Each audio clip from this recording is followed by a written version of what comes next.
Hey, hey, hey.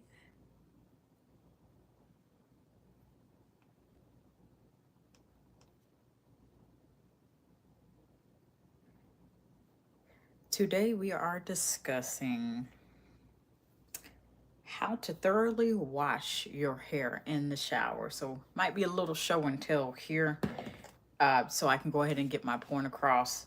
Because just a few short days ago, I went over also how to prepare your hair, how to prepare yourself for your wash day. Now we need to talk about actually getting in the shower and washing your hair. So what happens when you have followed those exact steps and then you have it's time for you to wash your hair. You have your shampoo and conditioner that I don't have around me right now.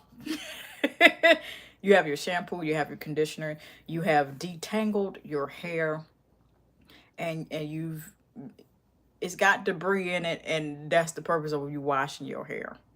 So I'm going to give you tips for using shampoo and conditioner as well as just co-washing. What is co-washing? Give you a real quick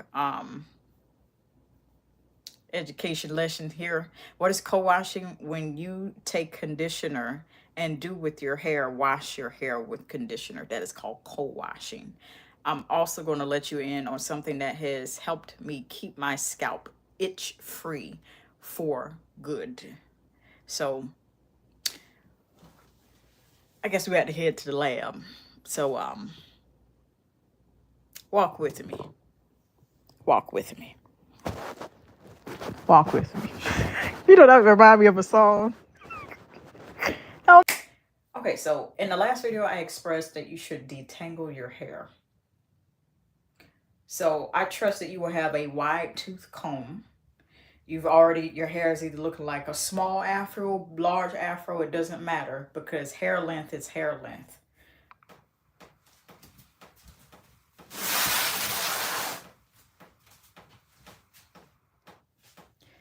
First thing you want to do is get your water ready. Now, if you have a shower, I recommend starting off with hot water or hot and cold water together,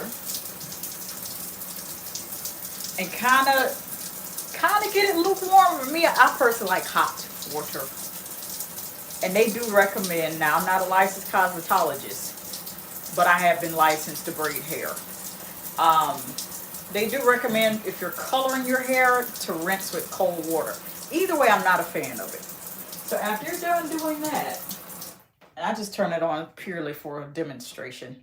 After that takes place, then you want to start getting the shampoo in your hair. Now this is the part. Well, it's something. It's something because I have a full bottle here. And I feel like y'all are commenting and I can't see comments. So now I can see them if they're there. I personally use a shampoo that is sulfate free. Sulfate free. Why? Because sulfates are known to irritate the scalp, and even if you don't have a sulfate sensitivity, or maybe the parabens don't irritate you, at some point you want to get to be very conscious, even if your scalp is about that life and it's pretty tough, it's forward tough. You want to make sure that you still take the precautions to get something sulfate free, paraben free, dye free, gluten free. I didn't know gluten was in hair products and personal care stuff. Shampoo, as far as I know, hair care. Phthalates, probably butchering that. Propylene glycol and the like, so forth. The list goes on. And then what I personally do, now, right now, I ain't going to demonstrate this because today ain't wash day for me. With it detangled, you want to make sure you're starting applying your product from the back of your hair. Already detangled. Mind you, you've already done the work. This is what you're going to need the wide tooth comb for. Then you're going to start doing it from the back. You're going to start. This is why it's important to have a pump shampoo. I almost said pump lotion. Apply it from the back. So we're going to pretend like this is what we're shampooing. And we're going to start from the back, bring that hair forward, apply from ends Work the shampoo all the way up to the roots of your hair. And then once you're done, move left to right, left to right, left to right, applying the shampoo. We ain't even talking about the conditioner at this point. Move left to right, or the opposite order. Then, or you can split your hair in 4 sections and then take the I don't believe they make these anymore, and if they do, they're probably going out of style. The ponytail holders with the metal, whew, tangle your hair up like nothing, and then you start having the ouchless ones. So you go ahead, section your hair into 4 parts, and then apply it that way, the shampoo. I found that it makes it a whole lot easier if you are applying the shampoo before you step in the shower, if you're applying the shampoo before you step into the bathtub or bathtub and shower combo. I found it a whole lot easier to do that if you just apply it here. Especially if you have a bathroom mirror, apply it in, starting from the back, work your way up, then all the way to your crown.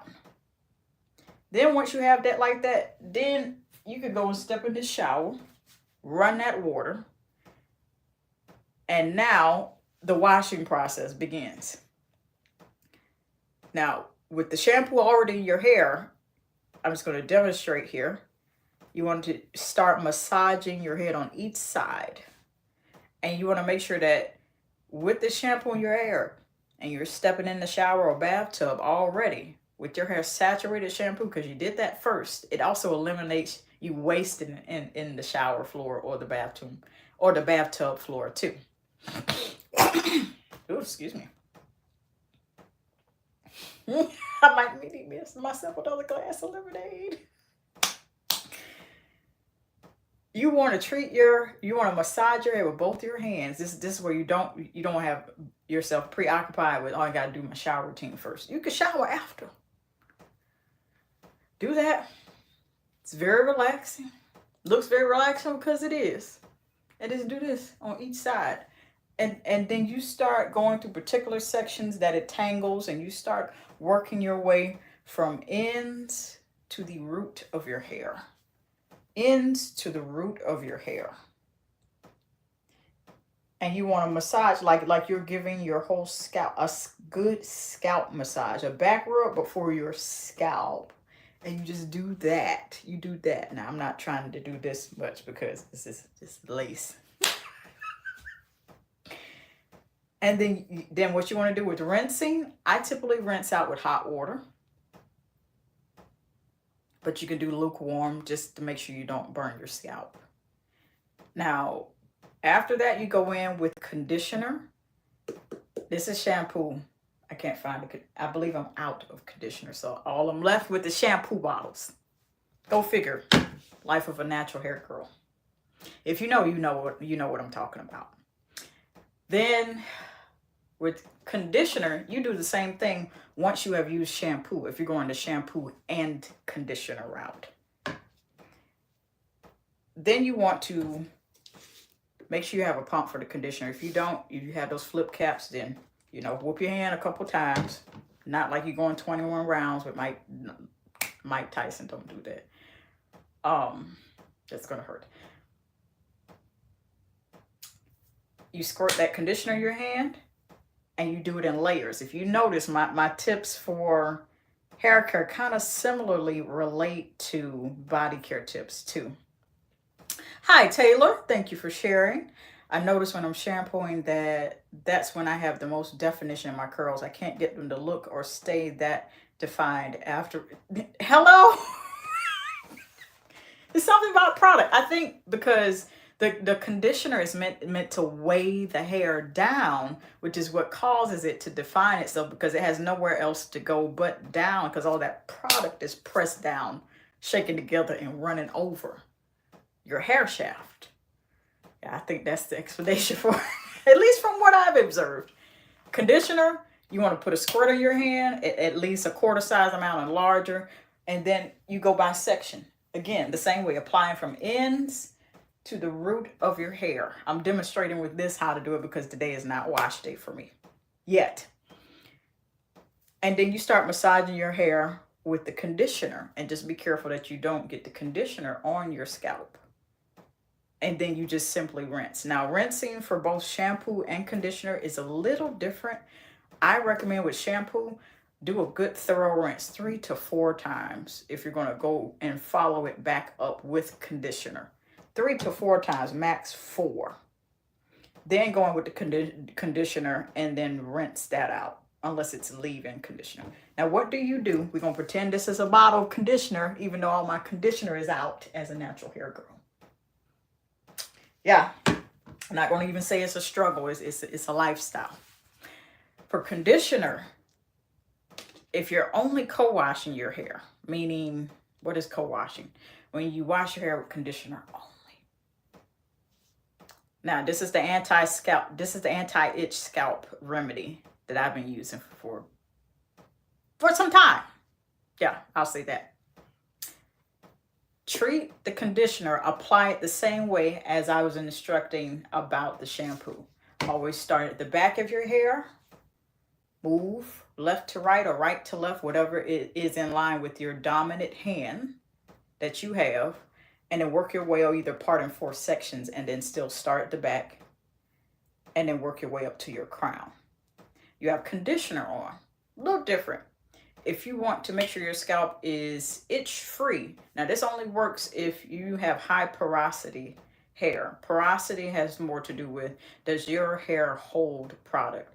If you put it on your hair shaft and it just runs down off, it doesn't absorb it, which means if someone greased your hair growing up, your mother greased your hair, how many know what I'm talking about, hair grease, and it just does not hold product, it goes somewhere, then this is not going to work for you. You might have to try another method.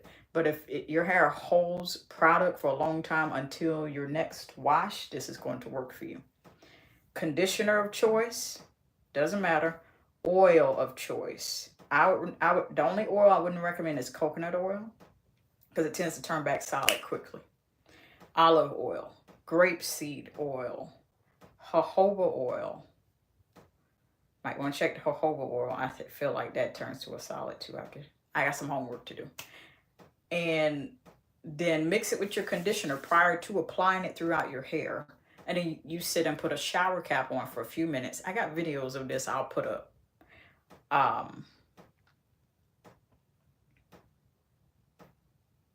You are welcome, Taylor. You're welcome. You're welcome. I just wanted to make sure I address your comment there. And then you let it sit. For me, the anti-itchy scalp remedy, once you have an oil of choice and a conditioner of choice, preferably sulfate-free conditioner too.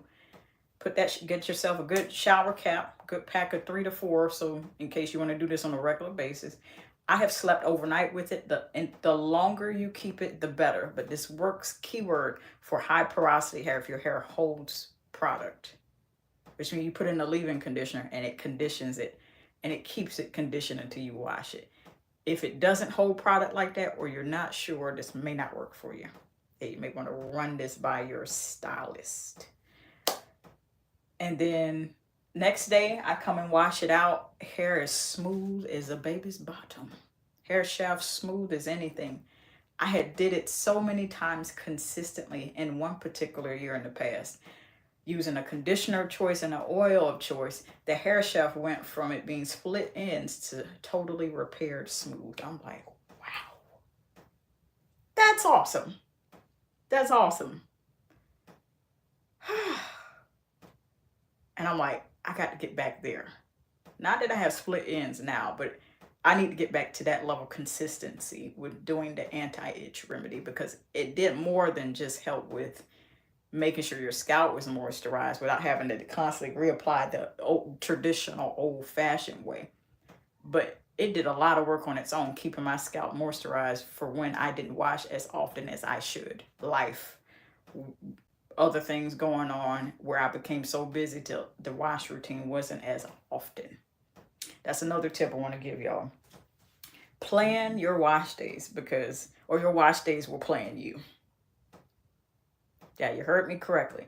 If you don't plan your wash days, they're going to plan you, which means it's going to come up in the form of dirt pockets. Y'all know what I'm talking about for those that wear braids. Even if it's cornrows, so everything can lie flat underneath something like this. Plan your wash days, or your wash days will plan you. They will catch you by surprise. You don't want them to catch you by surprise and say, oh, you got dirt pockets from maybe, you know, wearing a protective style, or either braids from you putting on makeup, or what skincare, or just the natural elements of everything, even if you don't wear makeup or you don't wear it as often, or you do a mix of both. Plan your wash days. Skibidi Toilet. I hope I didn't butcher your name. Thank you. Appreciate you. Plan your wash days. Now, when you're done rinsing, I also dropped this tip in the one from a couple days ago, the live from a couple days ago, about preparing for your wash day.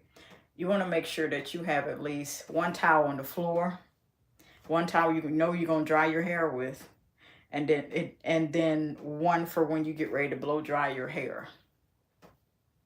This is the time where you're going to need one of them towels.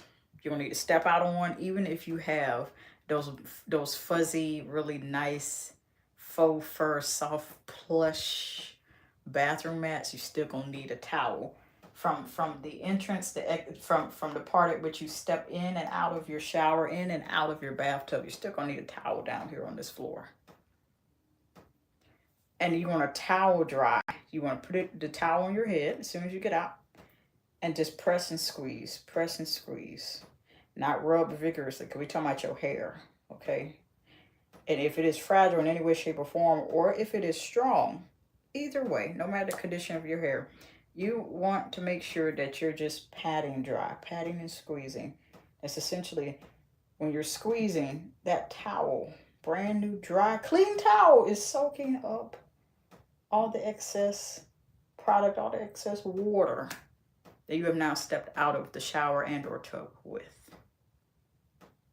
Now, when it gets to blow drying your hair, that's where you're going to need that second towel, because the first towel you're using, I have found from doing this so many times, is that the first towel you use straight out of the shower, straight out of the bathtub, tends to be really wet, and sitting it on your shoulders, unless it's hot and you don't mind, I would suggest a brand new towel. So at least prepare up to 5 towels for this process. And you just want to drape that on the side of you there, and then go in with whatever style you're going to do. I personally blow dry my hair, and y'all have seen it at least, I'm sorry, I was about to say one time. That would not have been true. My apologies. Many times. The most recent time was on the live about 2-3 weeks ago. But my natural hair, you've seen it in videos. I would probably create and curate a playlist and put it on the community tab after this one goes up. I got more videos on wash day routines, wash day shower routines. If you would like to see that, and that's specifically what you're interested in, I have a playlist for you all that I will drop at the end of this one at top or bottom, and the other one. So that is a good sign to me that I was supposed to cover this tonight. So today we shall discuss how to thoroughly wash your arms in the shower. One good question, probably the main question: why aren't you in the shower? One, I don't believe in having anyone stumble per the Bible, and for me, it's the principle of everything. Two, I can always go in the lab and go grab what I need. Bars. I talked myself right into that, quite literally.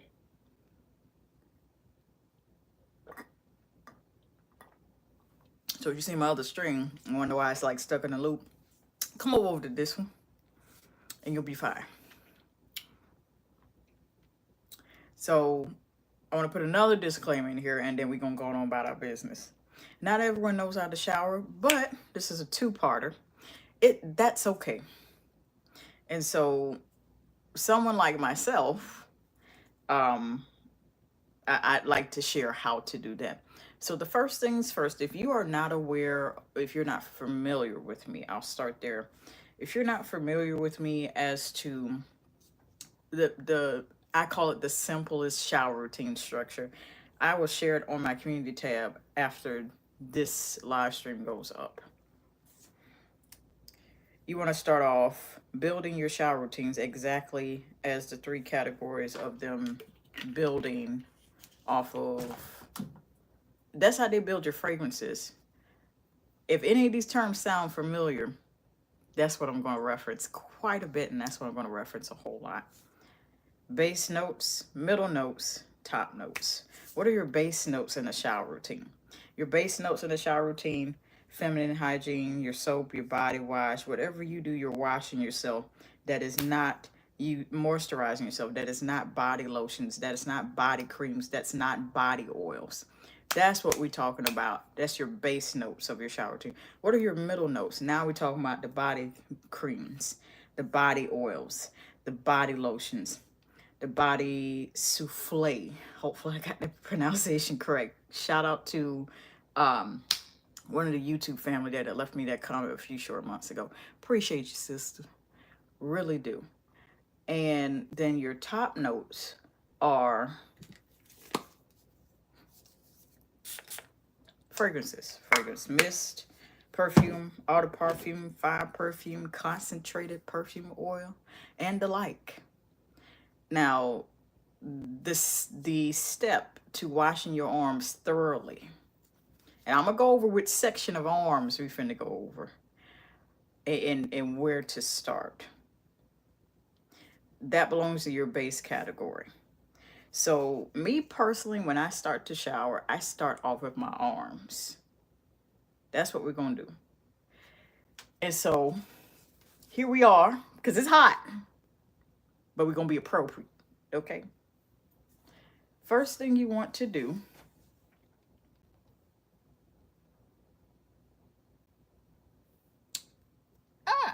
appreciate you. First thing you want to do is start off, I don't want to say shoulders. Y'all see what I mean in a couple days. The first thing with washing arms, you of course you have to include your shoulders, but you're looking at the entire structure of your arm. And so you want to get from your shoulders, definitely your elbows, up into your wrist. Of course your hands, but when you're washing your arms, you want to get to a point where you're specifically targeting your elbows and the areas at which might hold and be prone to the most ashiness, dry, cracked skin if you have any. If you don't, you still want to target those areas. Now, the first thing that you're going to need, that I don't have in front of me because that is probably in the lab somewhere in here, you're going to need washcloths. Couple places that I recommend washcloths: City Trends, if you don't have one, the department stores, Burlington, Marshalls, Ross. They tend to have them packaged where there's a bow tie on them, and they come in a set of 4. And I need to be able to show y'all that. And I'm trying to think of where my washcloths are, because I don't always store them in the same place.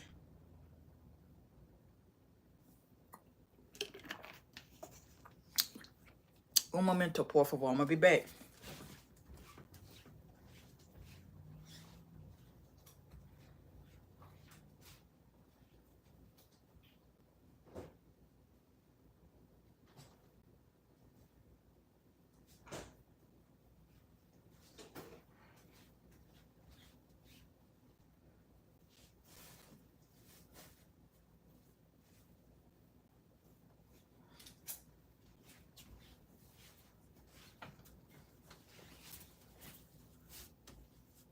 All right, we're back.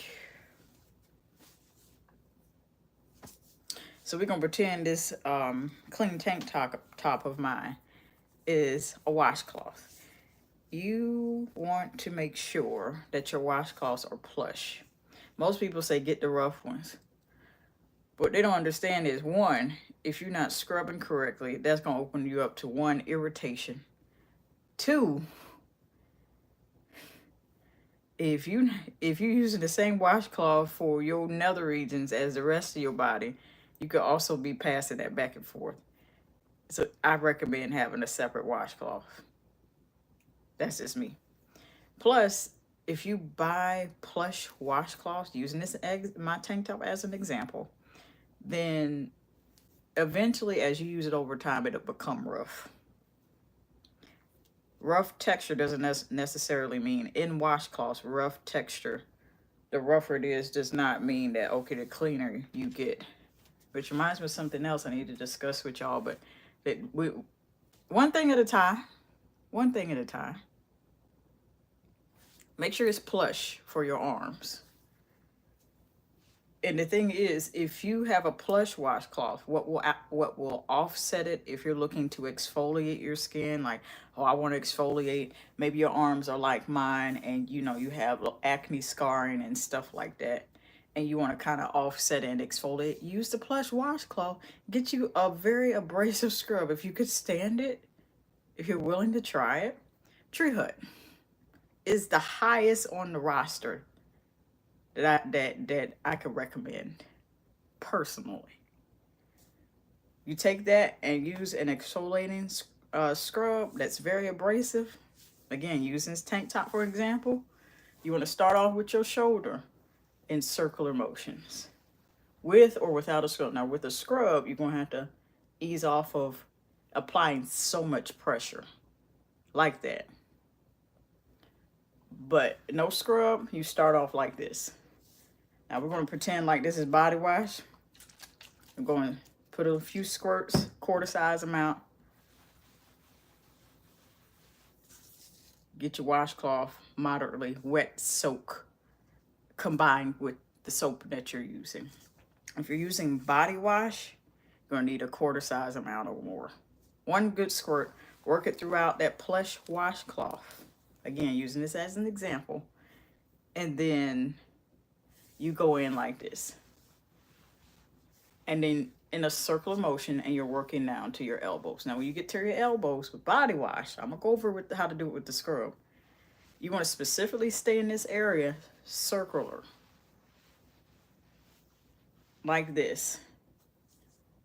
And then once you're done with the top portion of your arms, and you do this with whichever side that you're most dominant with, left or right hand. You team left hand, put L.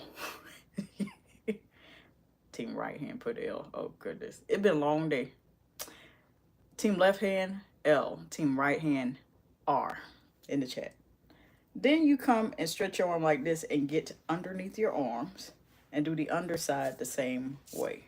Now, it looks like you're not washing anything by utilizing those motions of the hand with your washcloth soaked with body wash, but it's doing more for you than you think. Now, when you're using this method with, when you're using this with abrasive scrubs such as Tree Hut, which I'm gonna just show it as an example. I ain't gonna open it. What I'm not gonna do is ruin my shirt with us. No, no.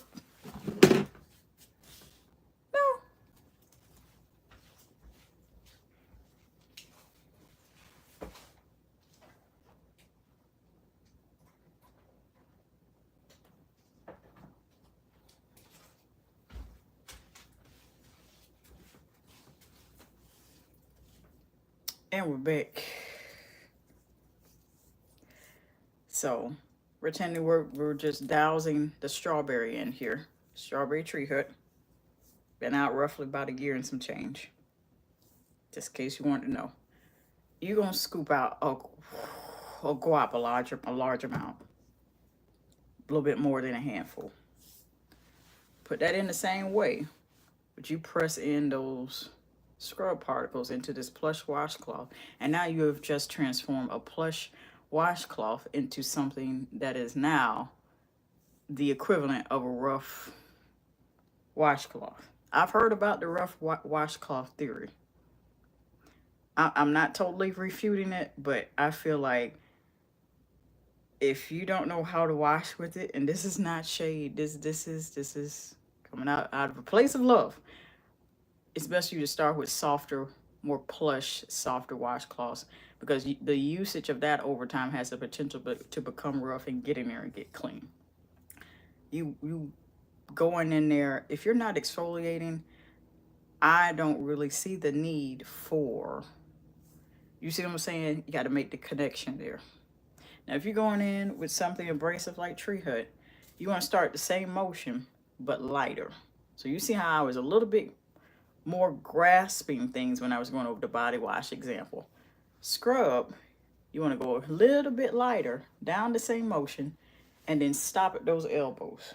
When you get to the elbows and you use a body scrub with a washcloth,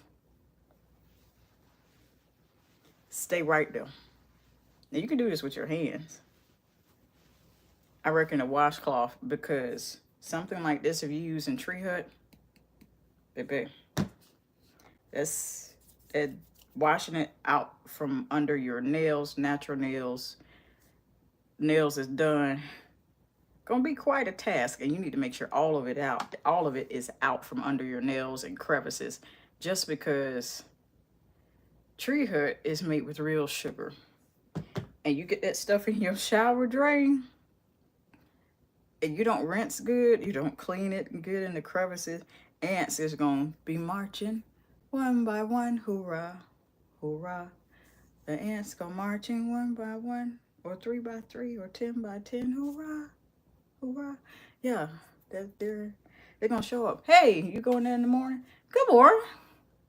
Hey, I brought my squad here. It seems that you have left sugar particles. I saw in the bottle it was Tree Hut, strawberry. The flavor don't taste good, but we can show taste the sugar. Like, no, no, you don't want them greeting you the next morning.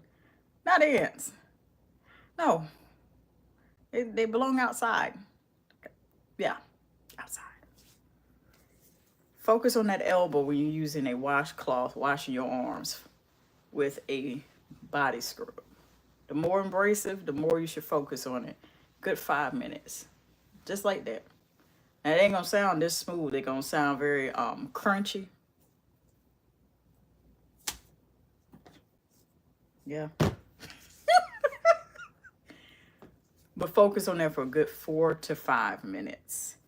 That's what you want to do, essentially.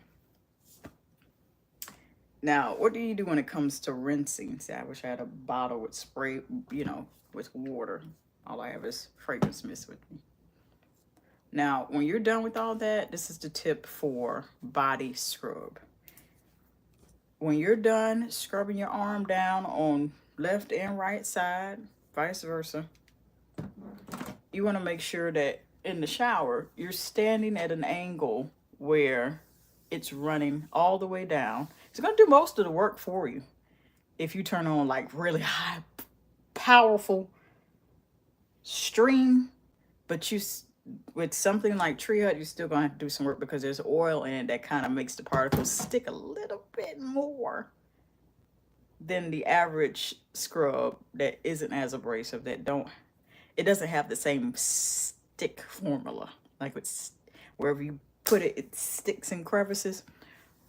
Just stand there right in that stream and let it run. Let it run down the side of your arm. And then you make your effort with your washcloth to do this. But then you're also switching and rinsing out your washcloth until it is completely free of the sugar particles, because there are many. Once you get that started, there are many. And then if you're finding that you can't rinse out enough of it, go with your hands. Once you want, at that point, try to downward motion, elbow, downward motion, and then come here in your inner arm and do the same thing. And still be doing all of this while you're standing directly underneath the stream of water. And then repeat it on this side. And we're talking about all of this that is, we're not even talking about when we get to apply body oil. Now, another thing I wanted to include, if you don't do this together, that's fine. I recommend you do, so that way you don't have to come back around to remember. Now, all of those same tips that I'm going over as far as how to thoroughly wash your arms, with body wash, you do the same thing. Once you're done, you can stand directly underneath the stream and let it run and rinse everything off. It's still going to require some effort from you. So take your other arm, whichever side you dominant with, and go take care of that. When you're starting off with your shoulders, no matter if you're using a body wash or a body scrub, you want to make sure you're getting underneath those arms as well, getting your underarms as well. If you're using scrub, now's the time to make sure it's the smoothest that it's ever been. One of the greatest secrets to very smooth underarms. Now, I know this video ain't about that, but because your arm is connected to the area and it's in the same place as your underarms, I got to include it. So you're giving yourself a bonus tip. When you start with that shower and you start with your shoulders and stuff like that, and you're using the scrub, get that scrub here, but then right here. Put that scrub there. It's going to make it smooth, number one. Number two, it's going to make it very, very easy for you to shave underneath your arms. Also, exfoliating your underarms also takes on that dead layer of skin you have, even here where it shows the most. And then once that's lifted off, and that happens during the whole process from you scrubbing to rinsing off, drying off, oiling it down, putting on deodorant. It helps. The more you exfoliate and you keep taking layers after layers after layers. If your underarms are dark, that's really the secret. And you just make sure you apply vitamin C serum underneath your arms too.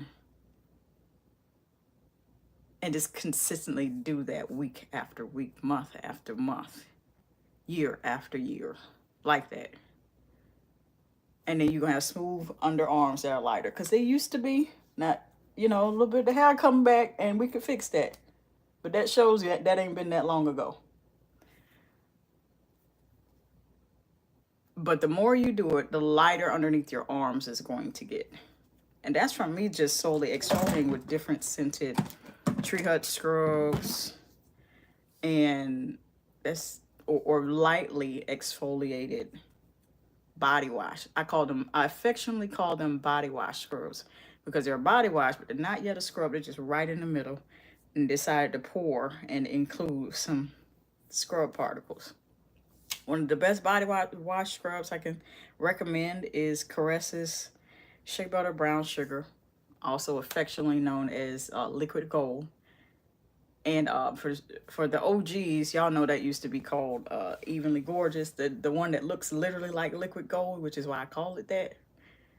And then Dove's Gentle Exfoliating Body Wash. Those are the two that I feel, from texture and consistency, have the most scrub particles in it. And it's not all the way a body scrub, but it will exfoliate your skin to a certain degree. It's just not as heavy, and it's just not as intense as Tree Hut scrub. You feel me? Let me go ahead and check these comments here. We gonna hide this because we don't do inappropriate comments. Nope. We're not doing that.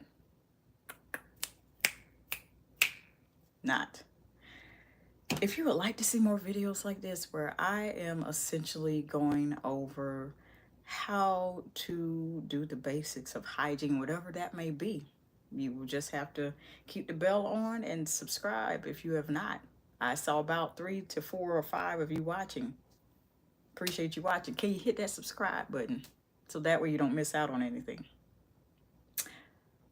I'm going to link it related playlist at the top or the bottom, whichever one, after this one ends. And I'm also probably going to have to go back through this so I can post related videos I said I would put on the community tab as well. Until next time, wash those arms thoroughly. You could do it. Love you. Hopefully y'all don't hear what's in the background, because today we have to discuss how to thoroughly wash your shoulders in the shower. So let's get everything ready.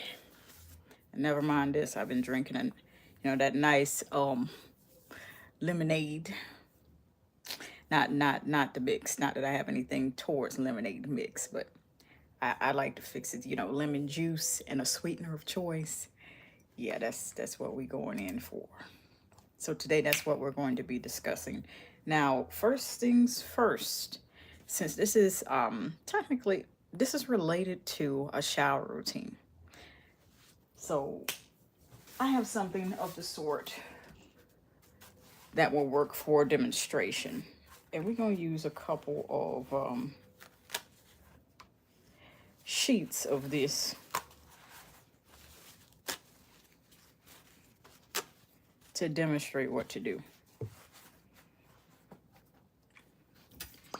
So the first thing that comes to mind when you're getting ready to go in the shower, I don't know about you, but I typically start with my shoulders. Shoulders are a thing that you have to really pay attention to, because based on what you wear, if it's tank tops or you're going to wear a t-shirt much like this, and you do this whether you're working hard outside or you're inside, and they feel like they're in the way, you want to take care of the skin that's in your shoulders. One day I got to address about the acne skincare for your body, because that is definitely a thing for some people that they're trying to keep up with, and I've lived with it for most of my life, and yeah, that's a chat for another time when I'm allowed to discuss. Yeah. So, how to thoroughly wash your shoulders in the shower. We're going to use 2 pieces of toilet paper, okay? Soft, but we're only using 2 literal pieces to demonstrate a washcloth.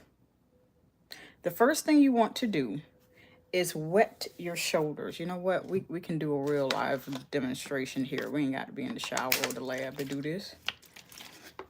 We got bottled water here.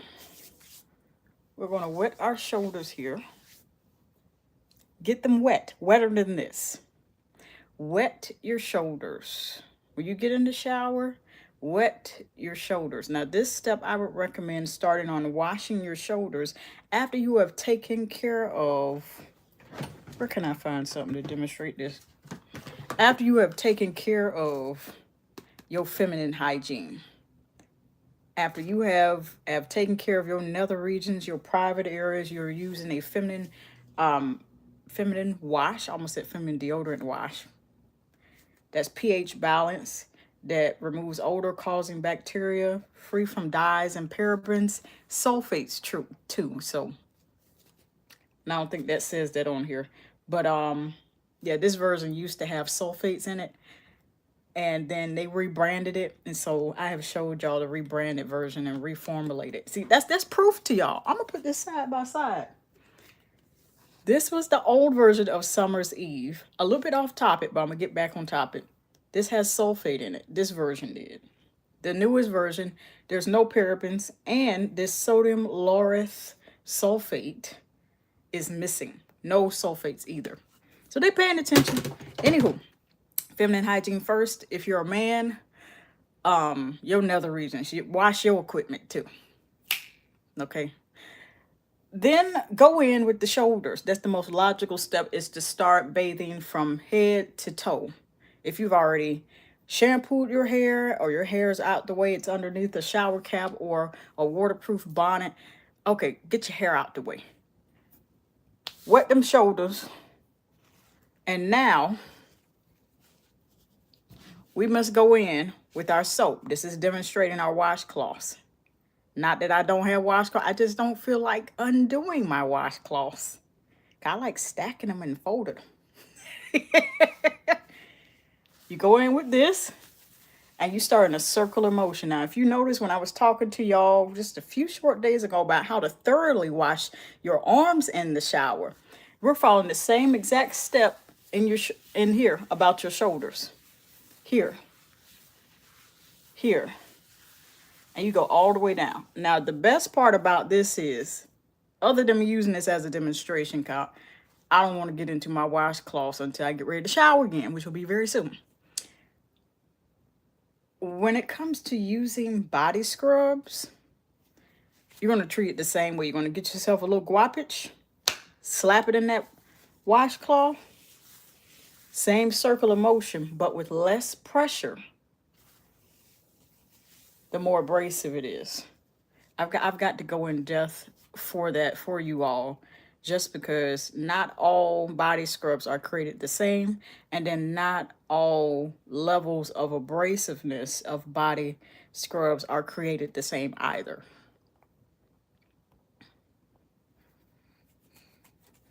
And then you just go in there, and at this point, if you're using a soft or rough washcloth, I've recommended in the washing your arms live stream a few days ago, use a plush washcloth. Just use a really abrasive body scrub like Tree Hut to compensate for what the plush washcloth will not be doing. And then in a circular motion. Now, if you want to exfoliate off, it's been a while since you've exfoliated, get in there, put some pressure. You see, I'm pressing in, I'm pressing in, I'm pressing in, I'm pressing in. Okay, I don't recommend that. But if it's been a while, you can press in a little bit, not that much.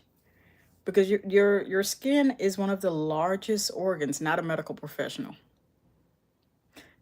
Alessia Vlogs. I hope I didn't butcher your name. Thank you so much. Appreciate you. The thing about it is your skin is one of the largest organs over your body because it covers everything. Eyelids, face, shoulders, what we're talking about. It's okay. Everything, even the delicate private parts. Your skin covers everything. And if you didn't have that skin, you look a little weird and a little creepy. And you'll be creeping some folk out. Okay? So there's a reason why we were designed to have skin everywhere to cover everything. And we were designed a certain way, whether you're a woman or a man. Thank God for that.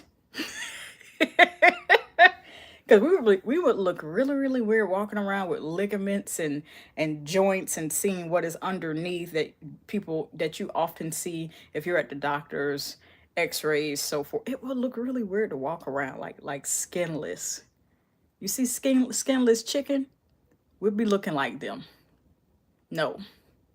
Our skin is created to protect us, but then we also have to do the work to protect our skin. Again, not a medical professional. Now, in circular motions with body wash, regular pressure, lighter pressure if you're using something like the highest amount of abrasiveness for Tree Hut. Light pressure. Exactly. Thank God for skin. We'd be looking crazy.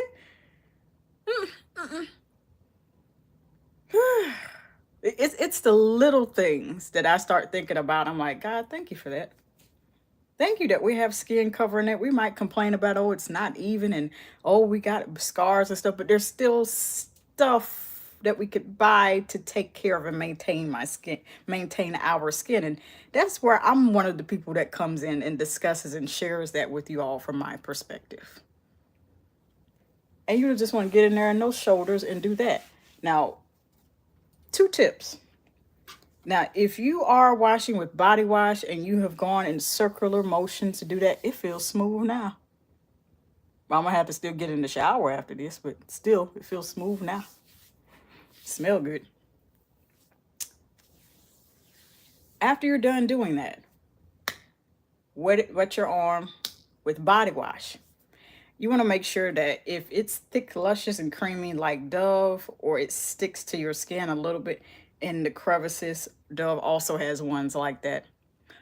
Or it's something like Caress, more fine-tuned, more silkier, and it still gets in the nooks and the crannies, even in your shoulders. You want to make sure when you get to a point where you've lathered up so much on your shoulders that you're now essentially, if you have a shower, this is what makes it easy. We're going to pretend here, even though I have plenty of shower routines on my channel. And then we're just going to we're going to angle and position ourselves in a way underneath that running stream of consistent water from the shower, and let it rinse off. Does this mean that you forego putting in effort with your opposite hand? No. That means you still have to do the work. And you go and you just do this and kind of work it off until it's gone. And then repeat the same thing on the opposite shoulder. That too. Right. Sometimes I might, no, sorry. I added a word. Sometimes I recommend body wash first, then exfoliate because it might irritate the skin. I believe I talked about that too in the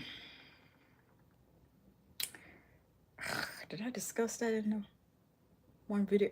I'll go check it first before I recommend it. But that's also good too. One, to cleanse the skin. Two, like you were saying, because it might irritate the skin. Another thing I was thinking about is if you don't feel like wetting your skin beforehand, then it's good to start with a clean slate, because then when you go in with the body scrub, you're going in on something that is clean. But then you have a clean surface, but a clean dead layer you're getting ready to take off fresh. Because if you're going in with body wash first, body wash isn't essentially made to take off the top dead layer of skin. When we talk about exfoliating, it just cleanses, it's surface level. Really. So you make a great point, Alessia Vlogs. You make a great point. Now with scrubs like that are very abrasive, like tree hood,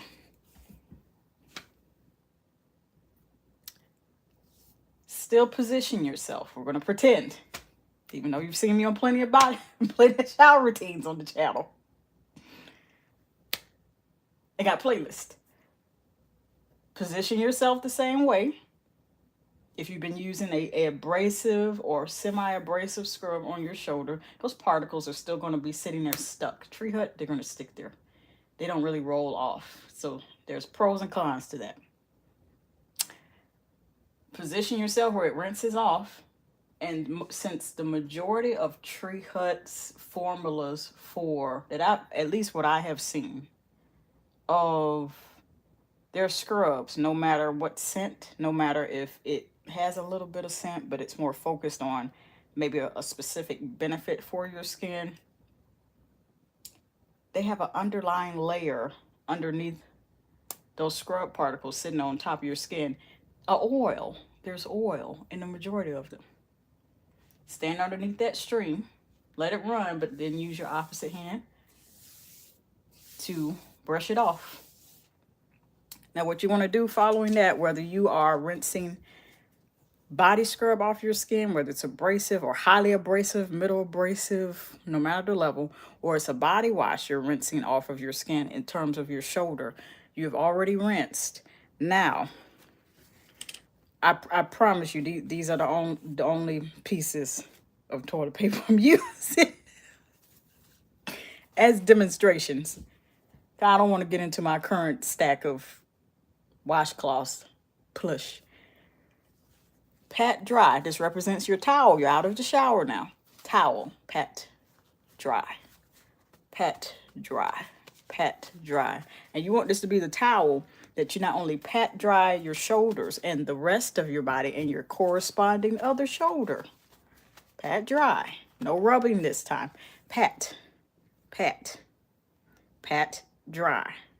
Because what you're doing when you pat it dry, if any of what you use, whether it was body wash or whether it was body scrub, is scented, you want to pat in whatever scent is left.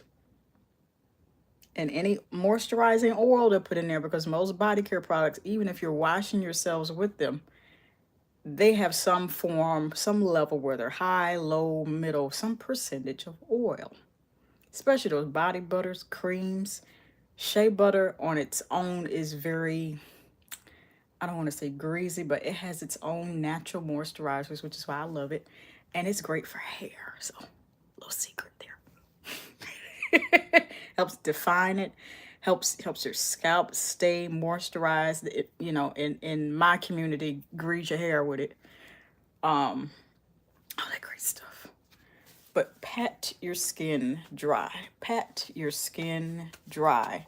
And let this be the only towel that you not only pat your skin dry on your shoulders and the other shoulder and the rest of your body, but then let it be for that and get yourself a separate towel for your nether regions. To I know I heavily discuss washcloth for your nether regions, washcloth for the rest of your body, because otherwise you passing bacteria back and forth and it's just a whole atrocity. Yeah, we don't need that. We don't want to. You go see Doc and here's a reenactment. Not of my situation. It's just the way my mind works. Hey Doc. Yeah. What had happened was I was, I just use one washcloth to bathe with, and I just don't understand. I start having like irritation, a rash, and it's just red everywhere. And the doc, you know, do I use separate wash? No, I don't. You don't want that for yourself. You don't want. So that's whole reenactment, not of my situation. It's just the way I'm thinking. You don't want that. At least I like to think that you don't. That's all. Just like you wash with separate washcloths for your nether regions and your shoulders and the rest of your body, separate towels for drying off, including your shoulders. Shoulders, rest of the body, that's fine to use one towel. Nether region, no separate towel. It's tedious, but it's better than having that doctor visit I just reenacted off the top of my head. Yeah. Now, I have more videos like this where I discuss all kinds of, all kinds of body care and hygiene advice. And I'm going to link it at the top or the bottom. And I suggest having a healthy snack to go along with it. And even a nice glass of lemonade, which I shall soon have. Until next time. Love you.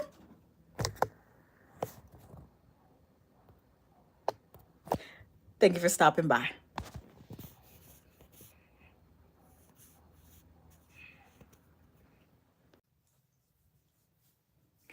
I'm so excited because today we will be discussing how to thoroughly wash your hands in the shower, both with body washes, shower gels, and abrasive scrubs. Now, first things first, because I'm going to answer some concerns you may have for those that will be watching now as I'm live, and for those that will be watching post-stream, the live replay. Why am I discussing how to wash hands in the shower? Because you use your hands the majority of the time. Never mind the one that, anywho. You use your nails majority of the time to hold your washcloth to wash everything else. One thing I like to do, especially before I finally step out the shower, is give my hands one last wash. That's always a good practice because one, if you're showering with something that is primarily scented, I like for that to be one of the first things I smell in addition to smelling on the rest of my body. So that means demonstration time. Now, I just discussed shoulders and one other portion. You could look back through my live streams or videos to find it. But yeah. So this step is after you have showered. So I'm going to give you a real quick, and you can scroll down a little bit. It doesn't take much scrolling, but I encourage you to watch this. If you're interested in my basic structure of shower routines, how I at least structure mine, they're a little bit different than the norm. I like to simplify everything, and that is down on the community tab you can check out after the live stream. So base notes, middle notes, top notes. If those terms sound familiar, then they have more to do with how they also structure and formulate fragrances. Eau de Parfum, your good girl, Carolina Herrera. Hope I'm not butchering that. Christian Dior, Poison Girl, Kaale, Vanilla 28, um, Baccarat Rouge 540, Gentle Fluidity Gold. Yes, all of that. They formulate their perfumes based off of those three structures: base notes, middle notes, top notes. In shower routines, base notes, feminine hygiene, what shower with or scrub with. Middle notes, those body butters, those creams, body souffle. Um, Body oils can even run in that category.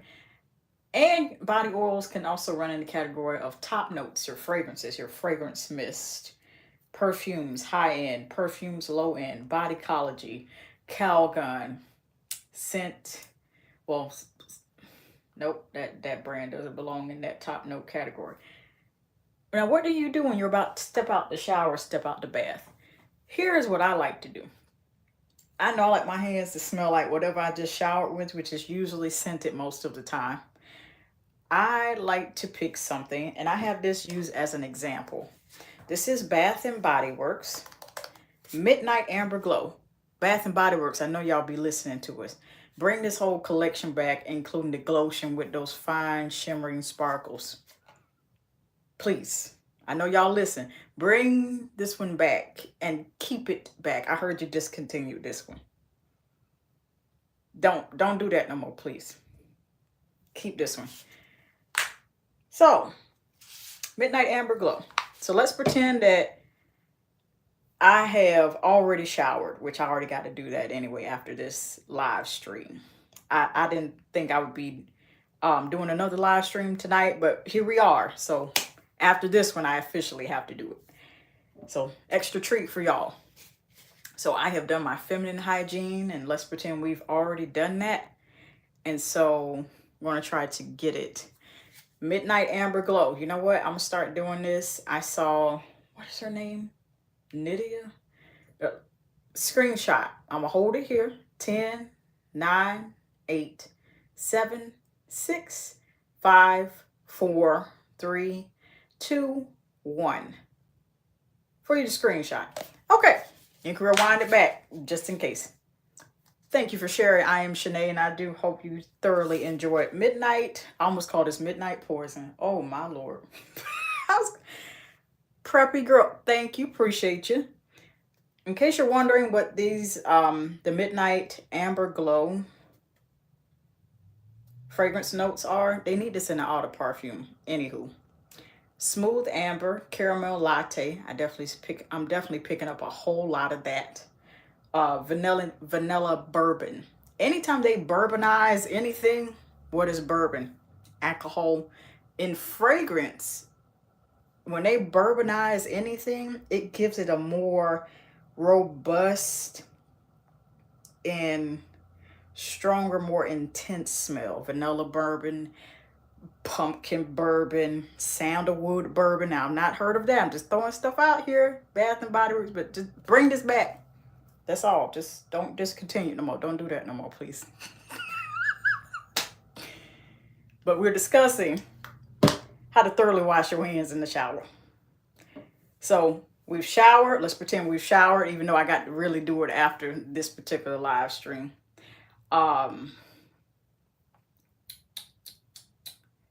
We've done feminine hygiene. We've done body wash. We have done, we've layered our, but we ain't even got to the point where we've done the body creams. So right after you shower, before you put on body cream. Midnight Amber Glow, Bath and Body Works. Please bring this back. I know y'all listening. Please. The whole collection. Yes. And an Eau de Parfum. Yeah, because I didn't see that. 3.4 ounce. Now, I'm in the shower. Okay. We're going to put about a dime size to almost a quarter size amount of whatever you started off showering with. So whether it was a shower gel from Bath and Body Works, body wash from caress, Dove is scented in some way. You can even do this if it's not scented and you're sensitive, your nasal cavities are sensitive. That's okay. Awesome, preppy girl. Okay, so we have a good amount. So let's pretend we're in the shower and the stream is running. And we get these. Oh, it smells. It smells good. Really good. This is melted into my hands like lotion. Obviously, I ain't using enough. I'm trying not to. And leave that upside down. Okay. And technically, we're not wasting it because we're just washing our hands again. Because I wash my hand hundreds and hundreds of times a day. So it's just a different type of soap.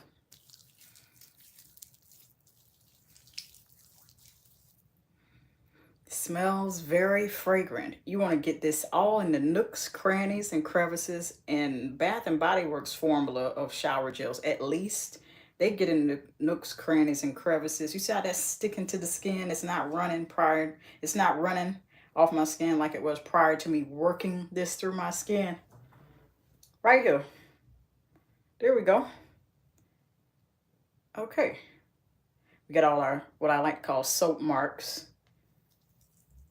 However you move your hands, that's however it's making marks on your skin. Okay. We're in the shower. Some of this is probably getting rinsed off. All right. So after I have done all that and I'm done bathing, I consider this the final step of everything.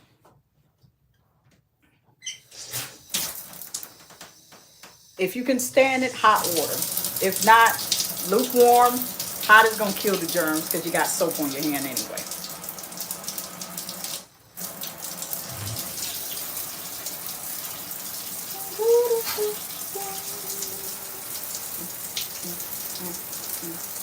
I'm just waiting for it to get to the temperature that I like.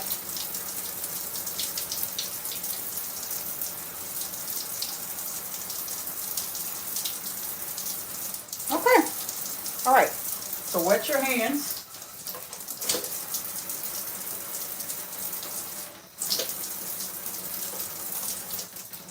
And wash them as you normally would, but make sure you're getting in between your fingers. Hey, Layla! Appreciate you. And then you want to get underneath. If you have nails like me, natural nails, or you still got one hanging on to God's unchanging hands, hanging on for dear life, you still want to wash underneath your nails. Remember, this is the final step for you officially step out the shower. What are we doing, Paul? 774. We are discussing how to thoroughly wash your hands in the shower, and I'm going over how we're pretending as if we have gone through the shower routine, and this is always my last step because I like to have the fragrance on my hands and then get any other missing debris out from underneath my nails, whether they are artificial or natural nails. And you get underneath those crevices, especially what's underneath your natural nails if you have any, or acrylic. Get out from underneath that. And I suggest using hot water because one, hot water is going to kill the germs. Soap is there to wash away the germs in combination with the hot water. Yeah. Now, drying off. Me and my storage of towels. I got to get it back to the way I need it. So we just using a few pieces of toilet paper. Pat dry. Even in between the crevices of your hands and between your fingers. If you notice you have missed something underneath natural nails or artificial nails, even if there's one holding on for dear life. Guys, I'm changing hands. You still see, I still miss something even with all that. Okay, we got it. Because whatever your hands come into contact with, even though you're showering, you cannot forget your hands. I always like doing this as, you know, the final encore of my shower routine. I have been good, Justin. Appreciate you. I think I recognize you from the couple streams ago. Thank you. We're discussing how to thoroughly wash hands in the shower, and I like to do it as my last step. I'm waiting for this to come off naturally as is without harming my nail beds. So I'm pretty sure that it will. And so now we have a set of clean hands that we have washed before we finally step out of the shower as our encore, as our final step. Now that's how you do it with shower gels and body washes. I knew there was another step. Now what happens if you started off primarily with body scrubs? You do the same steps, except for if it's real abrasive, you're gonna have to be careful if what you want to scent your hands, wash your hands with is a scrub. Thank you, Justin. You're going to have to be careful with something abrasive like this because one, your skin is one of the largest organs on your body. It is also, you know, thin still, even though it has about 7 good layers. Don't quote me. Google it after you watch the live stream. But it at least has 5 good layers, and I'm pretty sure it's 7. Yeah, I'm giving myself homework and y'all too. Very abrasive. Plus, there are certain oils that are in body scrub formulas, especially tree hut. That's their staple. So I'm gonna show you all what I'm talking about. This is a strawberry scent. Smells like the freshest squeezed strawberries ready to make juice out of. About a quarter size amount or a little bit larger. Now, I instantaneously here, I'm feeling a warmness. That's because I stored it in a cool, dry place that kind of came into contact with heat. But I know it's my body temperature. I'm like, okay. Not burning as in harming, just like warming up to my body temperature.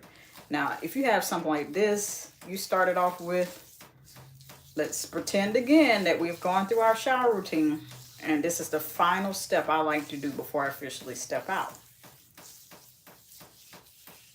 You want to be light-handed with using this on your hands. You see what I did there? I know. A little corny, but it works. And you just don't want to put too much pressure, especially with your hands, because your hands are definitely delicate. Like, you ever had a paper cut before? Very aggravating, very much. No one likes it. Yeah, it's just a paper cut. Until you come into contact with hand sanitizer, soap, hot water, as often as I do. And you want to get all in between everything. Now, if you're using scrub, adopt the same exact rule underneath those nails. It's directly underneath there. It's lodged in there, with the exception maybe, you know, 1 or 2 fingers. I'm glad this is the last artificial nail left, because y'all need to see this before it officially comes off. All that is underneath there. Okay. And you see scrub particles, but then you also see a glisten. That's the oil that is in there. That's the oil. Now, I still recommend hot water for this step as well, even though it's your last step in the shower routine. I like to do that as the last official step. So let's go in again. And be mindful, if you're using your hand to turn on the nozzle, you're going to have to go back and rinse the scrub particles in the body wash off the handle too. So double the work. But this is made with real sugar, so you don't want the ants marching one by one. Hoorah. Hoorah. You don't want that. Hey, wait till it gets to temperature. That was pretty quick. And you want to make sure that you're doing a downward motion and aiming into the shower floor drain or the bathtub drain to rinse it off. Don't just let the water stream from the shower do all the work.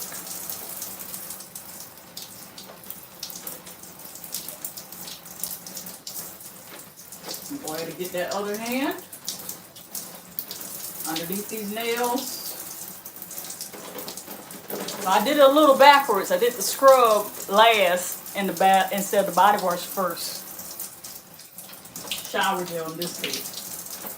3, 4, 5. Checking all the nails. Checking the nails. Checking the nails. Checking the nails. Okay. We're going to close this back up. Appreciate you, Justin. Appreciate you. Again, I'm not in lieu of my towel, so I'm trying to use as little amounts of toilet paper as I can. Pat dry still. Now, if you are using body wash and scrub in your particular shower routine, I would suggest doing the opposite way that I'm doing it. Only reason why I did it that way is because 1, I wasn't thinking about it, and then 2, you're still getting the same benefit because your skin is now soft. You ever met people that just, you go to shake their hand, ooh, you got soft hands. This is part of it. Cocoa butter is another good secret. Yeah. Been doing this a long time, and I really thank God because that's how I learned it. Trial, error, experimenting, watching other people. Now, me, I like to give credit if I'm inspired by another person, but this is all experimentation. This here, experimentation, I owe that to God. And so now we have a mixture of, I kind of accidentally made a fragrance layering combination, if you think about it. Midnight Amber Glow, primary note is amber, strawberry, amber and strawberry, amber and strawberry. Yeah. I got more videos like this on my channel where I'm just going over basic hygiene tips and stuff like this where I'm just experimenting. I was almost going to say on either side. On the top or the bottom, I'm going to link it after this live stream as soon as possible of a whole playlist that I suggest watching, and I suggest having a healthy snack to go with it and a good glass of lemonade. Hot cocoa if it's still cold over there where you are. Until next time. Amber and strawberry. I think I'm going to like the dry down of this. A lot. Love you.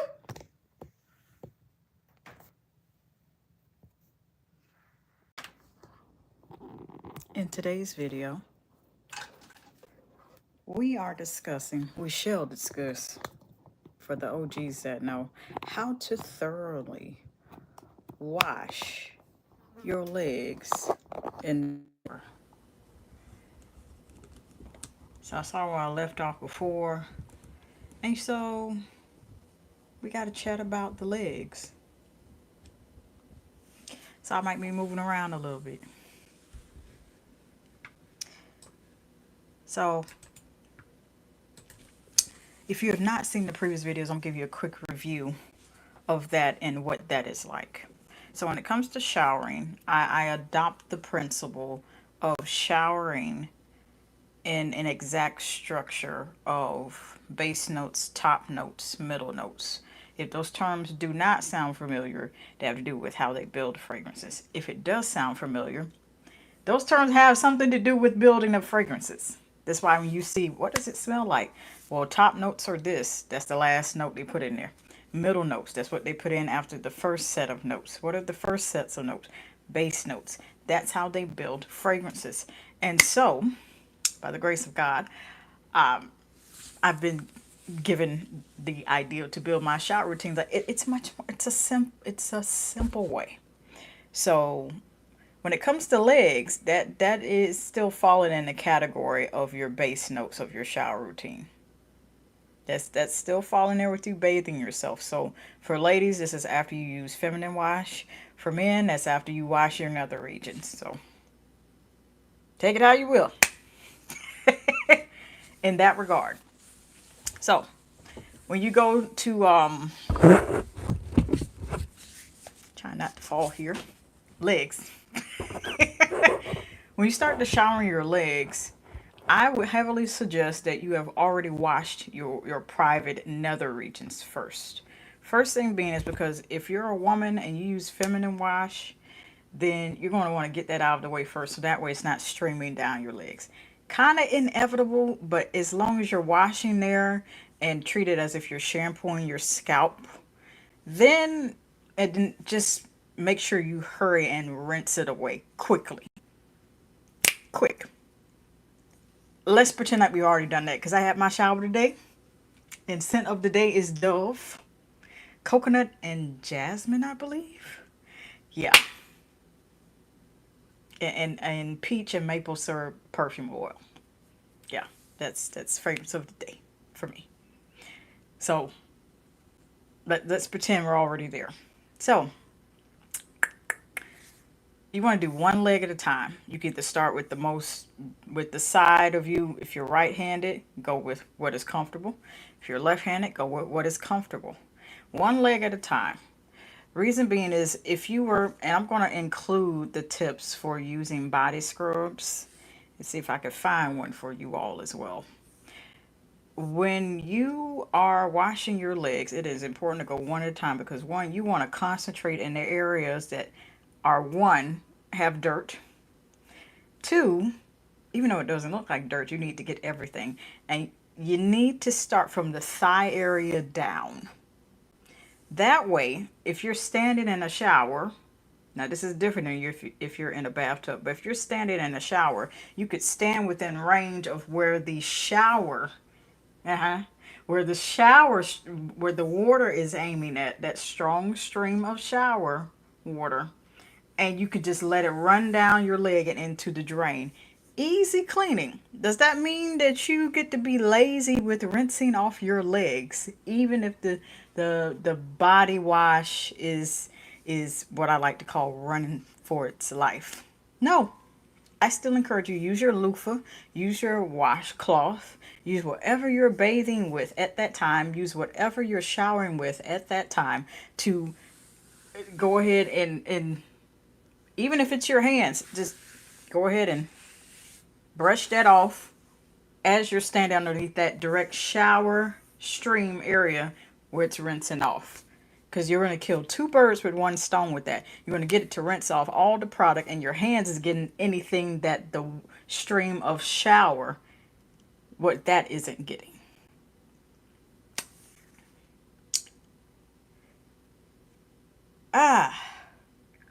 Thank you for sharing, but I'm going to continue on.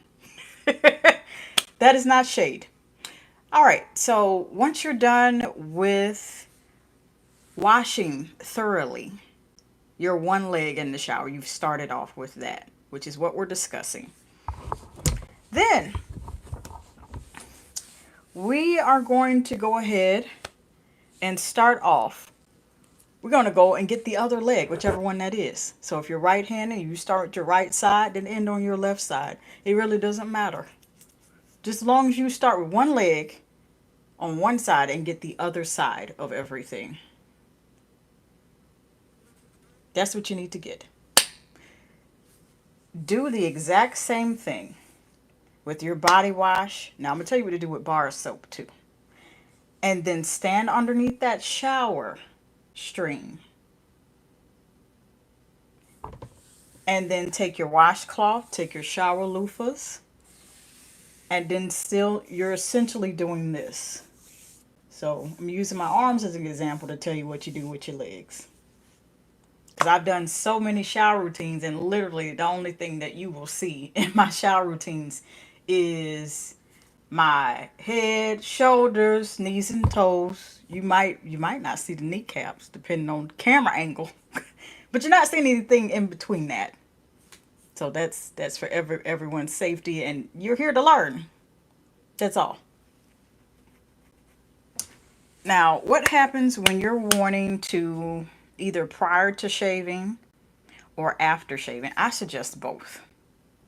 And I have done it that way. I have also alternated when you're getting ready to shave. It is definitely recommended. Now what? It is definitely recommended to exfoliate your legs before shaving. Definitely. After is also good.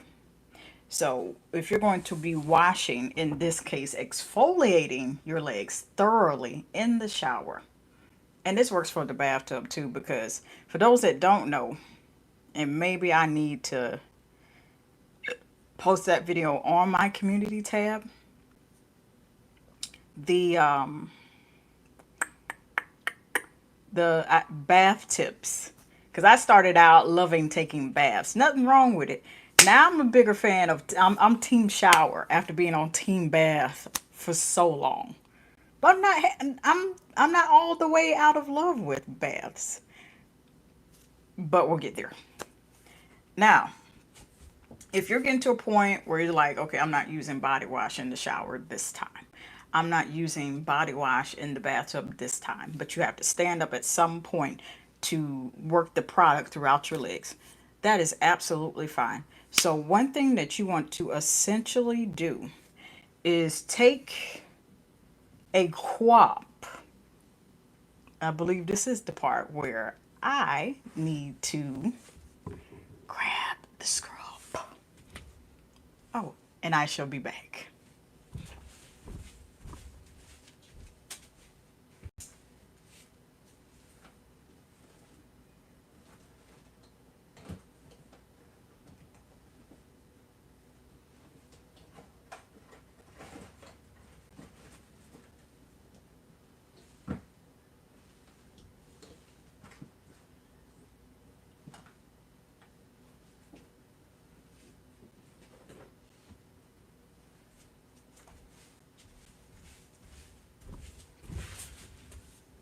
I want to use this as an example, but I'm not going to tell you the brand, but it's a gorgeous purple, isn't it?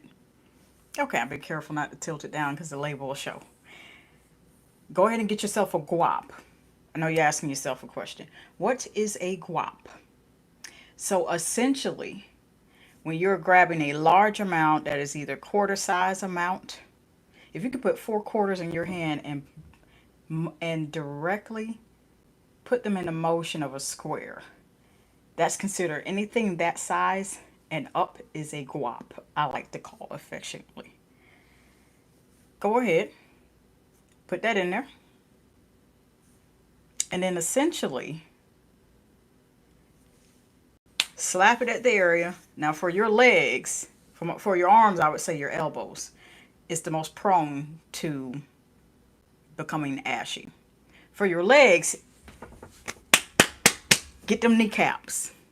Put the body scrub on the kneecaps. That's my real kneecap there. Yeah, my real kneecaps. And then get to working it over your skin directly on your kneecaps in a circular motion. Small circular motions and then big circular motion. Small, big, small, big. What you're essentially doing is building up that friction along with however abrasive this body scrub is that you're using. I'm using this for example. Not going to call out the brand. Going to keep that a surprise. And then you're also smoothing out that rough surface of what is on your knees. From there, you can either work upwards up your thigh to your buttocks, your derriere, or either work downward down your leg and then get the other portion. Whichever way you go, you're going to have to get the whole leg. So if you go down the leg from the kneecap, know that you're going to have to come back up to the thighs and everywhere else, and the derriere, your bottom. If you go upwards to your thighs and your buttocks and your derriere, you're going to have to come back and finish your leg down to your feet. Now, I have to include this because washing your legs essentially means you have to wash your feet. Use that scrub to get in between your toes. But even if you just had a pedicure, you want to make sure you're maintaining, even if you don't have a pedicure and you haven't had one recently, you want to make sure you're maintaining keeping smooth skin between those pedicures, and it's a way to do maintenance on yourself too. Whether you do them yourself, like I do, or whether you go and see someone every once in a while and go to the salon and have a pedicure. And continue with those circular small motions and big motions, small motions and big motions. And then stand underneath your stream of your shower, rinse it off. For bathtub users, this is what I got for you. Bathtub users, if you have already bathed and you're standing in that bath water, just turn on the water nozzle and then reach under and do it that way, and then scoop and rinse. Scoop and then rinse. Especially if it's not a shower head and you don't have a combination of a bathtub, including and in conjunction with a bathtub, a shower head. If you don't have both of those in there, you just only have one, maybe just a shower or maybe just a bathtub. They really, my honest opinion, they should do both. Every bathroom should have a bathtub and a shower for optional. Maybe that's just me. Turn the water faucet on, scoop, rinse, scoop, rinse. Because essentially, you don't want to sit back down that water, because that means you're gonna have to wash whatever wash up to the area at which that bath water, however high you ran that bath water, you're gonna have to wash it again. So I don't encourage you to sit back down it if you started already with bathing prior to going to washing your legs individually. Okay. Now, real quick, there is a message for help for review. I don't know about that. Um, I've already addressed the comment here. Y'all could have your opinions on this. I am proud of. I want to use this moment to really thank God, because I am proud of the voice I have. Is that dismissing your opinion? You're entitled to your opinion, not your facts. I love my voice. So I don't know if you've been having a bad day, mama, but I encourage you to carry that somewhere else. I love my voice. I do. I used to cringe at it, but it was for the wrong reasons, because if you don't love yourself, and that's not what I'm putting off on you, I remind you, I'm heavily encouraging you to reevaluate how you feel about yourself. Because if you're comfortable enough to say this to me, and this is literally the equivalent of saying it to me in person, I just wonder what you have said to other people that they have not addressed to you about. And that's with all sincerity, mama. Please go evaluate yourself.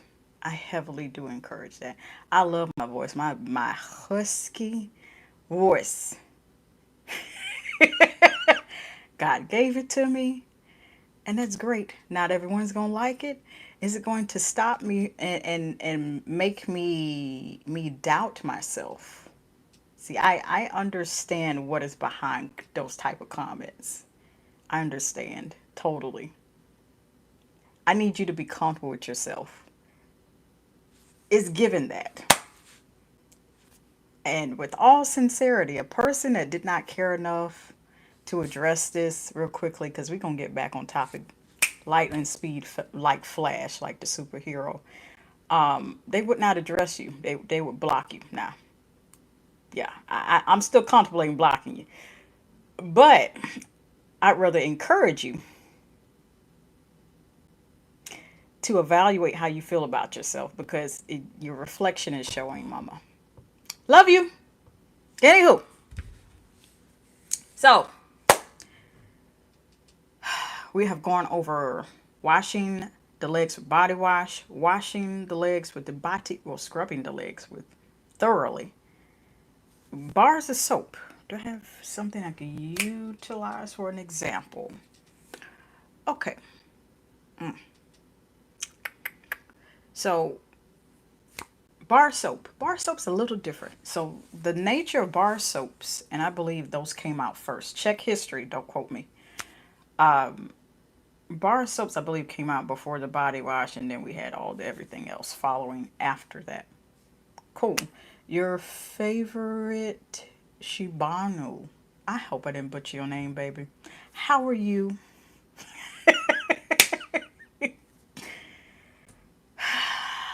Hope you're well. Bars of soap.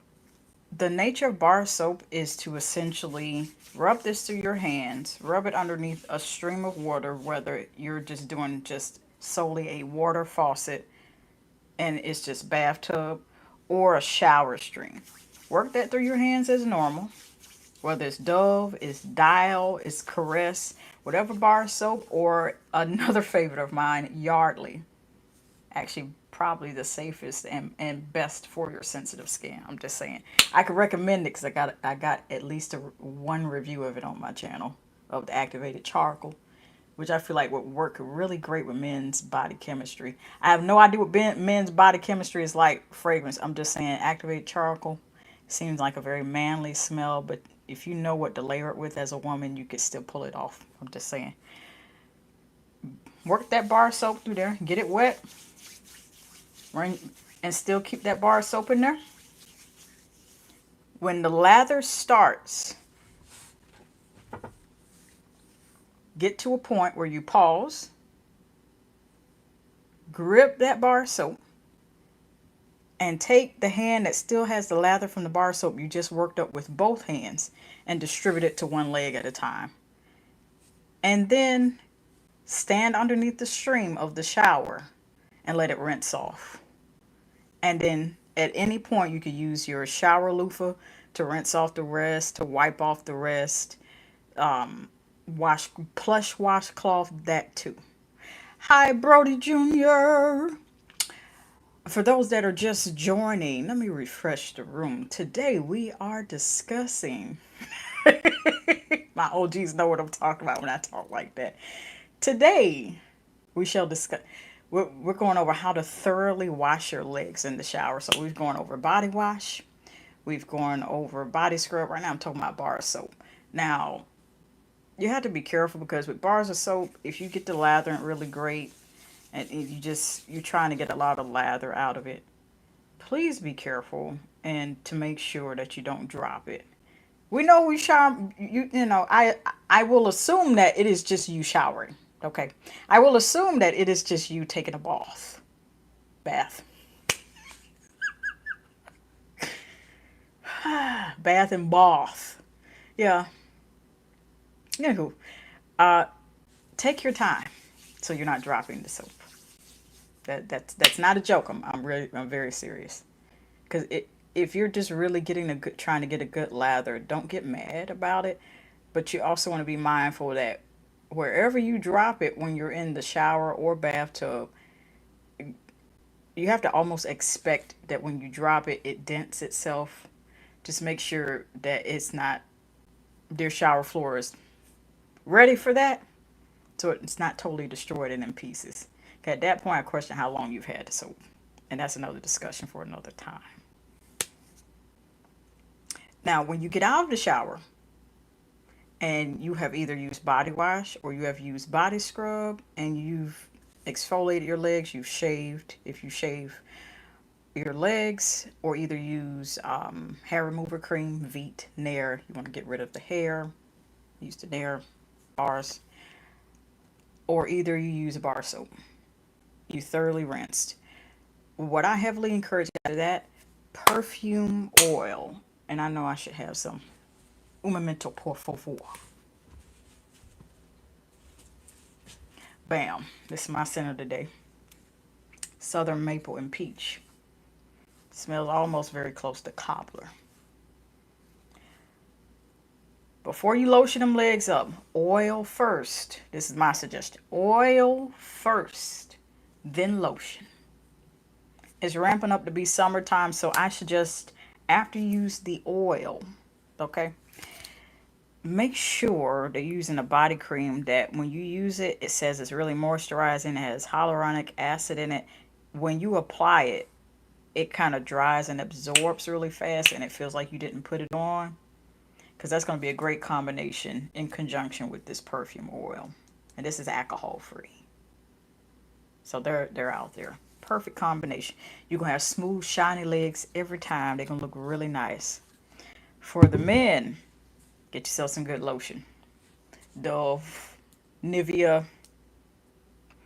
What else I'm not a big burly dude, so, whatever I recommend, my rule on this channel is if I know it's good for women and they make men's products, that's how I recommend it.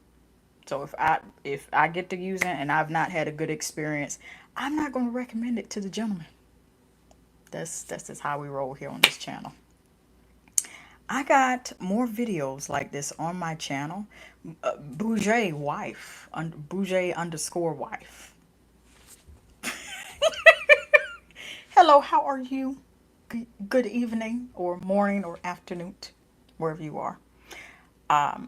I got more videos like this that go over different areas of body care, and I'm giving hygiene advice. Whatever you're looking for, check the playlist. I'm gonna link you to it at the end of this one. Until next time, and I suggest having a very healthy snack with it, and H2O. Love you. Last live stream. In today's video, we shall discuss how to thoroughly wash your waist, and you will not be seeing mine. Where I get that from? Shut up. Shut up, woman. In today's video, we shall discuss how to thoroughly wash your waist in the shower. PG, all the way. So, first things first, welcome back. Welcome back, welcome back, welcome back. I was off key. Anywho, I missed y'all.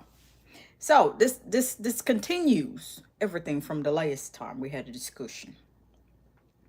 So we are in the part of the shower routine where we get to, not wind your waist, to wash what you did to wash it first.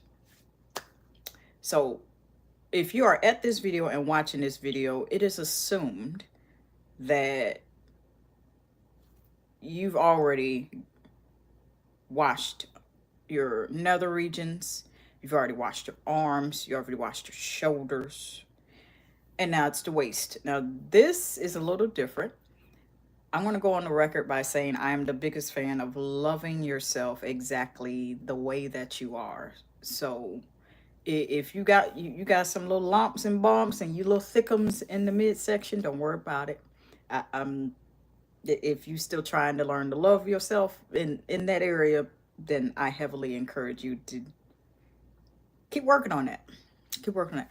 Otherwise, if you like your midsection, regardless of how it looks, okay, then continue on. The first thing you want to note is, and I'm trying to keep this as PG as possible, when you aim for washing your waist, the matter of that is just that you want to make sure whatever washcloth or whatever shower loofah that you have is thoroughly saturated with soap. Now, right quick, just because I feel like I ain't put the right setting on stuff,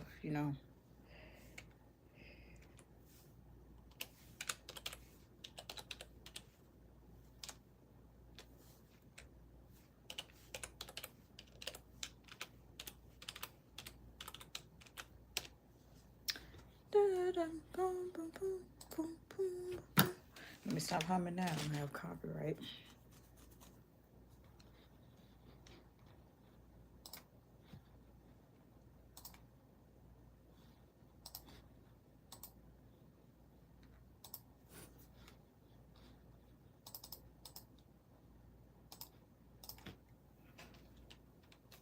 So the thing to note about washing your waist, make sure you have your shower soap, whatever you're bathing with. If it's a bar soap, make sure you have worked that through that washcloth, and you got so many suds in there, you pretty much, you think you got a soap machine going in the bathroom, propelling all those bubbles floating throughout the air.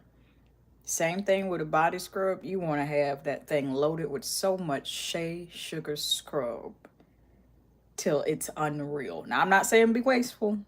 That is not what I'm saying. That's not what I'm saying to you all.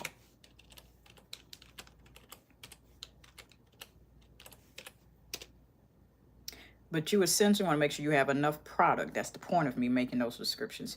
You want to make sure you have enough product on whatever you're bathing with, whether it's a shower loofah or a washcloth, So that way you can, you ain't got to double dip into the bar soap, the body wash, or the body scrub that you have in order to do what you got to do. Now, when it comes to the waist, your rib cage is here. I am not a medical professional. I'm gonna throw that out here right now. Okay? Throw that out here right now today.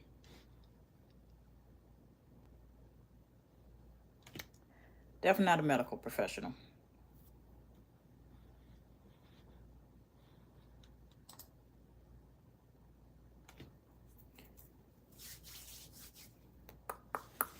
Oh, we just going in today.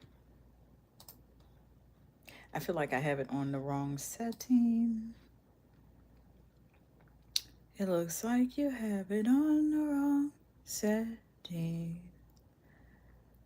You did not check for anything before. And thank God that I thought of it.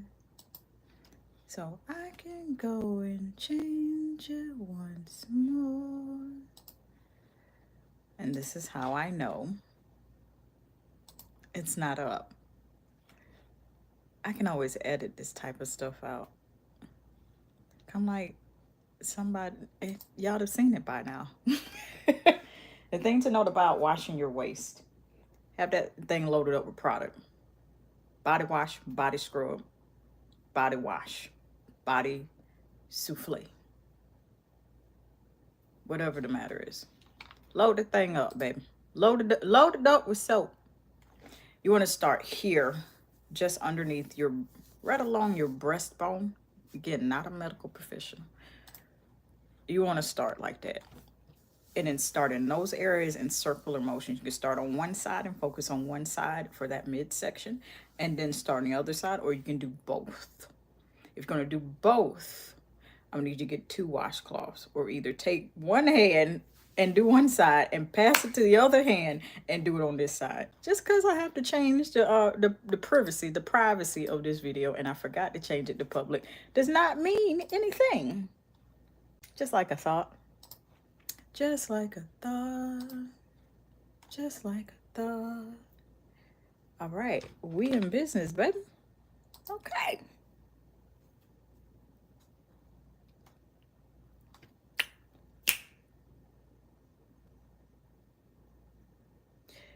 I'm going to cut out a whole lot, but it's still okay. I'm going to make sure to make up for it and expound upon it, because if y'all are just now seeing this, then hello and good evening.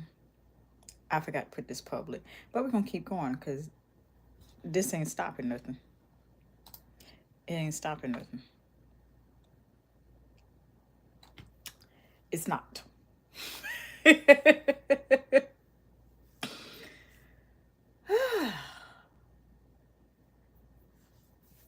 Circular motions.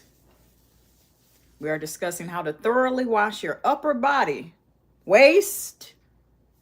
We're going to get to this area, but we're going to be PG always with that, okay? Because you were looking for something else, then you might well go about your business somewhere else. Load it up with soap. Either pass the washcloth from one hand to another, or replicate the exact same thing and pass your shower loofah loaded with that product, whatever you're washing with, to the other hand. And to do this. Wash your belly button. That's the big one. Wash your belly button. Whether you have a inner belly button or out, any or outie, but belly button. Speaking of belly buttons only. Okay. Load the thing up with soap. Load the thing up with soap. Load your belly button up with soap. You would be surprised, and I'm going to say this without telling TMI. You would be surprised at the amount of dirt that accumulates, although the rest of your body, you have thoroughly made sure that everything is clean, and you have gotten your elbows, which is one of the biggest areas that's prone to ashiness. Shoulders, kneecaps, you know, all that.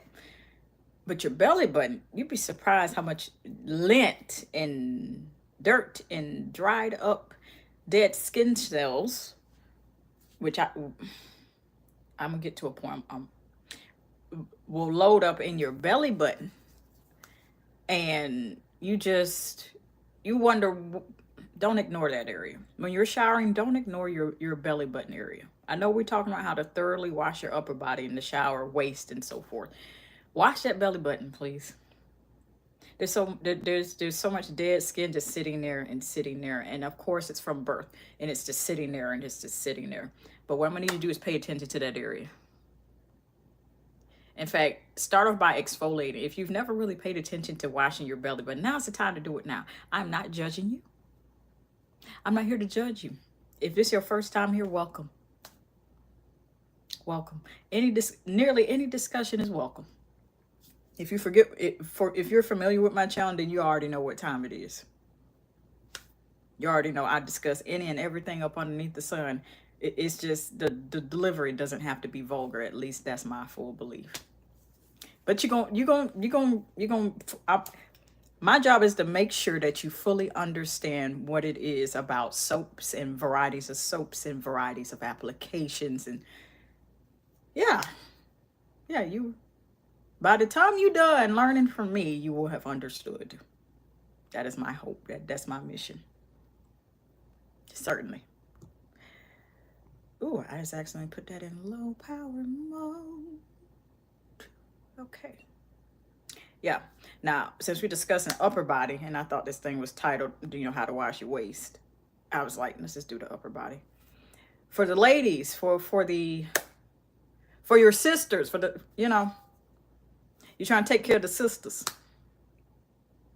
Look, if you laughing, that's okay. You probably need that chuckle tonight, or whenever you're watching this video in the future. Make sure, and I have to be really mindful in how I'm going to like disperse this information.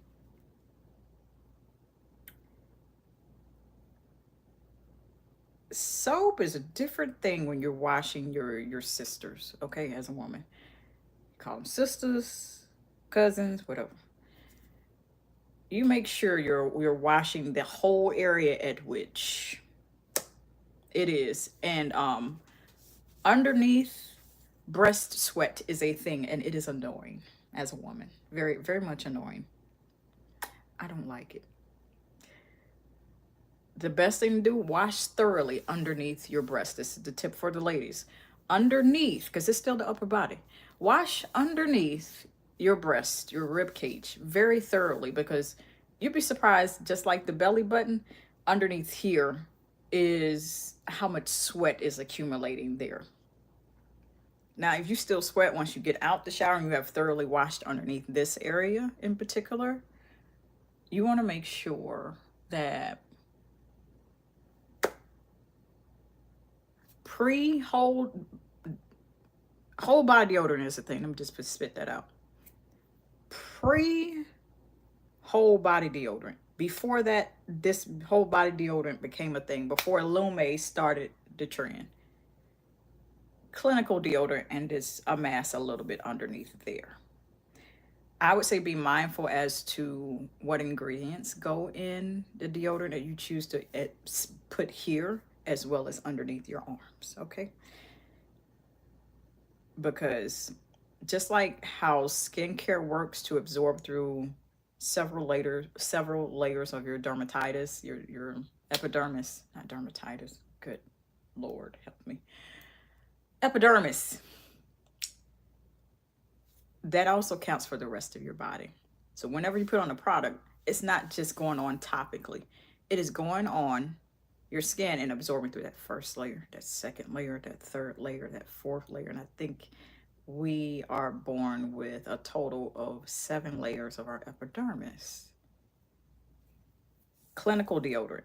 Now that we have whole body deodorants, if you have a spray deodorant, spray whole body deodorant, because I've seen those, and y'all done seen me go over it on my channel as well. Spray, couple feet away from you. One, what that is going to do for you is essentially, and see, I didn't plan on discussing this within the video, so y'all getting extra treats, pretty much. Essentially, you want to spray away from yourself because one, because of the several layers of your epidermis, skin. It's not just this layer we see of, chocolate, melanin, and all that other stuff. You want to spray a couple feet away from it because one, it's not going to go through just that singular layer. It's going to go through several. Two, you got to be mindful of the ingredients that are in it because all of that is going in there. Three, I have shared this so many times on the channel, and I do not mind expressing and sharing this again. This is your pop quiz. I need to start doing pop quizzes.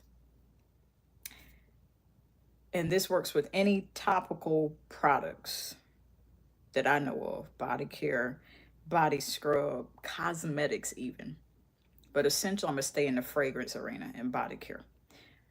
Make it your business to read an ingredient bottle of body care, perfume, and everything.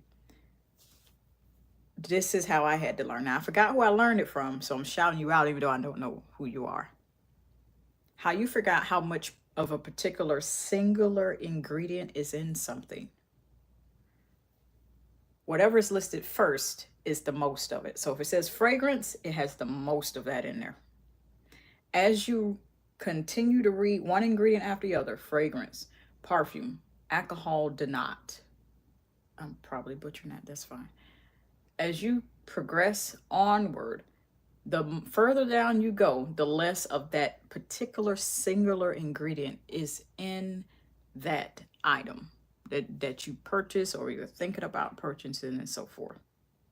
And so because of that structure, if you're mindful, if you're kind of concerned about ingredients and putting it around here or anywhere, just head to toe, spray that away from you when it comes to your undercarriage area, ladies. Be careful. Spray it away from you. It'll still get into the layers of the skin and make you smell good and deodorize that area. But also it's less product, less of those ingredients being distributed throughout your body and your system. Because through your skin, that gets into your bloodstream. Do your research. You ain't got to believe me. Do your research. I'm a person that's just heavily a big fan of do your homework. Do your homework. Do all of that with whole body deodorant, spraying underneath the undercarriage. That's how you get rid of underboob sweat. That's after you have thoroughly washed that. Now, upper body also includes underneath the arms. You see how smooth that is with a white cast of deodorant. Anywho, hey, we're not pretending over here. Okay. If you want to get rid of the hair, here, use the Nair. I'm not sponsored. Bars.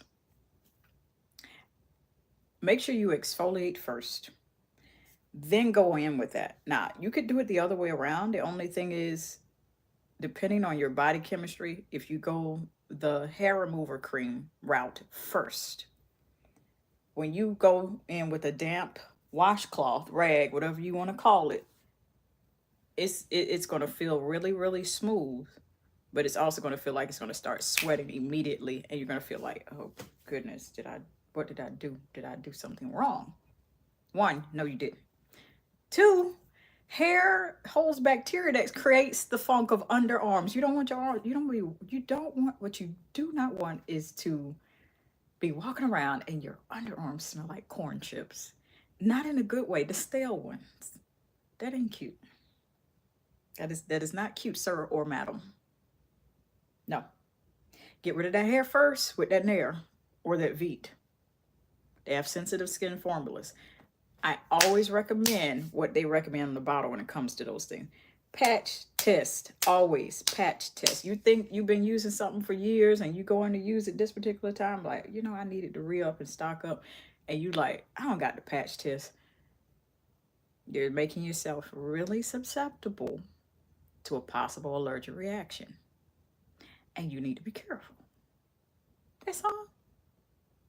That's all. Yeah, that's all that about that underarm undercarriage stuff. Exfoliate before or after you remove the hair.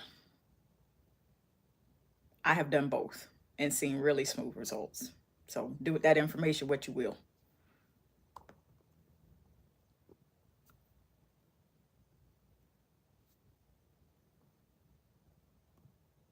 The real Bree B.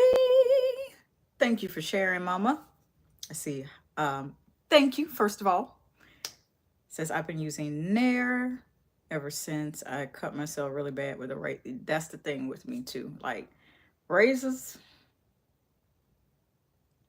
if you're the thing about razors, as far as personal grooming, you need to be ever so delicate and light-handed. And coming from a person, I'm telling myself, testifying, I'm in a much better position now. But I still don't like using razors underneath my arm. So I understand, Brie.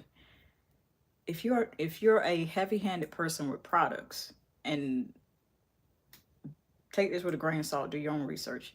What I have found with me, because I'm heavy-handed with applying products and not just body care and cocoa butter and not just makeup, not just hair products.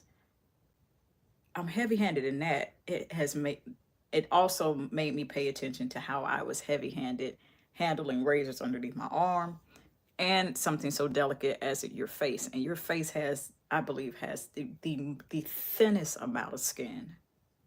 The thinnest amount of skin compared to the rest of your body. You can do research. I'm not a medical professional. I just like to be well informed. So hair removal creams are godsend for those of us that are heavy-handed with our hands with razors, because you don't want to look like you done ran up and cut yourself. It's ghetto. And there's no judgment here, because I've had it happen to me. I had it happen recently. I'm using a razor to make, my legs smooth, and, because I believe in beauty maintenance and doing it myself. Been doing it since I was a teenager. And no matter how delicate I was still a little bit too heavy-handed. Even though I use body lotion or whatever it is, you still want to have a cream or a lotion or an oil. I still mini nipped myself. And so that takes practice. Don't ever feel bad about, and I'm not saying, Brie, that you are feeling down on yourself, but in case you are, or anybody else with a similar issue, never feel bad about yourself for nipping yourself. That just means you got to be lighter with your hands. And if you know that's going to take a lot of practice, opt for the sensitive. Even if your skin is not sensitive, opt for the sensitive variety of hair removal creams that are specifically targeted towards arms, body, bikini lady area, legs, stuff like that. Opt for things like that. That is going to really benefit you, because one, it's already formulated for sensitive skin. Two, it's always going to say on the bottle, at least it should, for you to patch test on your arm, on your inner arm is what they normally suggest. I think that's what they normally suggest on the bottle, and dermatologists too. I am not one. And then just go from there and give it 24 hours. And then if you don't see any allergic reactions, then you're fine. You're good to go. You put on the rest of your body. I have a video. I'm going to put it up on my community tab. And I'm still trying to decide as to whether or not I should do an updated version. How to get smooth legs without shaving. And that'll go over everything for you. It's a couple years old, but it's still relevant. Very much relevant. Okay. How to thoroughly wash your upper body. Your neck. I already have a video discussing that. So I'll put that up too. So we got smooth legs without shaving. How to thoroughly wash your neck. It has definitely been a joy, and I thank each and every one of you for watching. And don't forget to like, share, and subscribe, and binge watch the playlist. If there's something that you need body care wise for advice, just power through that playlist. I'm gonna link you to it at the top or at the bottom. Absolutely, Brie, you got it. And I suggest having a healthy snack with it. At least here, it's over here in the evening time. Might be a little late to have dinner or a snack, but that'll work. Until next time. Love you. Babe, hello.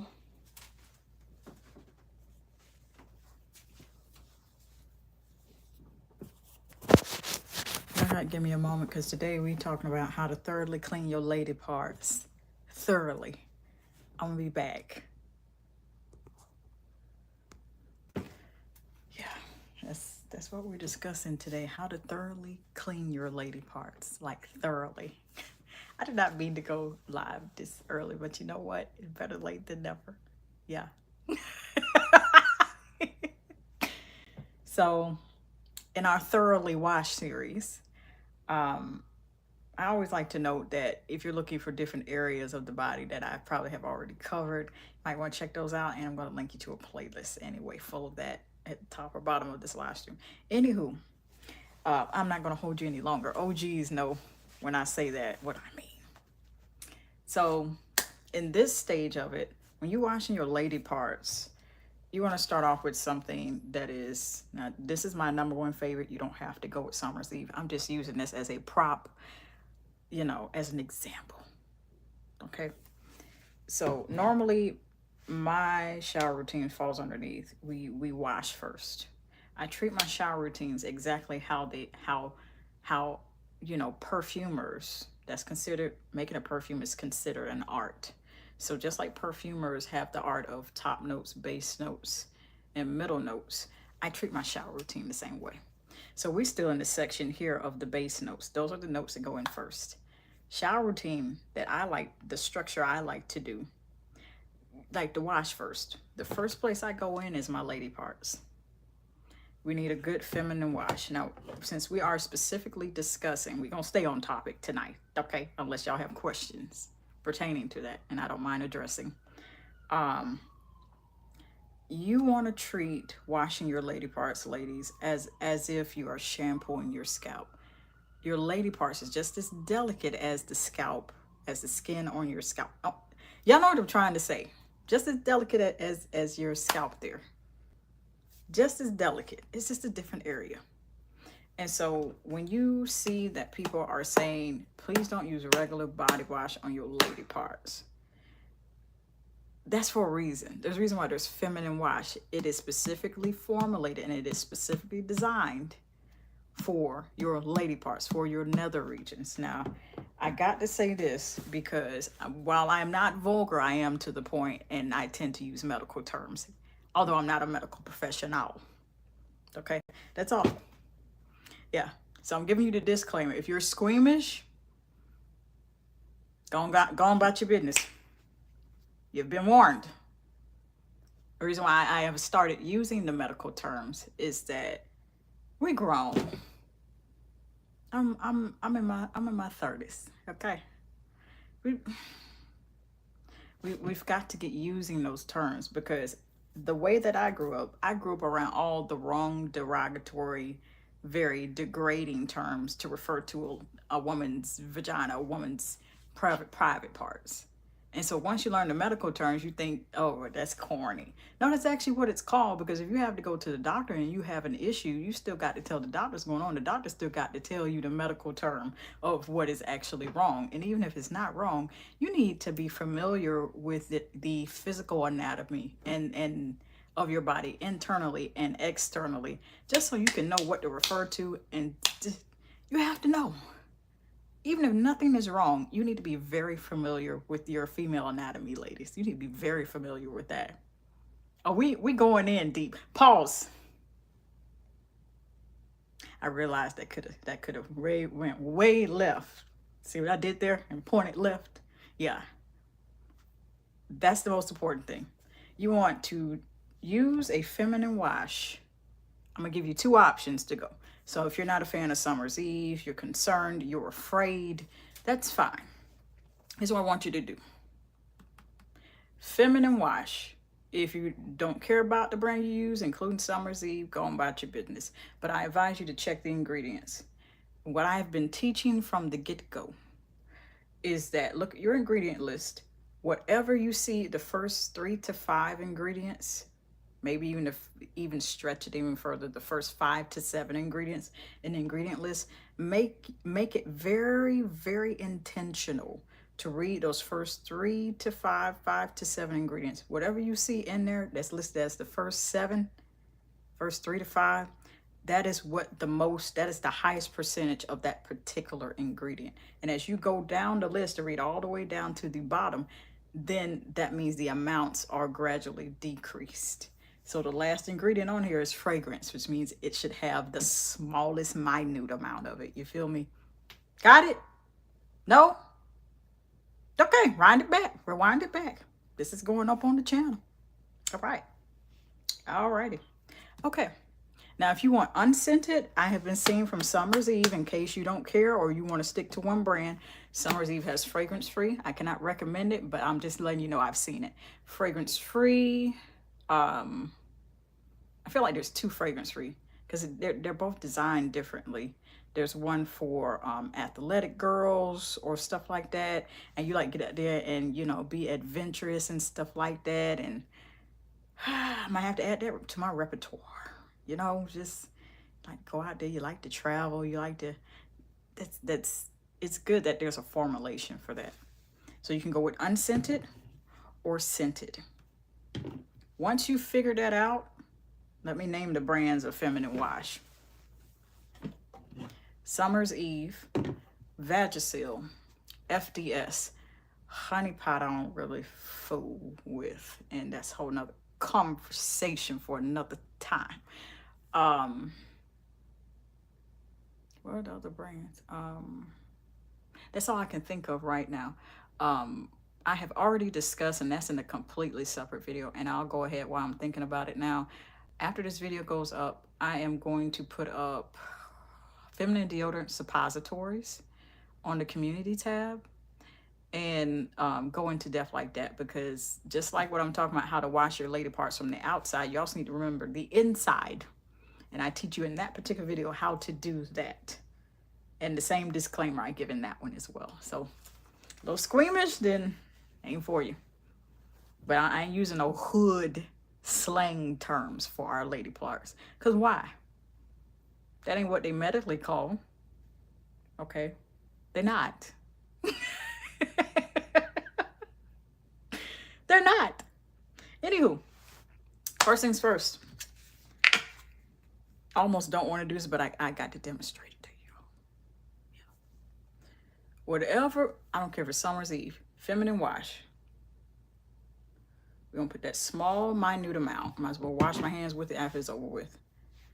You can put that amount, less than a dime size amount, or at least a quarter size. A guapage. What is a guap? A large amount, quarter size and larger. A hefty amount, a generous amount. That's more like the proper, you know, proper term. You want to make sure you're getting that hands. You use a washcloth. I recommend using your hands. And have a shower loofah off to the side, separate for that. And make sure this is a shower loofah or a washcloth that is separate, that you're using solely just for your lady parts. And that you're not taking the same washcloth, and that you're not taking the same shower loofah. And then also, I'm gonna just go and bathe the rest of my body. Don't do that. You spreading germs back and forth. Next thing you know, you got to go to the doctor, and you throw your head, the doctor gonna throw their head back and freeze like the cross-contamination. I'm not a medical professional. I can just only imagine the doctor. Well, what are you here for? And you said you used that wash cloth for the other area. Did you rinse that? You did that consecutively? You did. Quite worried here. Sorry, I didn't say nothing. And then here you are. I thought it was fine. I was in a rush. I just used the same washcloth for my private parts that I did on the rest of me, and I didn't understand why a rash came up. Doctors are going to be like, you're going to have to use separate washcloths. So I'm going to need you to throw everything out. It's cross-contaminated. Yeah. You have to treat this as if it's, you know, like you know, cross-contamination of meats when you cook. Yeah. Again, not a medical professional. That's a reenactment. That's a dramatization. I love doing those. Anywho, you don't want to have that conversation with the doctor. Separate washcloth for just your private area. Separate shower loofah for just your private area. Then, a little bit of this soap still in my hand. And y'all saw me put just a little bit on there. And then you want to go right in. So we're going to pretend like this is my lady parts. And I'm going to just go in like this. And you want to treat it like you're shampooing it. Because essentially, although that hair is there, even if you get rid of the hair, there's still like stubble there unless you're waxing and using Nair and Veet. My #1 favorite. You want to get rid of the hair? Use the Nair. Bars. And you just treat it like you're shampooing your hair. You ever have that feeling where you're just you get your hair detangled and you go in and you feel that relief and you're very relaxing. You having a whole moment. Treat showering, washing your lady parts with this feminine wash the same way. You want to go in with a good shower loofah, washcloth, or your hand like that. Be very gentle. Massage. No funny business now. Okay, I have to point that out. You're solely making sure everything's clean. Purely clean.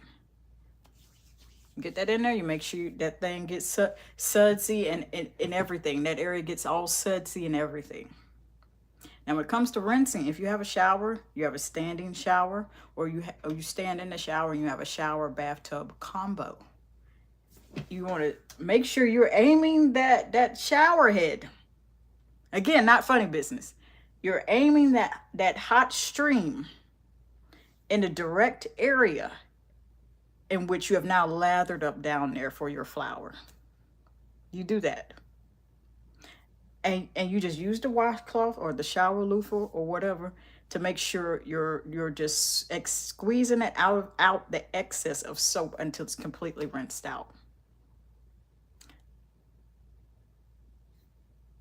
Continually do that. It might be 2 to 3 washes, 2 to 3 rinses, I mean. And then you do front to back.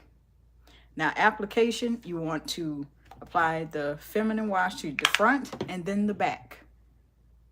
Do not, I repeat, do not do back to front, or you're going to have another one of these conversations. You're going to have this different conversation with your doctor. Dramatization.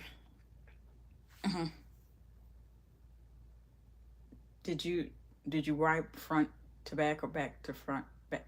Oh, okay. May I add a suggestion? Yes. Okay. All right. No more wiping back to front. That's you're spreading bacteria from that area to your. Yes, that's not healthy. That's going to cause several problems with your reproductive system. Please don't do that anymore. You don't want to have that conversation. Do the front and then turn around and do the back as far as applying your feminine wash, and then rinse in the same way. Stand underneath that hot stream of shower water and then turn around and do the bulk. Un momento, por favor. Thank you. I'll be back.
I am back.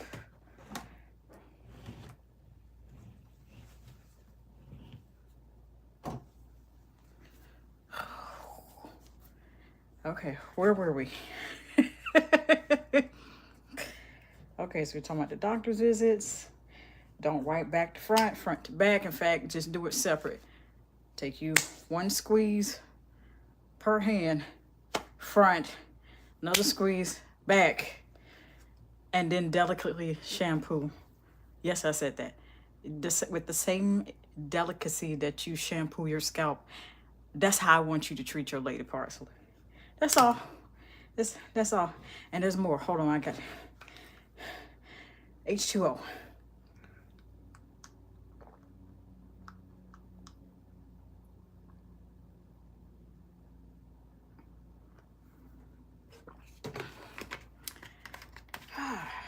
Can't complain about that.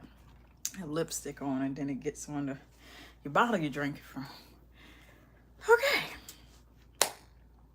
When you're done thoroughly rinsing, then comes the time that determines that when you step out the shower, well, after, whether or not you don't want nothing smelling unpleasant.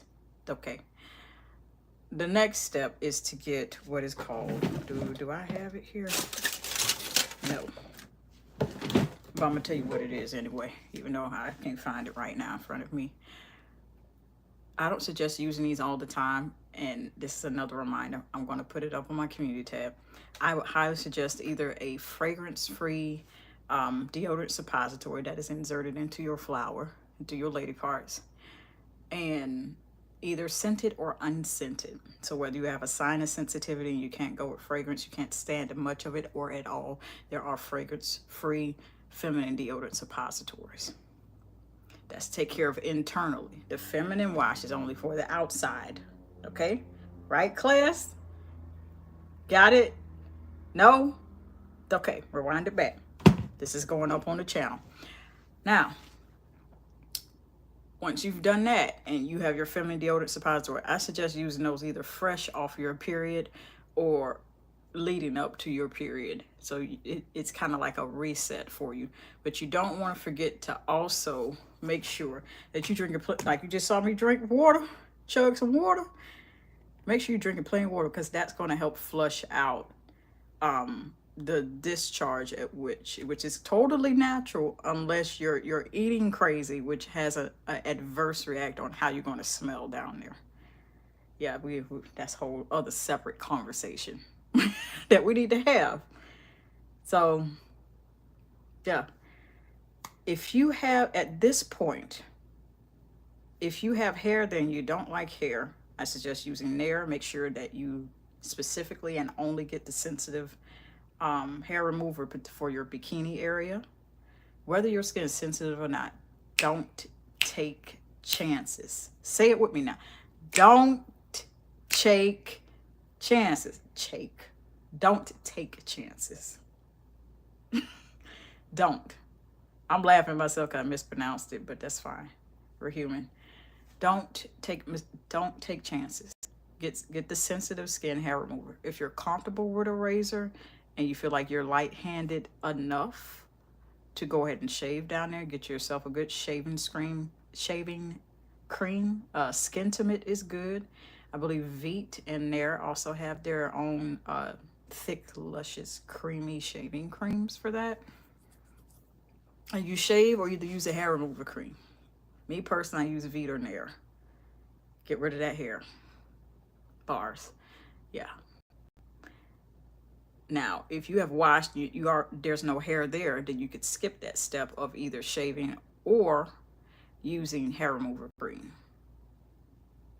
You could do that. And then you've already inserted your feminine deodorant suppository. And then make sure that when you're prepping to get dressed, that for your underwear, you get yourself a nice heavy absorbency of a pad, either super and higher. Overnight is really recommended. Whether you're taking this shower in the middle of the day, afternoon, or first thing in the morning, you need to put on a pad, especially if you're going to insert a feminine deodorant suppository into your nether regions, into your vagina. We're using medical terms here. We're grown. So Because what's going to happen when you put in a feminine deodorant suppository in there, especially you do this fresh off your period as a reset to like cleanse everything out. Although I am going to note, and don't take my word for it, I strongly advise you to do your research. Because if you're the young lady watching, you're the woman watching, or you're a parent and you're trying to learn this stuff for your daughter, it's very imperative for you to do that research and for you to be very, very aware of it. If you're still kind of squeamish, if the mother of your child is around, I definitely suggest share this with her. Because I learned a lot of this stuff by being taught, but I also learned a lot of this stuff through the grace of God, me finding it on my own. And so I just combined it together for y'all. My lessons are my mistakes and the stuff I had to work to learn is now at your convenience, at your fingertips. That's your gift, what I'm doing now. So you want to make sure that when you're using a feminine deodorant suppository, the highest absorbency of a pad, put it on directly after you've done all those things. Whether you have hair down there or not, or whatever like that. And you feel like, okay, now I'm ready to get dressed. So now, super or overnight, I highly recommend that overnight pad. Holds the most absorbency as you sleep. Because what's going to happen is with a feminine deodorant suppository, it's made out of this material where it melts at room temperature. If you hold it long enough, your hands, it will melt like chocolate. It's not edible. I want to note that. It's not worth the hospital visit. Please don't do that to yourself. It melts at room temperature of your natural body heat. So you can just only imagine inserting that in there within yourself. And when it comes out, it's going to leak out as if it's going to have that same feeling as if your menstrual cycle, as if your period is coming on. So you're going to insert that in right after the shower, right after you rinse and do all that stuff. Overnight pad, the highest absorbency you can get, super or overnight. Overnight, highly, heavily suggest that. Then you get dressed with everything else. Now, I have to speak on this because I literally saw this on Amazon and I had to stop because it was causing problems. But I will say, if you're not allergic to it, there are the feminine powder. Just make sure it's talc free, because talc has grown to have a bad reputation, allegedly. Be careful about that. If you don't want to do that route, there are feminine deodorant sprays in aerosol cans. Summer's Eve FDS is the OG of those sprays. And they come in packs of 3. They should be all grouped together when you go down the aisle. Okay. For the men, if you happen to do this for your lady or for your teenage daughter, the awkward aisle. Oh, you know, you got a name for it. I know y'all got a name for it. Okay.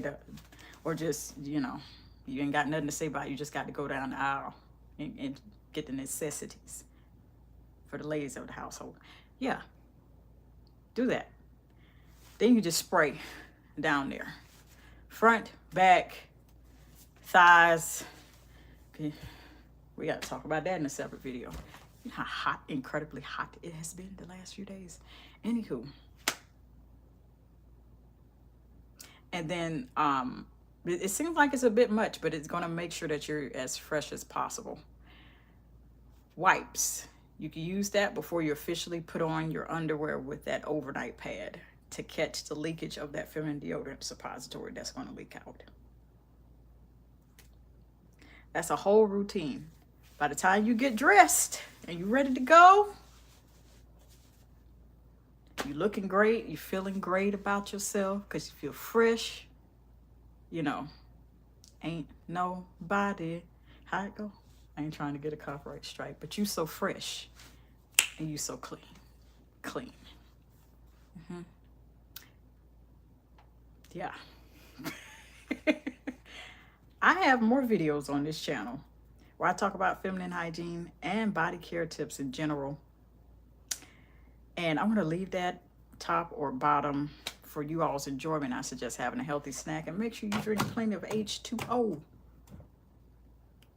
Just like you saw me do. Yeah, this weather is not playing. Until next time, whenever that shall be, keep your notifications on and put the notification bell on all if you haven't. Make sure to like, share, and subscribe. Love you.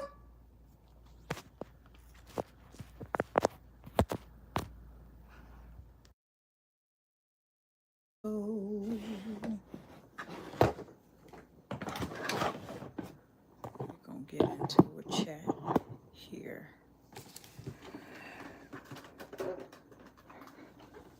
Today, in today's video, we shall discuss exactly how to thoroughly wash your underarms in the shower. And excuse me, un momento por favor, while I get this stuff together before we begin.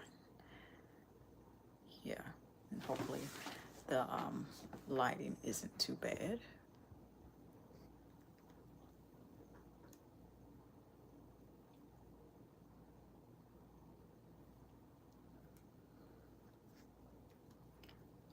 I certainly hope it ain't like the last time where I didn't have it.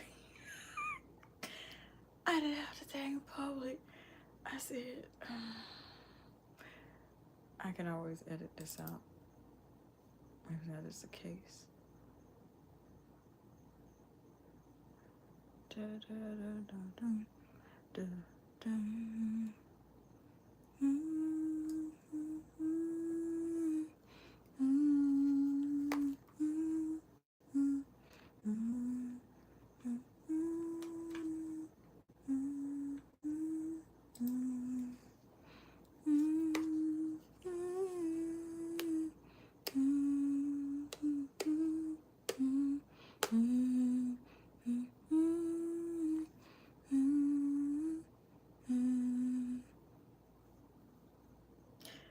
In today's video, we shall discuss how to thoroughly wash your underarms. I don't know why I want to say armpits. How to thoroughly wash your underarms in the shower. So I got a couple of tools to discuss and a couple of things to go over. So that way you could get the maximum best out of everything. So we are brave here on this channel. We are all part of a brave family.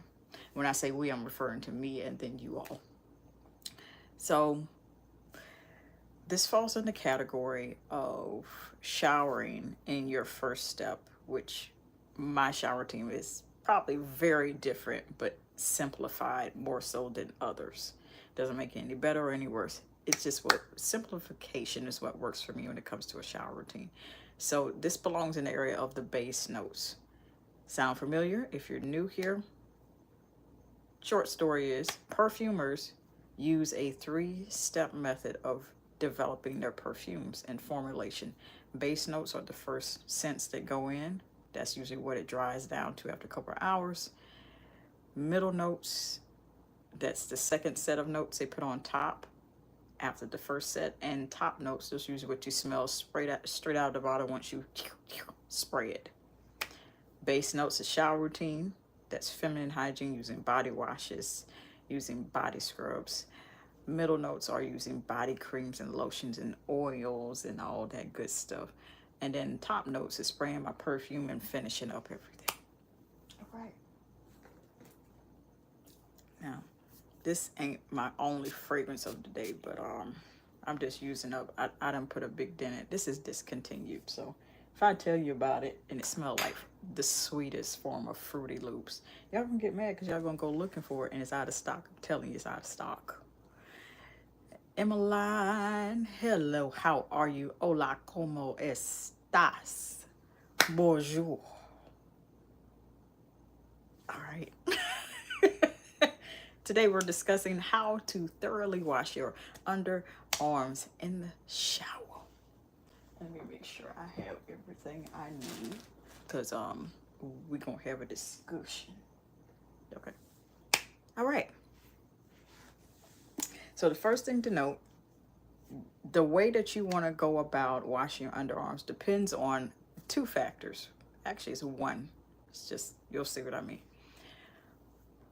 one, as you can see, I got to take care of this tonight. So if you have hair underneath your arms, that's barely a couple days worth. So I'm going to go in with this after I get off with y'all off this live stream. You want to get rid of the hair, use the Nair bars. So, although that's not much hair, this is what determines the next step you take in your shower routine. When you're focusing primarily on your underarms, if it has even a little bit of hair like this, just a little bit of hair, you want to go and get rid of that hair first.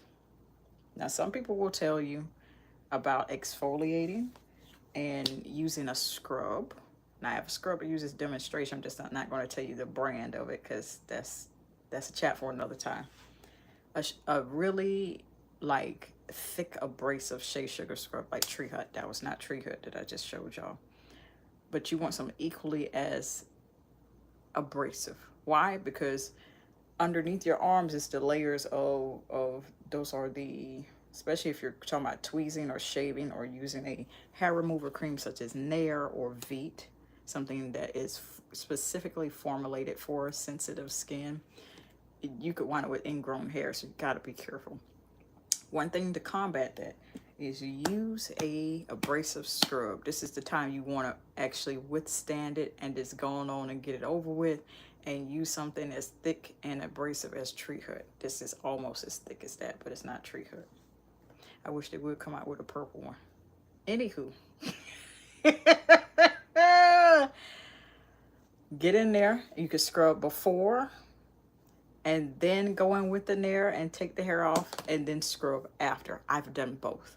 The difference in effectiveness as far as you using a body scrub to exfoliate underneath your arms before you take the hair off, before you shave, and then after, I haven't really noticed a difference. Plus, two, to add, I haven't really paid attention to that, but you still will get the same amount of smoothness. The point is either exfoliate before you take this hair off or after you take this hair off. But whatever you do, make sure you do it. Got it? Good? No? Rewind it back. This is going up on the channel. All right. After you have exfoliated and gotten rid of the hair, what else do you do?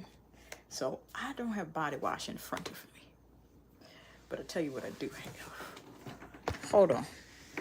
And I've started doing this and using this particular product rather than regular body wash. So with this, you have to use your own judgment. And I only covered up that camera because I went to reaching and I'm like, I know y'all don't want to see my shirt all in, but I'm trying to reach for something in front of me. Use, believe it or not, if you don't like Summer's Eve, use something else. If you don't like it scented, there's fragrance free in Summer's Eve and then other brands. Whatever you do, I'm going to recommend using feminine wash for, and I'm going to give you the stipulations for that. I recommend using feminine wash for underneath your arms. I'm going to tell you why. Because it is just as delicate as the lady parts area. We just spoke about the lady parts area just yesterday. Or the day before yesterday. That live stream is up. That video is already up. But then two, most feminine hygiene washes, Summer's Eve, Vagisil, FDS, so forth, currently on the market, they usually are pH balanced. That's a requirement, non-negotiable. Two, they're gynecologist tested, still safe to put underneath the arms.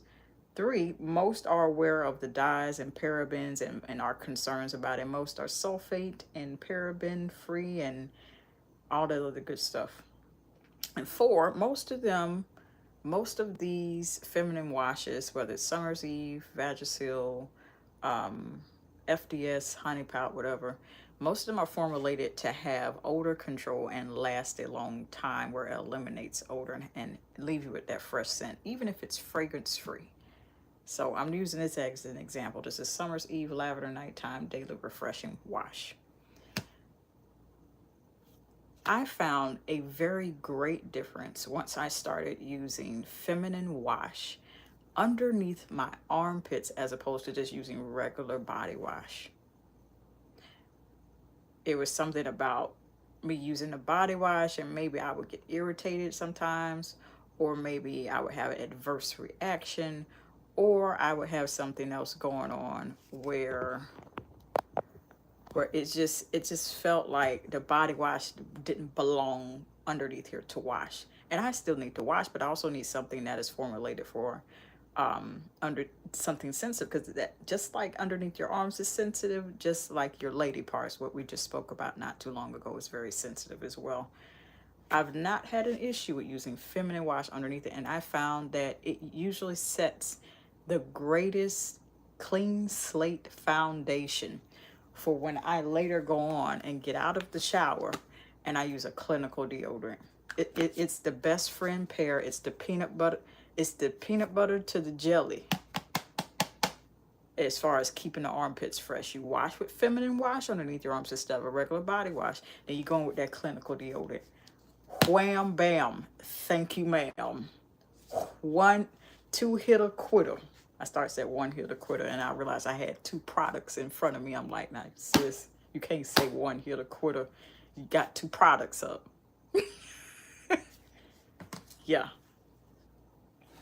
Now, as far as moisturizer underneath the arms, I only recommend this when you get back home. Because one, that's going to, putting lotion underneath your arms is going to interfere with a lot. One, is going to interfere with you washing in the first place with your feminine wash. Two, is going to interfere with you using the clinical deodorant. And then three, is like, if you go out and you don't put on feminine wash underneath your arms, you don't wash with that, you don't put on clinical deodorant, you done got rid of the hair in front of all of that. That was actually the first step. And you go ahead and proceed to put on lotion. Then what is you doing? What did you do? You gonna be sweating it out. You're gonna be sweating it out. I understand now, as I used to hear as a teenager, as a kid. Don't put on the lotion out in the summertime. You're gonna sweat it out. Good thing now, I thank God that they have formulations like this, and this is Tree Hut's Vitamin C, whip shea body butter. So it's meant to lighten the dark marks. I would have to do a whole case study for that, but all I know is this is one of the type of body creams, body lotions, at which when you put it on, it absorbs fast. That's a benefit for summer. You see how fast summer weather is approaching? I don't like it. So go in with your body creams that apply and absorb quickly, and they have a drier type of application. So it dries quickly. It feels like you didn't put anything on. They're non-greasy. Bodycology is another good brand for that. Well, I'm talking about it. And I still wouldn't recommend even putting those body creams underneath your arms. What I will recommend is this. If you're still wanting to moisturize underneath your arms after you have, one, gotten rid of the hair with the Nair bars, after you have then, exfoliated with a Tree Hut like thickness of scrub, either before or after. And then you've gone in and washed it with a feminine wash that contains pH balance and all-day odor protection and odor blockages. You follow me? Okay? Okay, keep your eyes on me. And then you go in with clinical deodorant. So that way, that packs an extra punch. If regular deodorant don't do it for you, don't be ashamed. Clinical deodorant is here to save the day. Then if you still want to moisturize and you still want to put on the body cream, instead of putting it underneath your arms, I'm using this as a demonstration, put it on your shoulder, around that area, but not underneath. That way you still have the smell of it, especially if you're going to use your favorite scented one. Put on your favorite body lotion. It applies very dry. Now, if you don't care and you want to use a greasy lotion, let me warn you. Apply it in layers. I'm going to actually, while I'm thinking about it, link you to a video after this one ends. I'm going to link you to a live stream, I believe, or video. Either way, I'm going to link a related video that goes over how to apply greasy lotion. So in case you don't care nothing about, oh, well, I'm gonna step out in this heat, this smoldering heat, and I'm gonna put on this greasy lotion. Okay, be my guest. I got a video that'll show you how to do it. So you follow those steps, you shouldn't have complaints, but you also shouldn't complain that you still might be sweating still, because it's greasy. That's all. But I'll put it up at the end of this video and on the community tab. Ooh, I was going in. Anywho, I will also put it on the community tab as well. That I will do. Definitely will do. All right. For traveling underneath the arms, because I can't just share with you how to shower underneath the arms and show you the tools and the props and the products and the similar products to use. What happens if you're on the go and you've done all that work, you've gotten rid of the hair with the Nair bars, you have exfoliated with a thickness of a scrub, almost close to tree hut, or exactly, or a bit more abrasive. I don't know anything that is more abrasive than tree hut. So if you find anything, let me know. Yeah. After you've done all of that work and you've applied your scented lotion around your arm, that still hits the target area of your underarm. But then if you're going out somewhere and you waving your hand and you happen to put your arm up, the clinical deodorant, whatever scent you get, is covering you. But then also you smell that sweet smell of lotion still moisturized, but you won't be undoing the work you just did, getting rid of the hair and washing and putting on the clinical deodorant. You feel me? It's still the same area. You're just not applying the lotion in the same place, and you're not messing up all the work that you're doing. Okay. Is there anything else I needed to cover? Yeah, touch-ups. Touch-ups. If you have gone in with Nair like this needs a touch-up. I'm going to just go in with this and completely eliminate it here. Looks like a deodorant. Ooh. Almost got some on my lip. That would not have been good. This is the Nair hair remover cream. Looks like deodorant packaging. Let me show you side by side. Okay, there we go. You want to get into the habit of doing touch-ups at least, I want to say once a week or every 2 weeks max. So for me, it's probably been almost 2 weeks, so it's time for me to do a touch-up. But I'm just going to wipe the whole slate clean. Reason being, you want to adjust how often you do your touch-ups once you take the initial whole amount off. Just because that hair underneath your arms, just like the hair down below your lady parts, that hair houses bacteria that causes the funk to rise. We just all the way out here on this channel. I'm not vulgar, but I will get to the point.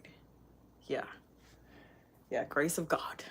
Because why do you need to be vulgar to teach, for me to tell you the best thing to do, from my opinion? You don't need it. You don't. Get in the habit of doing touch-ups, and you want to adjust it according to how thick that you know. This requires you being observant of your own body and observant of your own, like, different cycles, not menstrual cycle, of how often and how fast the hair grows from your body in those areas. Audrey Russell, thank you, appreciate you.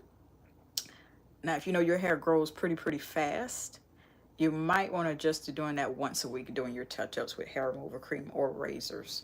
One thing I want to say about razors, because I said I was going to touch base on this as well.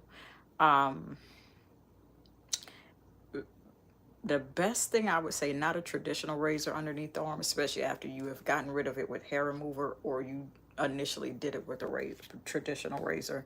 Go in with eyebrow razors. They sell them in bulk on Amazon.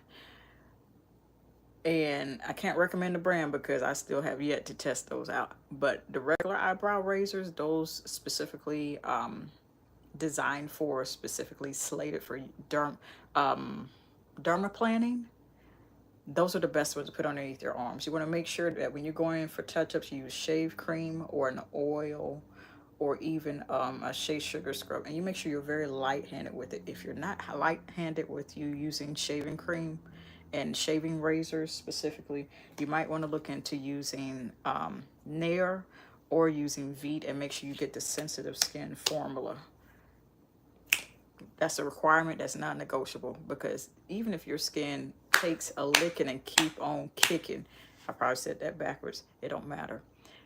Even if your skin is not sensitive, you still want to get something sensitive skin formulated, because you never know what's going to take place with all the many times that companies will reformulate stuff, rebrand stuff. Rebranding stuff is your first sign. Ha!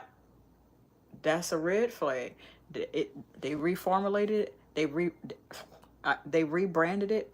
9 times out of 10, they have reformulated it as well, allegedly. That's the reason why I say it in that particular order.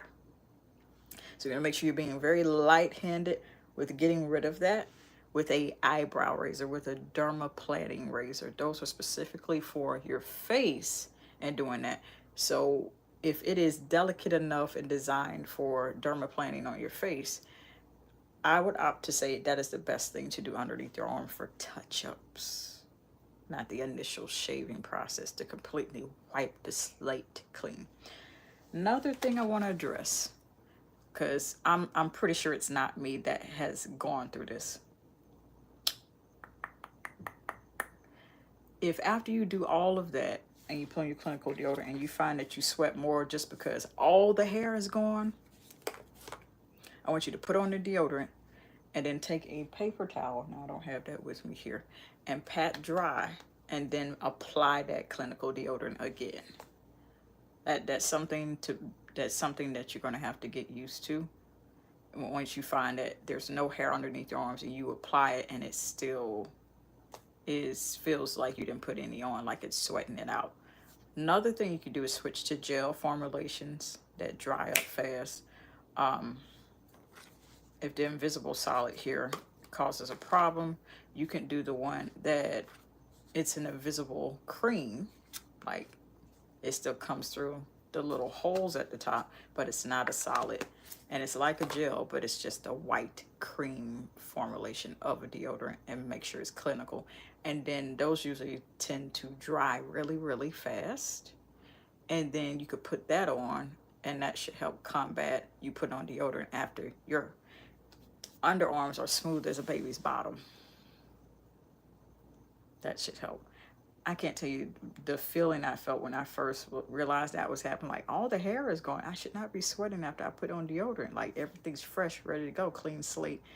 You still probably going to have that, because one, depends on the weather and the humidity. If you have humidity where you are, or unless you have the dry type of heat where you are.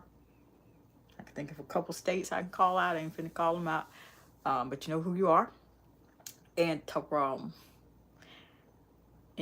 what you do is you adjust the type of clinical deodorant. You adjust the type of deodorant formulation, so that way that can accompany and work in conjunction with you wiping, having smooth as a baby's bottom underarms.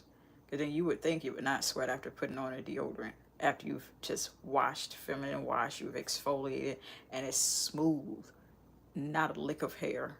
And you put on that deodorant and it's like, wait, I put on deodorant. Why does it feel a watery sweating immediately? If you're in a humid weather or a humid area, that's definitely going to take place no matter what you do. I would say take your deodorant with you.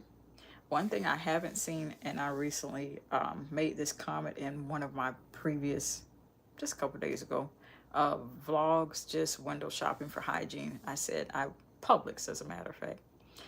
I said, now, why don't they have clinical deodorant travel size? You see travel size of the regular deodorant. But the thing about regular deodorant, not everyone's armpits are very friendly to regular deodorant, okay? And I happen to be one of them people. That's all I'm saying. Paisley Shane 13. Hello, how are you? Au revoir. Hello. Hola, como estás? Thank you for stopping by. We talked about how to thoroughly wash your underarms in the shower, and I've gotten to the point where I talk about aftercare. Clinical deodorants is what we're talking about right now, because sometimes you get wipe the slate clean and have no more hair and do all the work to clean, and you put on the clinical deodorant or regular deodorant and you're beginning to sweat it out almost immediately. So I'm giving some alternatives for that. But I wish to see clinical deodorant in the travel size. It's good to have the regular deodorant in the travel size, but we need clinical. Because sometimes that regular deodorant don't be cutting. You have you out here smelling like corn chips sitting on somebody's tour bus. You don't want that. You don't. You don't. You don't want that. Even though it smells like corn chips, it just smells bad. And then it's just going to irritate you, because I've done all this work. I have shaved the hair underneath the arms, And I've used feminine wash. I've done all this work. Everything's smooth. There's not a lick of hair, not a strand of hair, and you're still sweating. It's like time to upgrade from regular deodorant. I thank God for the 2 people that told me about, hey, why don't you try clinical deodorant? Before it was an actual thing. Very thankful for them. Very extremely thankful.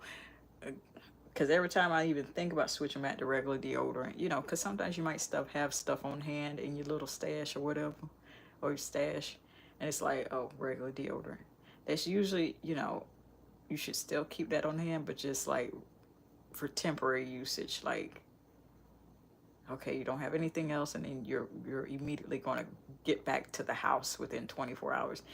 Then you could make a little exception for, you can make an exception for having regular deodorant on hand as your, like, your travel emergency deodorant. You feel me? Yeah. I got more videos like this on the channel. I'm going to link you to a playlist at either the top or the bottom. In addition to, what did I say? I also was going to link you all to how to apply greasy lotions as well. And I'm going to put that on the community tab. I would suggest having a healthy snack to go along with it, including drinking plenty of H2O. This weather's not playing out here. This heat is not playing out here. So I surely hope that this has helped you have the most sweat-free armpits of all. And I'm going to need to do a touch-up myself with the Nair to get rid of the hair. And I'm probably going to exfoliate as well. Until next time. Love you. Welcome back. Or should I sing that? Bars. Welcome back.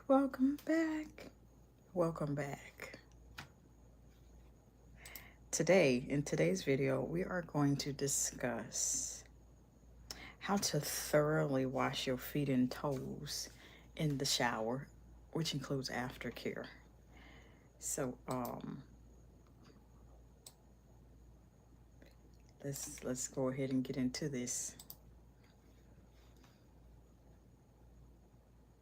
So the first thing to note, we've been going through I don't want to say section by section, but body part by body part of how to thoroughly wash yourself in certain areas. And so that's very imperative. Most people, and this is not shade, most people will just shower and do a little scrub, a little here, scrub a little there, you know. Oh, I went to shower, now wash here, done. No, that's an art. It's an art. Showering properly and thoroughly is an art. They don't have to be perfect, and it's really between you and the good Lord. Okay, so we're on the section where we're talking about feet. Okay, I don't know how many, I just don't know how many more times I'm going to be doing that. And if I can get a good angle, I will be doing a demonstration for you all. Until then, yeah. Cause that is a little crazy. But we're brave here on this channel. Anywho, so when you come to the point you've done all the showering from head to toe, washed hair, or maybe your hair is washed and you've done your underarms, you've done your shoulders, oh, I forgot an area. I won't say what. We'll cover that after this. Washing your back quarters, butt, and everything. Legs, kneecaps. What was the last thing we covered? Underarms and underarm care. What do you do? How to maintain it? Feet. What you want to do when it comes to washing your feet is, when it gets to that point, that's usually, for most people, I know it is for myself, it is usually the last section, the last part of your body, your feet, that you're like, okay, I'm gonna wash my feet and be done with it. For me, it's the second to last. I wash my hands as the very last step because I want to step out the shower with whatever I shower with. For example, if I use something like Caress, it tends to linger. What in the world was that? Now I see. I'm gonna just let it stay now till it's time to demonstrate with it. Most people, your feet is the last thing you wash. For me, it's the second to last thing. Feet and then hands. Because I'm washing the hands with whatever I start off with. So if it's a body wash, body scrub, I'm gonna wash my hands one more time with it. Even though I use my hands to wash myself, or use my hands to use the washcloth or the shower loofah. The first thing I want to smell when I'm drying off in the shower is what I bathe with on my hands. I know it's going to only last so long because I want to go through the house and, oh, I want to get dinner, or I want to get dinner started or cook something. So that smell lasts from there until I have to wash my hands again to cook. So it's just like a temporary little luxury thing I like to do for myself. And it don't matter if the body wash costs $20 or $6. I got a whole video just solely on that. So washing your feet is a little bit different. With that, you want to make sure, I'm just going to go over it by product type. So since I showed you this is liquid gold. Liquid gold. Behold the liquid gold. Caress, shea butter, and brown sugar. To me, it looks like 24 karat gold. It's not in here. And don't get no ideas. That's all. Because it won't be affordable anymore. That's all. Okay. Anywho, if you're washing your feet with a body wash, in particular, this is exfoliating. It's not as thick of it's not as abrasive as Tree Hut is, but it's like on the lower level of things. Maybe almost neck and neck with Dove body polish. Dove has upgraded to body scrub, and I can't say what the difference is of Dove body scrub as opposed to when it was just only a polish. Cause it might just only be a name change. That's my guess, allegedly. You just never know. You want to make sure you get a whole guapage. That almost came out. I ain't finna waste my liquid gold. Some of it got on my nose and my hand. Wait a minute. You want to make sure, if you're using the body wash route, to wash your feet as the last step, or maybe it's not the last step. Get that in your shower loofah. Get that in your washcloth or your hands. This is something you actually do with hands and be effective. And you just go ahead and do this. Get all around them feet. We pretend this is my feet, and you get up out in there and you get between the toes. What is happening here? I had to clear my throat. You get all in between the toes. Hello, Amber Smith. Appreciate you stopping by today. We're talking about how to thoroughly wash your feet and toes in the shower. Most people, it's probably the last step before you officially step out the shower and dry off. For me, it's second to last. Anywho, we going over, if you're using body wash, what to do. Put this in your shower loofah. Whoops. Put this in your washcloth or your hands. Get that between the toes. Put that over the top of the foot, between the toes, then underneath the feet, back of the heel, in there where the arch is. If you have an arch, or you do have an arch, doesn't matter. Get all over the whole foot. Distribute the entire product, if you're going the body wash route that time around when you're showering, all over the foot, so it can just be coated. Coat your entire foot, both of them, one at a time. Doesn't matter which one. No, just whatever you are in constant regular routine of, do that. Coat that foot with it. Then if you are in the shower and you have a steady stream running of hot water, hot, lukewarm, or you have it specifically temperatured, I don't know if that's a word, that's okay. You have it at a specific temperature in which you're comfortable. Then you just take your foot and slide it right underneath where that steady stream of shower water is blasting out at. Vids by Zoe. Hello, how are you? Amber Smith. I'm blessed and highly favored. I'm doing okay. Yes. Having a grand time, spending time with y'all while we're live. And I hope you are doing well as well. And then you just let the shower rinse it off. Now, does that mean that you need to only let the shower stream of water rinse your foot?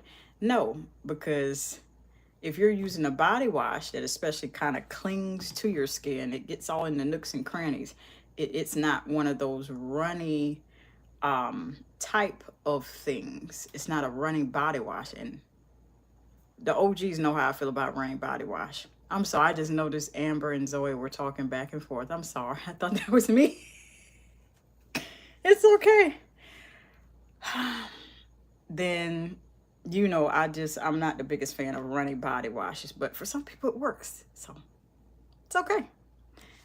You want to make sure you use that steady stream of shower water to a comfortable, acclimated temperature to rinse off your foot initially.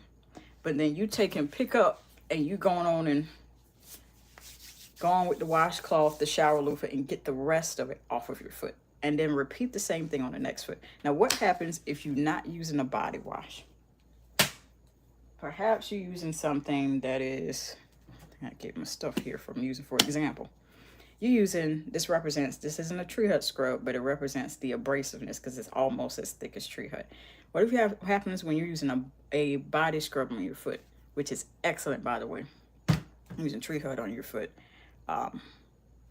That could work wonders, make your skin really, really smooth, especially if you have like cracked heels, or maybe you don't, you just want to maintain what is underneath your feet and in the heel area.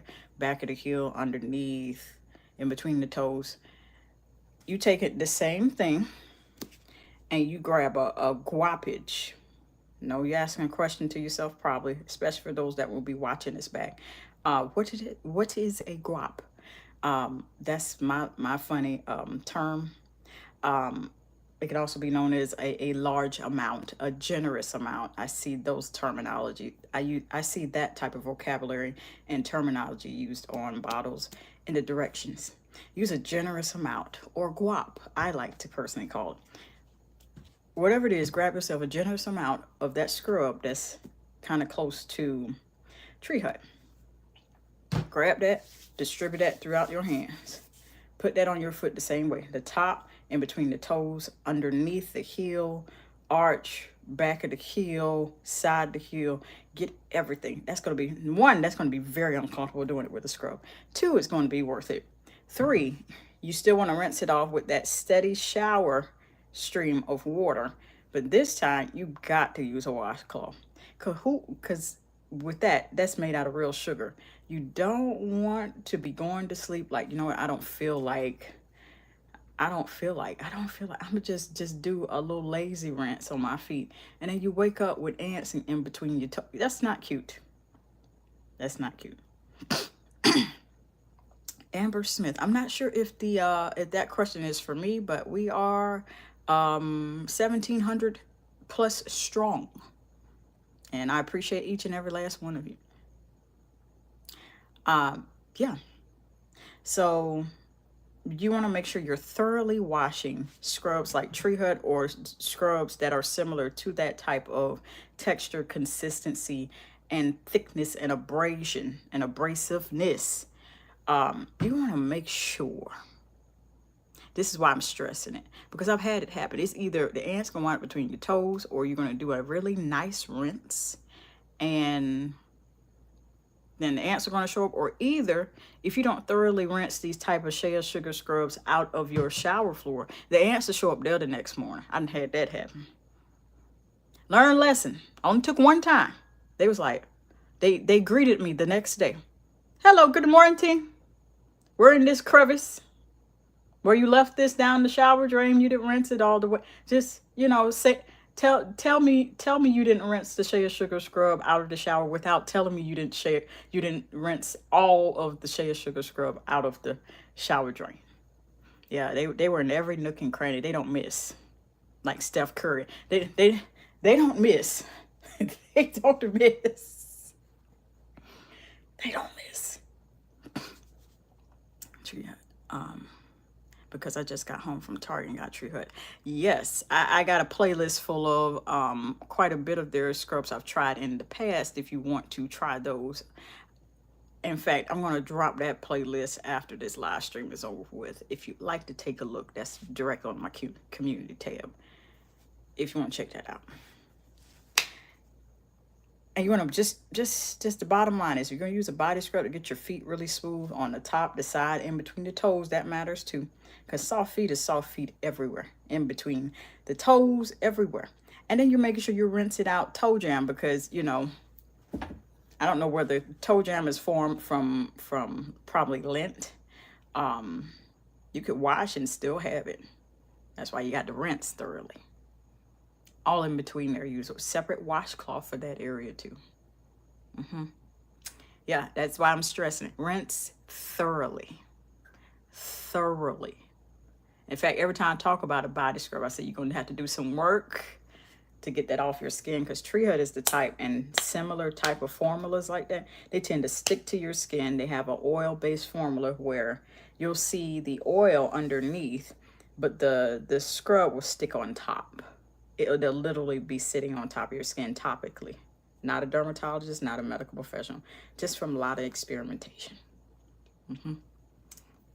Favorite tree hut body scrub? Ooh. One smells bourgeois, tropic, glow, but it's like I really have multiple favorites. I don't really have one favorite. And then Tahitian vanilla bean, but it's like I'll be wind up telling you about all of them. Papaya paradise. See, I gave you 3 already. I don't really have a favorite. It's just I have a couple of favorites. So yeah, they're all in the playlist I'm gonna put up after the stream is over with on my community tab. And I think I'm going to, in honor of talking about using body scrub on your feet, I'm going to put it at the end, at the top or bottom of this one too, of this direct live stream. Now, what happens if you're using a bar of soap? Watermelon. I've tried the watermelon one. That's also already in the playlist. If you're using a bar of soap and that's all you use, that is no shade. You want to make sure you're lathering up very, very thoroughly and in thickness. Dove is really good. I'm not sure about Dial, but Dial has antibacterial, so you probably in for a really great experience with that. Of course, I can't really recommend it because my rule here on this channel is if I don't try it, I can't recommend it, and that's not fair. Plus, you know, how many times have we heard of content creators, they're endorsing something that, allegedly endorsing something that, you know, I have to really like the product. And y'all know that if I don't like something, I tell y'all something. I tell y'all I don't like it. I tell you what can be improved. More than I tell you I don't like it. Like, okay, I didn't like this particular thing. I think you could work on this. And I know the companies are listening. Yeah. Bar soap, you want to lather it up in a very nice, soft, plush washcloth. If you want to go with the rough washcloth, that's fine. I'd have had a conversation about that before. You need a rough washcloth. Please, you been to rub yourself to the what? Let me not say that.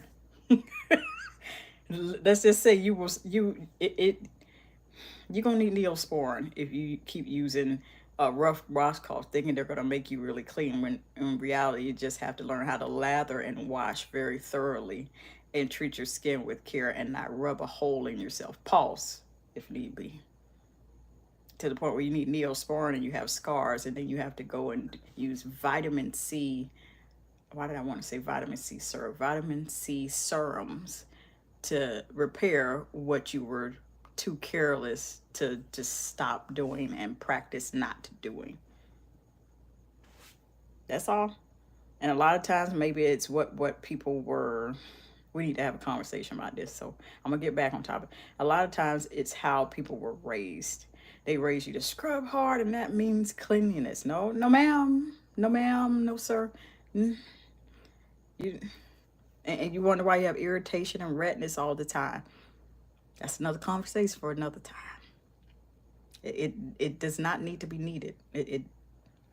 My words, y'all know what I'm trying to say. You don't need to scrub hard to be clean. You need to scrub thoroughly. See the distinction in words? Hard, pause. Hard and thoroughly. Rough and thoroughly. Two different words. Two different connotations of two different, completely different meanings. Completely different. Don't mean the same thing. We'll talk about that another time. Yeah. Use the bar soap. If you're using a bar soap, if you are a team bar soap, that's not shade. I happen to like me a good bar soap, but I also combine with body wash sometimes. Almost always it's the precursor to using body wash or something else or scrub. Lather that up in a washcloth. Rough, if you want to, I suggest the nice plush ones. You can find the plush ones at department stores like anywhere from Marshalls, Ross, TJ Maxx, Burlington, City Trends if you have one in your area. If you have any of those in your area. Or what is it? Home Goods something? It ain't Bed Bath and Beyond no more because I think they closed the stores. Let me know if that's the case. And then you go washing your foot the same way. Over the top portion, between the toes. Then carry it underneath the foot and get that heel and everything around the heel really, really well. And the bottom side of your toes as well as in between your toes. And then do about 3 good rinses. And then you have clean feet. Now what happens when you were not cut off on me? Okay. Battery here. Now what happens when you've dried off your feet, you've washed the rest of yourself, and you need to moisturize? For the summer, I'm going to go ahead and recommend something that is not Bath and Body Works. We're going to go Bath and Body Works in a little bit. I recommend Bodycology because, one, you want to use products in the summer that kind of absorb quickly and fast. They're not as oily or greasy at all, or barely greasy at all. Barely the presence of oils. Most body lotions, body creams, body souffles, potato have oils, but there are some that formulate with oils that are quick absorbing and not greasy. Bodycology is a great one where you just notice it just absorbs fast, comes in a variety of scents. But the thing is, it not only dries fast, it moisturizes, and it feels like it's not moisturizing, right? Because I know I noticed that even when they first came out when I was a teenager, and the formulation was a little bit different. It just wasn't all that like the white opaque body cream. It back then when they first came out, like vanilla sugar was like the first scent. It was something vanilla. It resembled the brown like vanilla. So they had some type of dye or coloring. I might be wrong.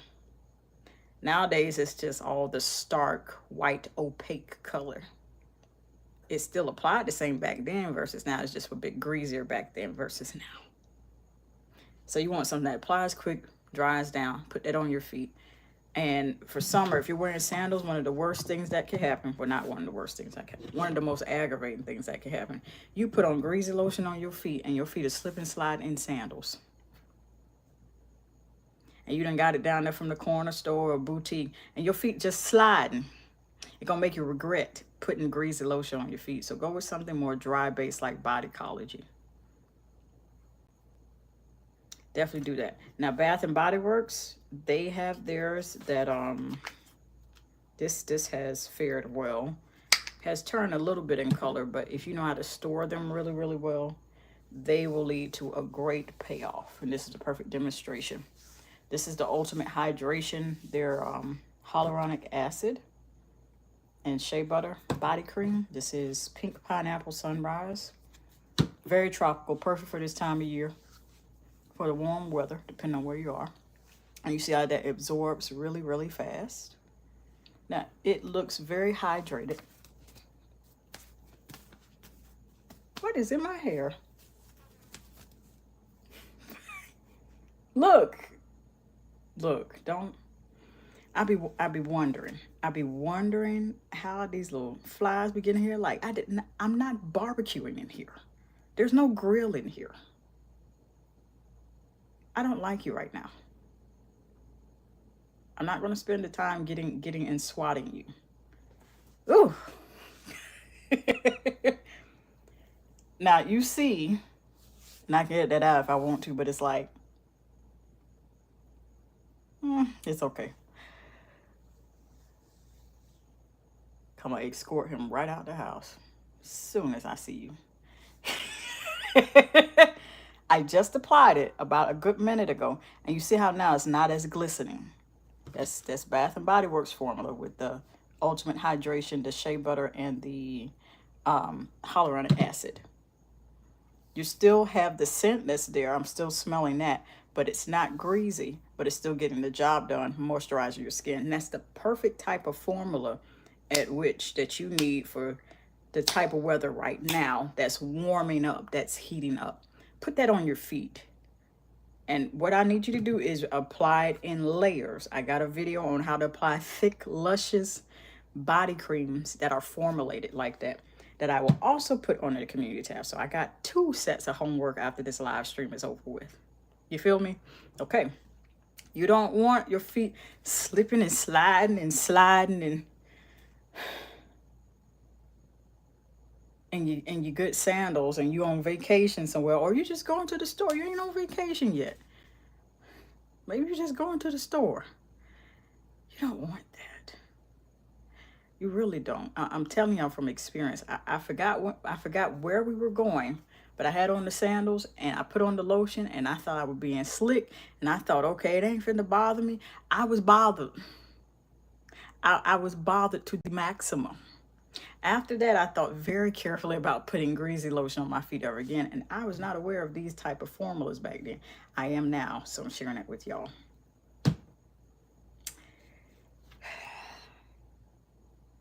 I got more videos like this where I go over hygiene body care tips no matter the time of year. I'm going to leave that playlist for you all, including how to the Tree Hut scrubs playlist for you, Amber, as well, on either the top or the bottom. And I suggest having a healthy snack with it. And I do encourage you, H2O, spring or purified water, while you watch and learn. Until next time. And let me put this down. Stay hydrated, my friends, and keep the smooth, hydrated feet without them sliding in your sandals, of course. Love you.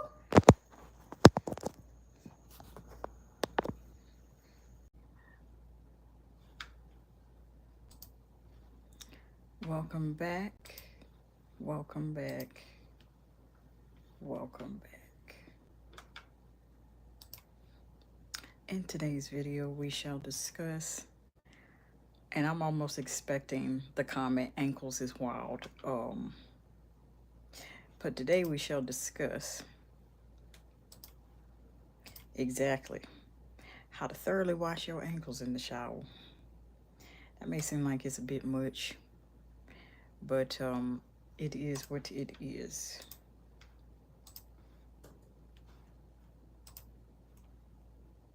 We've been going over certain areas and from of the body to shower with and to do so thoroughly. And so I figured the least thing that we could do is help get y'all together for those that need the information. And I do appreciate y'all tuning in, because you just never know what a person needs as far as the knowledge that God's placed within you. And so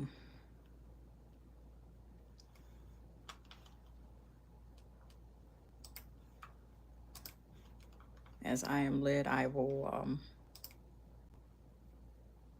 I would definitely share. So we on ankles. That one made me think of a comment that said ankles is wild. I hollered laughing. I hollered laughing. I hollered laughing. I said, man, I needed that laugh. I don't know what was going on that day, but I said, you know what? I needed that laugh. So ankles is normally in the same category as washing your feet. It's typically the last portion of your body that you will use to shower your body with. Well, not, that's typically second to last or as you typically are washing your ankles at the same time you're washing your feet. And we just went over feet last night.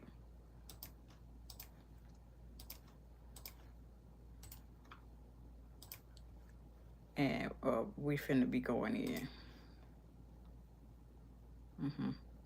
So if you're doing your ankles before your feet, I want to make sure I'm going over it how I like to do it. More so how I typically do it. So when it comes to thoroughly washing your ankles in the shower, ankles is wild, but you still gotta wash them because they're connected to your feet. And you think about it, your feet is what holds up the whole weight of your body, just the whole design of your body from head to toe. Though if your feet aren't in good shape, it's not going to help hold up and regulate the rest of your body. Not a medical professional, definitely want to throw that out there. Yeah. And let me go ahead and put this up here. I'm gonna get with you in a little bit.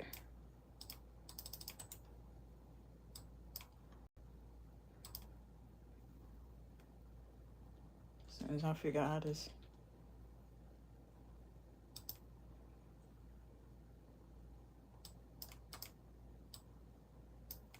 And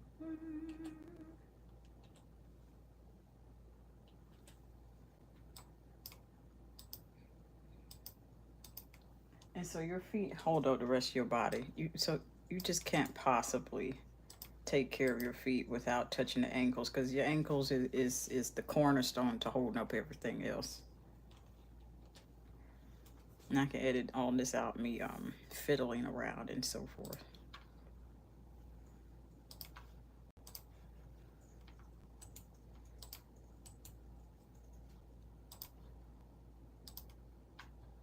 I'm gonna go ahead and pin that.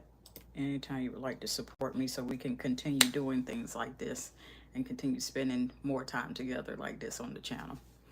So what I like to do for my ankles, because the feet is the next step, where either I round it all together.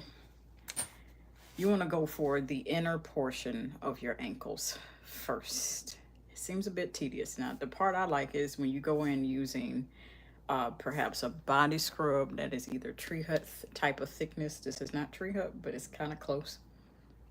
And you go into exfoliate. Exfoliating your ankles is just as important as your feet. In fact, that should be included within a very regular and routine pedicure, whether you do them yourself, like I do, or occasionally, or you just go to a salon to get them done. Body scrubs, you want to grab, just had to get a whiff. You grab and encompass that in your hands and work that throughout your hands.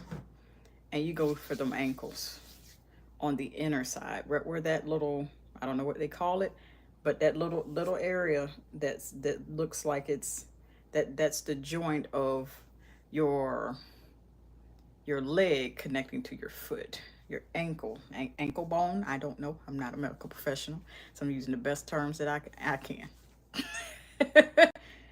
And you just go in with that right in the side, because just like the bottom of your feet and your heels and ankles, I mean feet, I thought I would be able to keep my leg up. That did not work out how I thought it would. Just like that could happen is exactly how your ankles could get crusty looking. They need exfoliation too. Let's talk about it. Hygiene tips they probably never told you. Your ankles need as much exfoliation with stuff like this and tree hood, just like your feet do.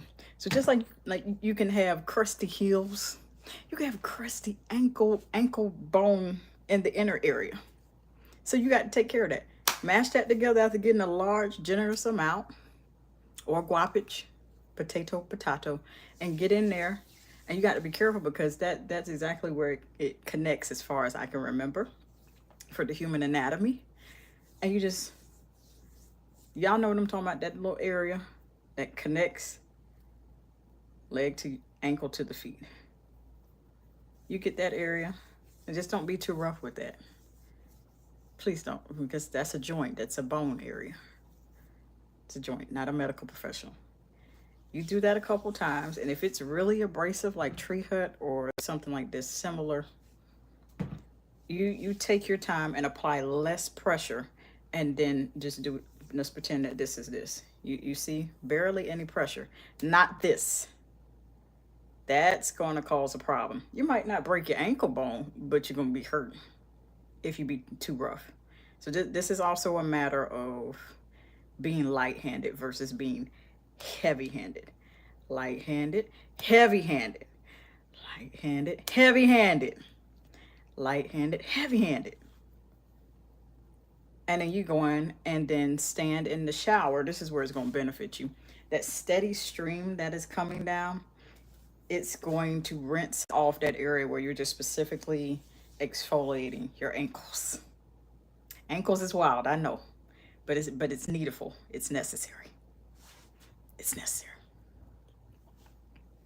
For body washes, now if it's runny, you're gonna have to work fast. A couple runny ones, and I sure hope that they have redone the formula. As far as I know, they haven't. The last I heard, and that was a while ago. And I have reviews of both those body washes, and they came out, I think it was like 2021, if I'm not mistaken. Lady Speed Stick. I got to link that playlist to the end of this one once this one is over, once this stream is over with. They're very runny, and there were a couple others that I have caught before back in the past, and that's not really my forte. You could work with runny body wash. It's just like you have to work fast. You have to have great time management. We're not talking about like a genius level of it, but you got to have a considerable amount, because the last thing you want is a runny product to run down the drain. You've not gotten great usage or any usage out of it, or the benefit at all. Because then you literally feel like your money going down the drain. Technically, you do the math. We don't want that.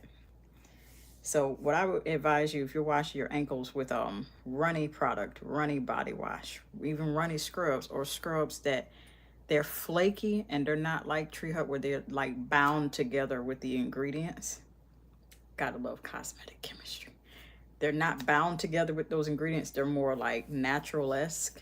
I have nothing against those, but I still feel like you could make a natural type of body scrub and then still have it not flake apart, where it's not stick. You see what I'm saying? Where it's just falling off your skin the moment you put it on. You put it on there, and here it is, down the drain, down the bathtub floor. Got to get your money's worth, especially with the way that, oh, they got all these gift sets. They coming out with these fragrances at an alarming rate, and it's just like, hey, you know, you got to be able to catch up. So the best thing you do is when you're able to get those products, to make good use out of them when you're using them. Get yourself a generous amount of that runny body wash.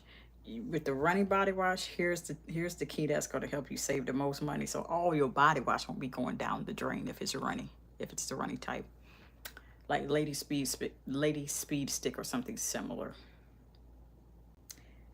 Make sure, I'm stressing this, get yourself a plush washcloth or a rough one. Now, we need to have a conversation about that in a little bit. This ain't time to have that conversation, but yeah. Or either a shower loofah. Put a little bit at a time of a runny body wash. This is the tip specifically for runny body wash. The reason why you want to do a little bit at a time, because one, it's already runny, and it's going to escape from your hands. It's going to be running for its life. My little inside joke on this channel. It literally be running for its life. A little bit at a time. Work it through your washcloth. Work it through your shower loofah, so you can hurry up and get the lather out of it. Hi, Shay. Hola, ¿cómo estás? Hope you're doing well. And get as much lather out of it as possible. Now, if you're using something like Dove, if you're using something like Caress, if you're using something like, I don't want to say Nivea, I can't say why. Dove, Caress, Olay. Those three that I've tried so far tend to have one of the best lather, but it depends on the type and the scent.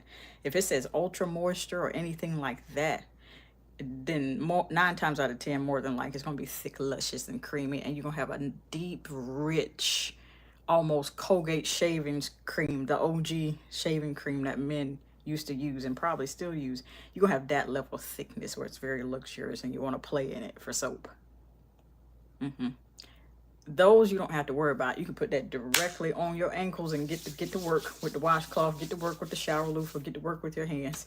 You can get to work with the African net sponge, whatever they call the thing. I've heard of that too. Ain't tried it yet. Yeah, you can do that. Ooh, Shay, what's going on? I'm not sure what those emojis are, but they look a little tired and a little lethargic there. Hopefully you feel better, if that's what's going on. If not, it's still the same. And then when it comes to rinsing your ankles, ankles is wild, I know, but it must be discussed. Okay. With the rinsing of a body wash, if it's runny, you ain't got to worry about it. You can stand right underneath that steady stream of that running shower water or bathtub. You can just simply step in the water or swish around, and you got it. You should still do the work with your hands, with a washcloth, with a shower loofah, and just do that. And that should take it off. Something more that sticks to your skin, like Dove has formulas like that.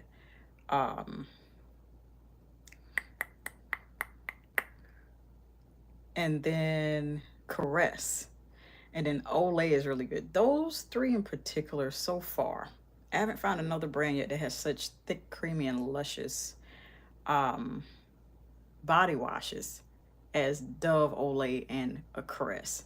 So with those, you're going to have to do a little bit more leeway. You're going to have use a little bit more muscle. You don't have to be a bodybuilder, but you're going to use a little muscle, a little bit, to go ahead and rinse that off your ankles, like thoroughly. Now, after that, you want to go in after you step out the shower, you've washed the rest of yourself, or maybe the next step you have done with washing your ankles is washing the outer portion. This is the exact same way, just so I'm not repeating the steps. So I've given you the steps for the inner section of your ankles. Now go ahead and repeat the same thing for the outer.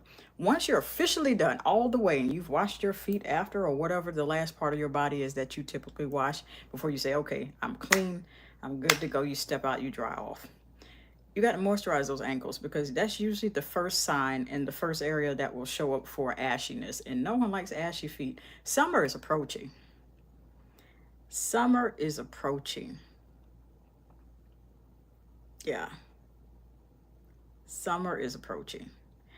You have got to be really, really careful with that.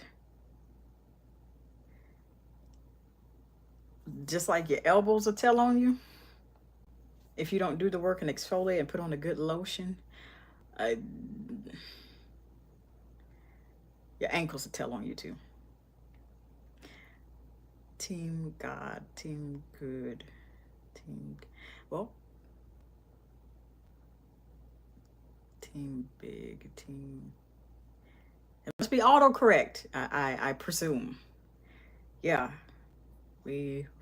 relationship over religion. Yeah, you could still, I don't want to say be cool, but you could still be yourself and have a relationship with God.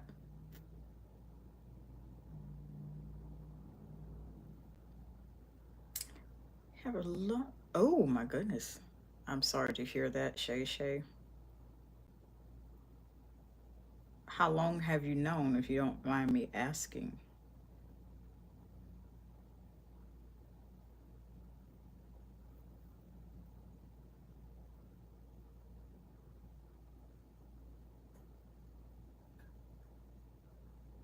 I'm gonna keep going, but I'm gonna keep an eye out for your comment, for your answer, if you choose to answer, and no pressure here. But when you're done officially and you dry off, get those ankles too. Oh, oh wow, a week. Ooh. Remind me to come back to this before we close out the before we close out the live stream, because we're gonna revisit that. I can't say why right now, but we're gonna revisit that. Okay. Get a good lotion. Now for ankles, it's a little different. That's more of a delicate area, more so than the feet that we discussed last night. You want to make sure you're using maybe a teeny weensy bit of slightly greasy, very oil-based lotion. And since summer is approaching, you kind of do a 70-30, not necessarily a half and half, maybe 20% little greasy lotion, and then 80% of the lotion, like Bodycology, Bath and Body Works body creams, where you put it on, absorbs fast, not really greasy, but still makes claims of being moisturizing. Ew. Yeah.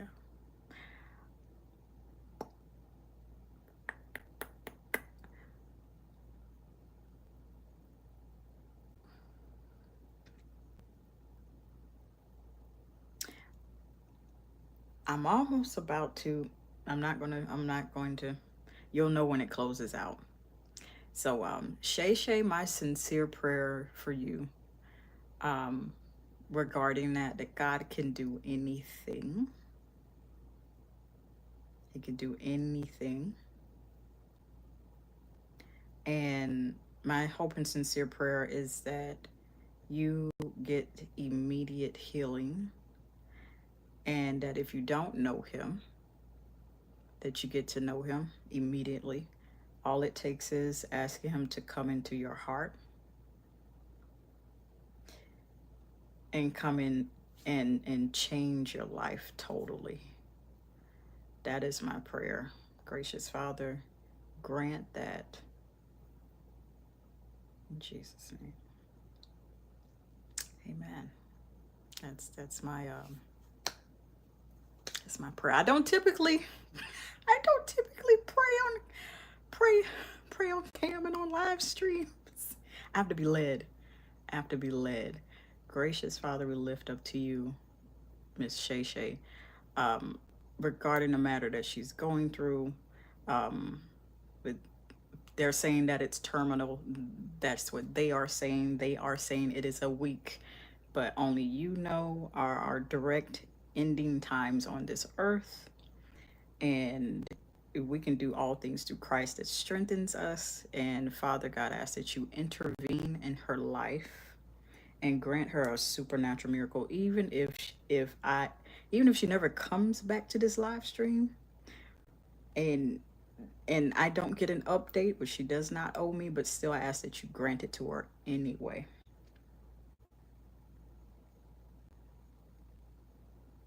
I ask that you visit her with your supernatural miracle working power, and that she will shout from the rooftops that you did it. In Christ Jesus' name we pray. Amen. Oh goodness, girl, you about to have me crying out here. The kids, not the babies. Father, you add the babies to take care of them as well. Amen. That's being sincere now. Y'all normally see me be goofy, but we had to have a serious moment now.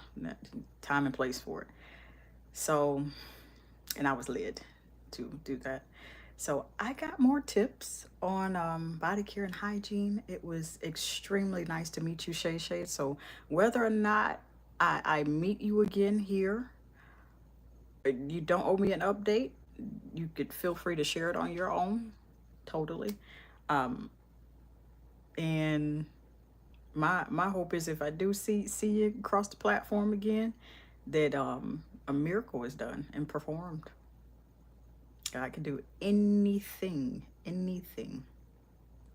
Nothing's impossible with him. I'm gonna leave that playlist that's related to these hygiene and body care tips at the top or at the bottom for your enjoyment and education. And until next time, love y'all. You too.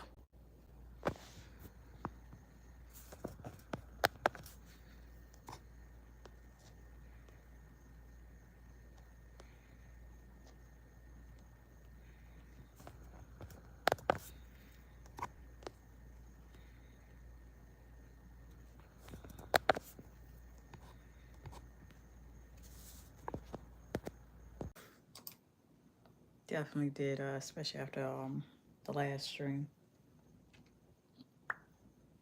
So today we shall discuss how to thoroughly wash your back in the shower. Thoroughly. Thoroughly. So we're discussing. Y'all familiar on the channel, then you already know what I'm about. How to wash your back. How to wash your back. How to wash your back. How to wash your back. What you mean? Let me stop. That is what we're discussing. We just went over ankles. Ankles is wild. Back is wilder, but it must be discussed. So this falls in the category of this being this should be shortly after you start your shower routine. Yeah, shortly after. So this is about to go in great depth. So if you have hair like mine, make sure your hair is braided underneath, very, very fine. If you wear extensions, if you wear lace wigs, take this off, get yourself a hair turban, whatever you want to call it, and make sure you twist that, put that in that little famous circular bun on your head. You good to go. Lock out all the moisture, especially if you have hair like mine where the humidity touches it, you know, water, it gets wet and it boom blows up everywhere. Do that. If your hair is a different type of texture, and it could handle water really well without blowing up and expanding into those gorgeous curls, then be my guest and don't tie your hair up. However, if you have conditioner on, I advise you to tie it up with that too. Froggy One, can you name a car for an edit? I think I'm going to pass on participating, but I do wish you well in your endeavors on finding someone. Yes. Okay. So washing your back is all about, number one, getting the hair out the way. Putting a hair turban, putting a bonnet even. We got to talk about the bonnet thing, don't we? We'll see. Make sure you tie your hair out of the way. That's step one before you ever shower. Now, once you have washed your showers, which we have discussed, your arms, which we have discussed, your chest area and the girt, you know, the ladies there, and you've done that, now it's time for your back. Bars. I promise you, I unintentionally rhymed myself into that. See what I did there? You can also put in the bun like this, and that's fine. Now, with scrubs, we got to start with scrubs. If you have something as thick as Tree Hut or something similar, has oil in it, it's more of a stick to your skin type of formula, is getting every crevice and canvas of your body known to man or woman. Slap that on the shoulder blade here on your right hand side, left hand side, or you can do the opposite. Then you want to reach under. Now, I got tips for when you can't reach now. We ain't there yet. Do that. Get as much as you can get. That's if you don't have tools. Now, if you have tools, I'm going to use a brush for an example.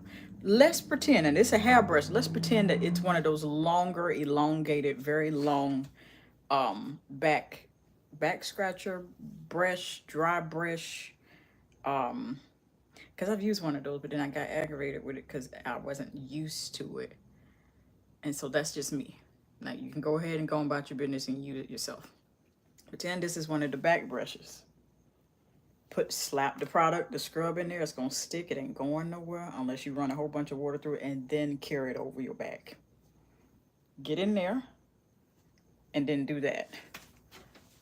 And then you want to get red in that area, red in the middle, all over in a circular motion. So circular motion on the right, very gentle.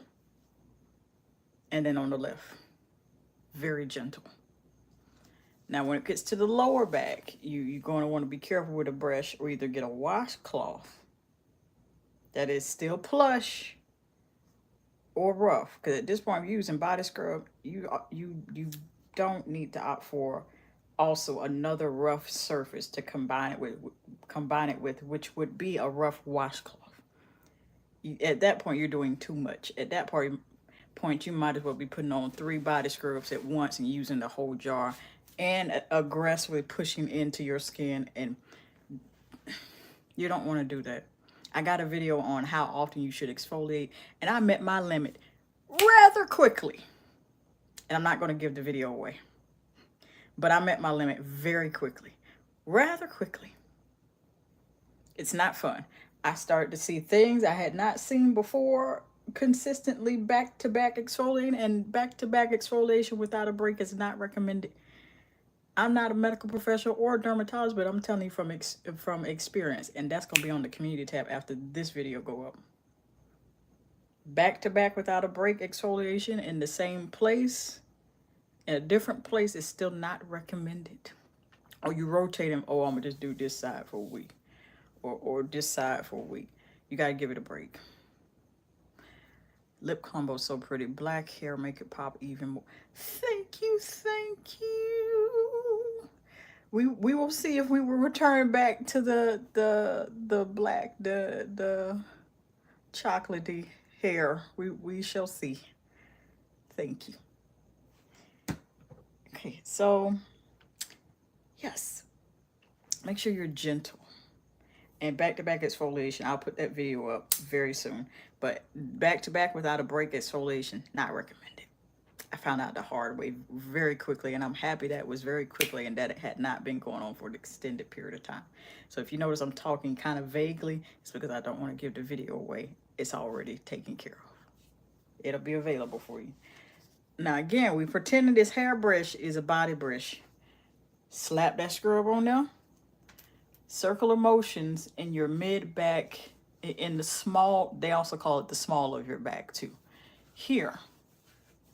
And do that with the brush. Now, if you do it with a washcloth, you have to, one, have ample enough body scrub to do it with. This is not tree hut, but it's close in texture. Or, if you have a lightly more exfoliate type of thing, like the Crest Shea Butter, Liquid Gold, Shea Butter, and Brown Sugar, you could slap that in the brush a little bit, not as much, because it won't exfoliate much. At that point, you're relying on the bristles of the brush to do your exfoliation for you if you're using a body wash or something that is slightly exfoliating, but the beads and the scrub particles are not as abundant and not as thick. Get it? No? Okay, rewind it back. This is going to go up on the channel. Yeah.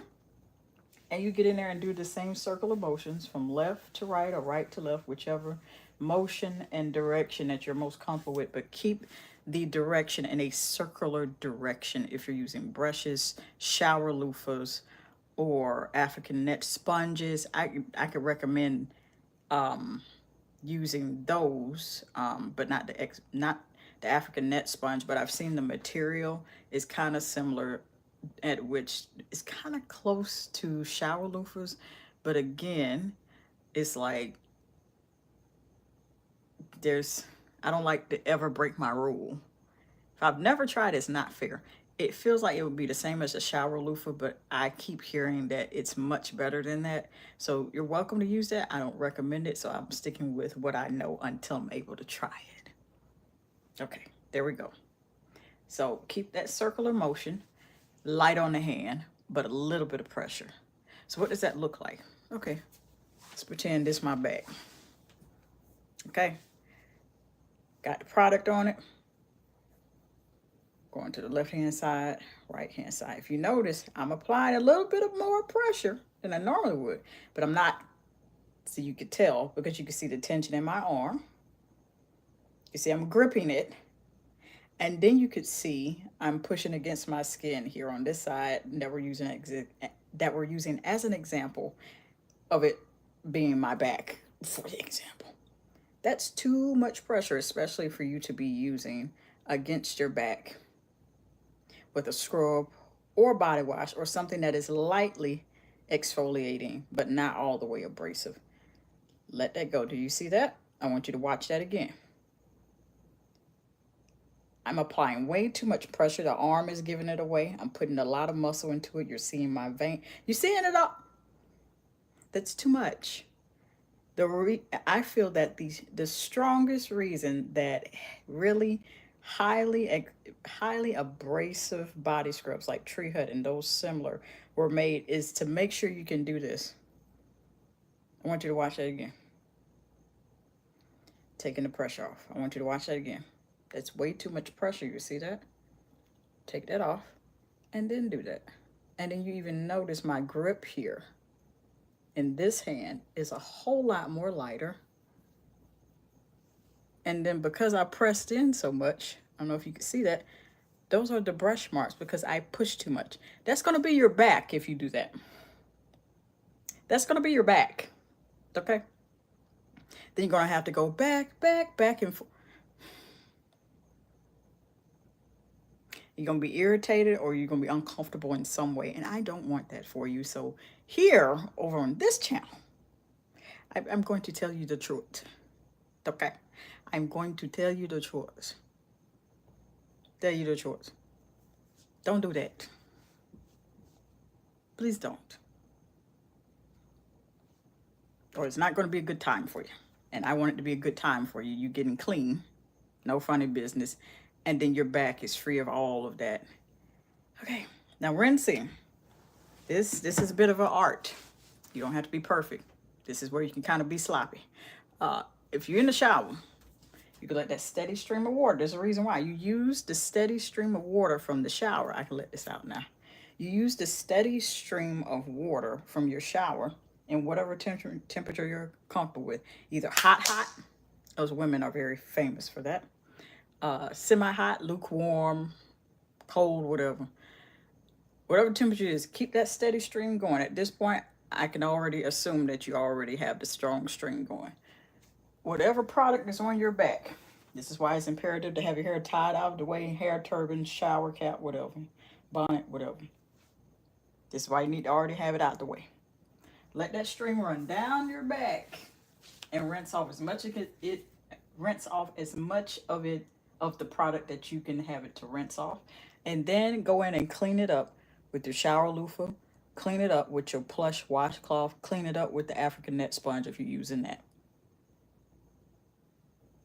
And then what you want to do is move and tilt your body in a way in this particular area of your back, and then let the water run its course over your back to get everything off, especially scrubs.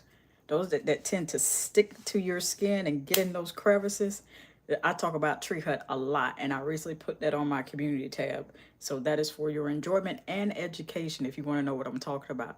Because when I tell you, it took me through it, and I had the ants come visit me one time, and I said, oh no, we're going to thoroughly rinse from the shower floor.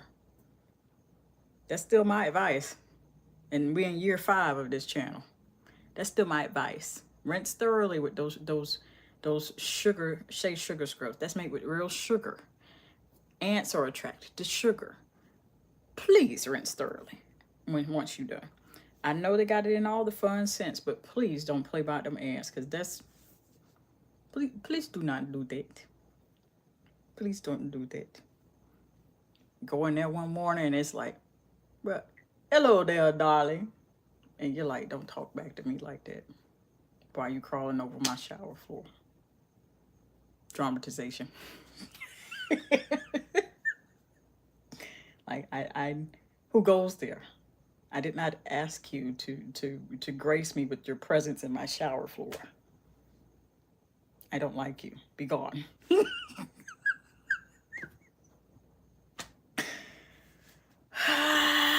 Oh, another dramatization. But they really did show up. Yeah. Use the shower stream to your advantage. Aim yourself a certain way. Let's say this is the stream. You're moving it here and there, and then you get it to a point where you're moving it here and there. And if you can get it at the lower and the small of your back, do it there, and just keep moving like this, this, and this until all of it is gone. Clean up any residue of what is left very thoroughly with a body, why I say that? A washcloth for your body, definitely a separate one than from your body wash, unless you're using the same scent or you don't care, and you don't care that you're going to have to do double the work to get the body wash out and the scrub at the same time if you use the same washcloth for both. Then, or you can clean up with the shower loofah. You still got to rinse either one of these, no matter what you use, even the African net sponge, which I hear is easy to clean. I wouldn't know that, but I'm bringing it up. There we go. Now, when you step out the shower and you have washed the other parts of the body from head to toe, y'all cannot see my feet, but that's okay. We discussed feet the other day. Yeah. What does applying body lotion on your back look like? Okay. Now you can have help if you have a spouse. If you do not have help, the help of a spouse, yet. Okay. I'm gonna show you how to do it yourself. So we have, and I had this up there for the last couple of days, Bath and Body Works Pink Pineapple Sunrise. This is the body cream formula of the hyaluronic acid, shea butter, and combo. Now, granted, it has turned slightly yellow, but if you store it well, it will do the work for you. I notice this is a bit greasier than normal, so it could be down to breakage down of the product, but it's like I always store it in a cool, dry place. And so I got to put that video on my community tab. That way I'm just not rehashing everything. And then you can kind of get the most bang for your buck, because these cost, especially if you don't go to the, the sales that they have 2 times a year. Make the best out of what you have.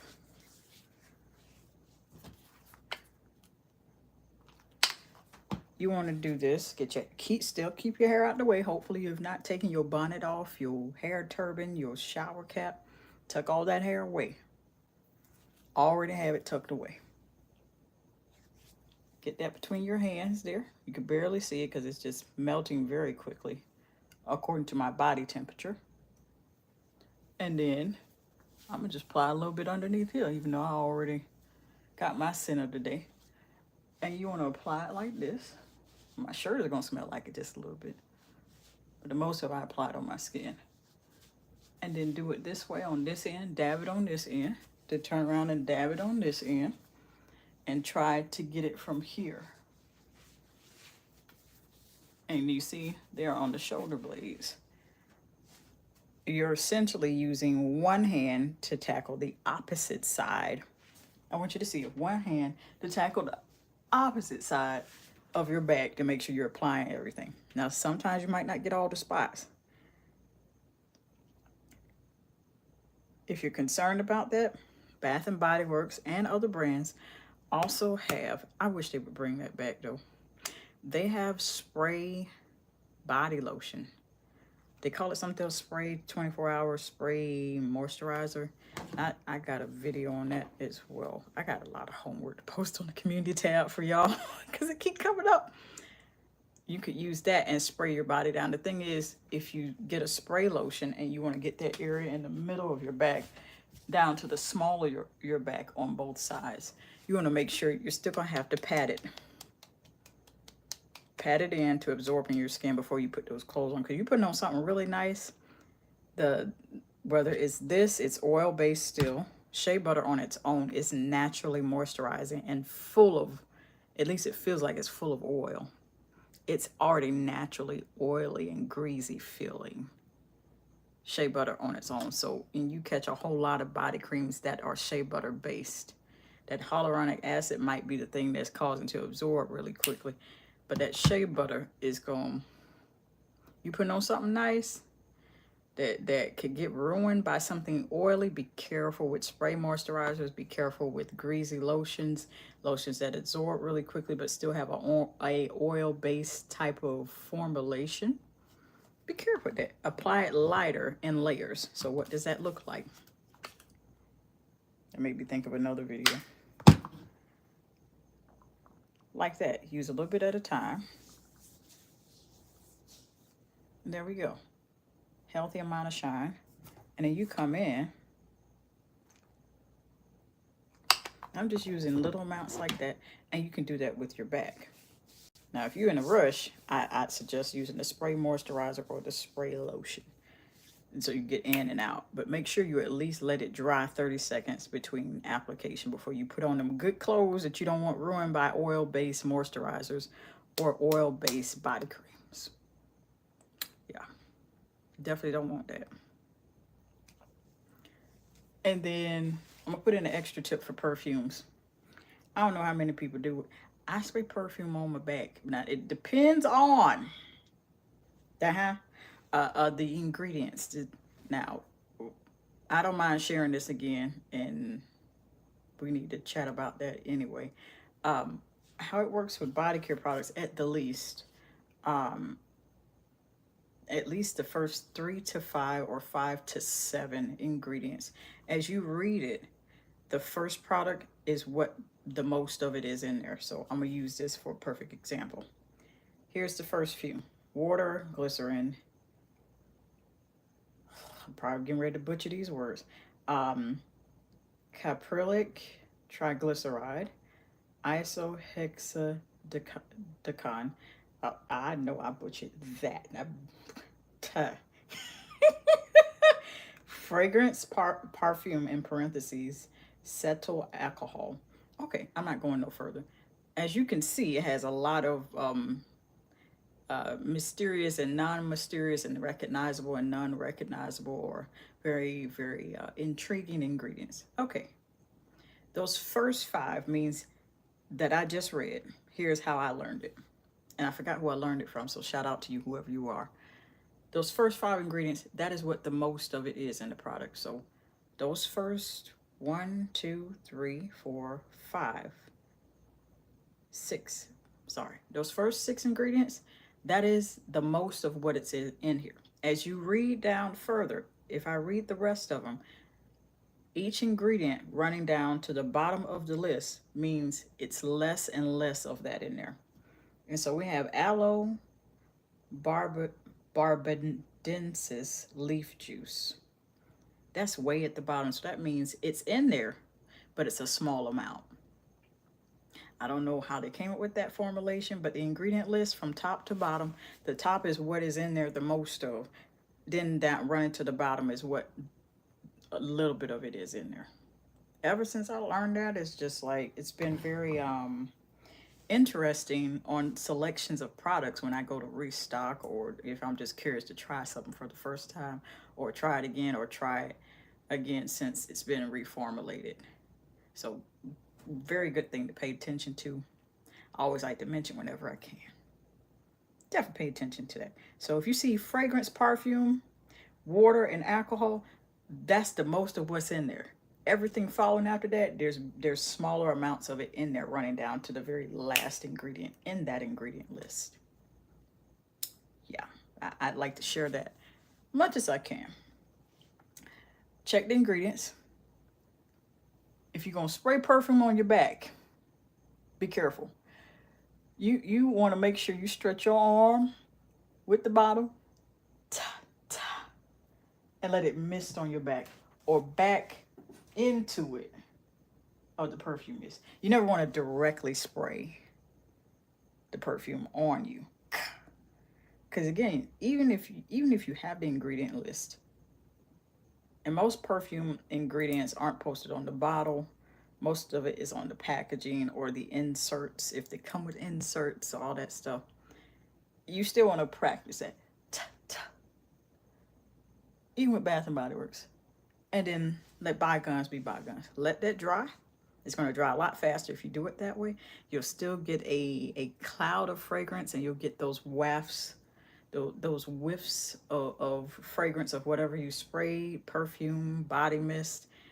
And you're not losing anything because it absorbs less into your skin that way, of the 7 layers of your epidermis. So not a medical professional, and definitely not a dermatologist. Just sharing what I've learned over the years. And then it'll absorb into your skin, but it'll also, people still smell it. You should still smell it. You put on the clothes, you can do the exact same thing. You can let it hit your hair too. And you'll still have it, but if that is your concern, that you don't want it to absorb directly into your skin, I would do it that way. Get yourself a fragrance cloud going, and then walk into it. Or in this case, back into it. You got to put your back into it. Get it? No funny business. That's the only time it's safe to put your back into it. When you're spraying perfume and you want your back to smell good as well as the rest of your body, and you back into that cloud of fragrance, you walk into it. You just do a reverse. That's all. I got more hygiene tips like this where I'm going over it just like this. For your enjoyment, I will leave it after this stream as soon as I'm able to, at the top or the bottom. For your education, for your enjoyment, I suggest having a healthy snack, and definitely suggest having H2O. Yeah, in some places it's very hot, and drink your spring or purified water. Drink your H2O. Stay hydrated, my friends. Stay hydrated, my family.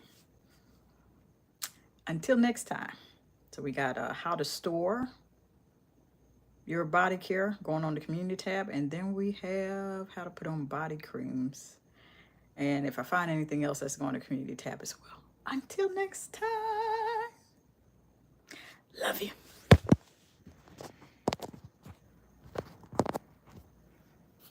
What's going on? I have no idea what's been going on with this. In today's video, we shall discuss how to thoroughly wash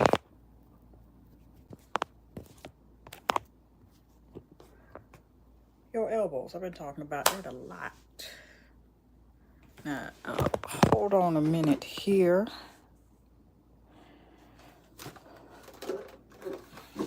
We gotta get ourselves together. Gotta get ourselves together.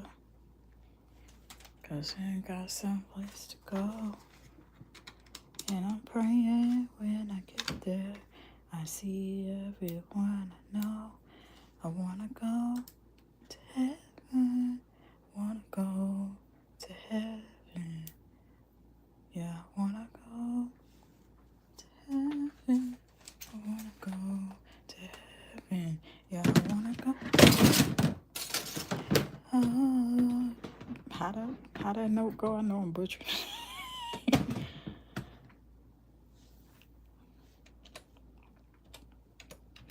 I wanna go. Let me stop singing. Cause what we're not gonna do is be having y'all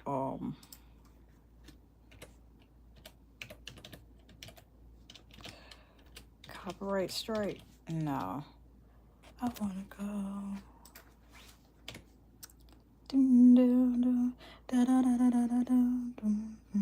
I'm just hum the lower register of the background. What would probably be the background vocals. It's like y'all better have popped up.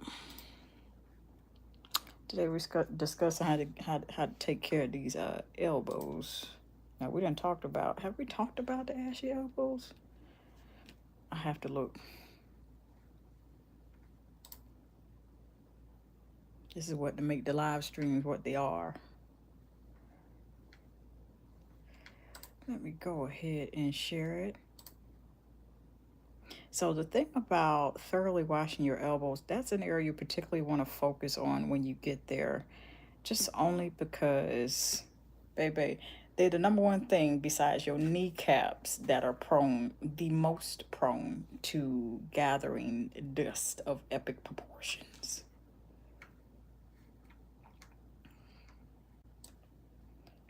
And that's why we suggest, lotion, at least in the community I grew up in. But since then, I've developed my own thing. But one thing I've not left from is lotion, just very moisturized, or either get yourself a block or a small tub, which can be found in City Trends, any of the department stores, depending on the time of year. Of shea butter. Shea butter on its own, without adding any other oils, without adding any other perfume oils, without adding any other fragrances. It's moisturizing on its own. It's quite thickums on its own, which I love that. I've always loved shea butter. Almost a little bit more than cocoa butter. Which reminds me of something I got to get into with y'all in a little bit. Okay, so we just put this up.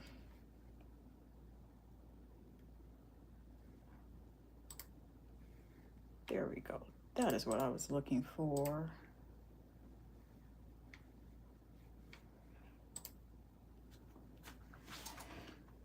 I know I'm trying to, ain't no trying to. We just gonna do it like this. We take the formality out of it, but we're still going to talk about what we need to talk about and stay on target. Dun, dun, dun, dun, dun.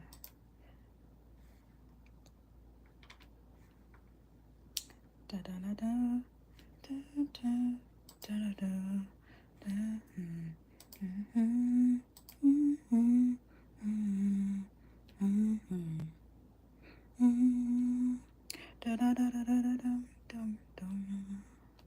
I said I gotta stop singing that song before I be copyright. Copyright. Hold on. We back. Okay, and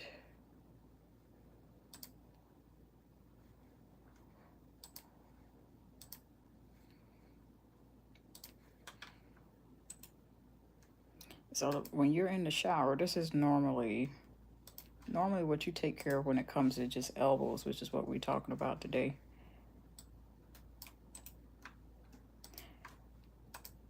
I would start with exfoliating if you haven't, at least in the past week or two. 2 is pushing it expeditiously. It's pushing it.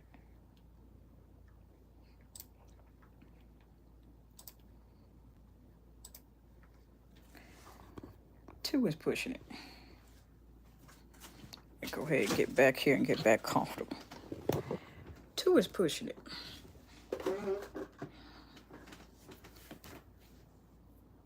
At least you want to at least once a week exfoliate them elbows in the shower. So this comes after, if you're following at least my simple shower routine, the 3-fold cord, not easily broken, might as well call it that. Base notes, middle notes, top notes. We still in the shower portion. You've done your feminine hygiene. Get in there with that scrub. This is not tree hut, but it's the same amount of thickness. Get that little generous amount. That's the language that they use. That's the terminology that they use. And just go straight for the elbow. Now, something so abrasive like this, you don't want to go into it and then be putting pressure. You see how you see the grip? You probably see my veins. If you could see your veins, you're pushing too hard with your scrub, that it's already hard and abrasive. Release that. Relax yourself. Have a deep breath. Inhale. Exhale. Because the reason why that scrub is abrasive is created for you to do less of the muscle work. Release that. Release that. Take that deep breath. Do that. Get in them elbows. Come on. And then you repeat the same time, circular motions, and you repeat the same thing on the other side of your elbow. Does it matter if you start on your left or your right? No. Whichever hand you're dominant with, you want to do that, or you could do that, or you can just do it at random. That's what you start with. Always exfoliate. What does exfoliation do for your elbows specifically and your kneecaps? Okay. Those are also prone to ashiness. Three target places you need to regularly exfoliate. Them elbows, them kneecaps, and them ankles we talked about the other day. The most susceptible to ashiness. So you need them smooth. X-Star, I believe that's your name. Thank you very much. Appreciate it. I'm pretty sure that you are as well. Back at you. So once you've done any circular motions, you want to thoroughly rinse. And if you're showering, stand underneath that steady stream of shower. You could do hot. You could do lukewarm. You could do in the middle. I tend to have mine not just on the skull and hot. Just kind of different every time, but it's always hot. You are welcome. And then allow that steady stream of shower to rinse off the product off your elbows. Number 2. Are we going by numbers? No, we just gonna pour out. That does most of the work. The majority of the work is going to be the remaining work is going to land with your washcloth, with your shower loofah. So you get that remaining portion off. And if you use scrubs like Tree Hut or similar that uses real sugar, I'm going to continuously give this warning and keep my promise. Today is when I tell you, I've told you many times before, for those that are not new and for those that are new, you're going to learn. Shea sugar scrubs with real sugar need thorough rinsing off your body, out of the shower floor, or out of the bathtub floor. Otherwise, you're going to wake up with ants the next day. They want to join you for dinner. We can't have that. So do the rinsing at the most the same night, the same morning, or whenever you have your regularly scheduled program of showering. Get that stuff out. Rinse it. Now, do I advise down the drain? No, but I advise you just scoop it up out of them and put it in the trash. Please do. We don't need ants showing up the next morning or the next evening or the very next time you shower. Whether that's the next day or whether it's later on that day, okay, well, I got to do number 2 shower or number 2 bath. And then they just in there waiting for you. Well, hello. Dramatization. Well, hello. You forgot about those sugar particles, so we just hear this. Thanks for lunch. Lunch is on you. No, you don't want that. Yeah. Then you can go in with a moisturizing body wash. I'm going to recommend a few from a few brands. Dove, in general, is thick, luscious, and creamy, with the exception of a few. The exceptions are stuff like lavender, the new cherry and chia milk, and that's all I can think about right now. All the other ones that are thick, luscious, and creamy, Deep Moisture. And if I have any reviews on the channel, I will go ahead and pop those up on the community tab after this live stream is over with. Dove Deep Moisture Body Wash. Dove Shea Butter and Warm Vanilla.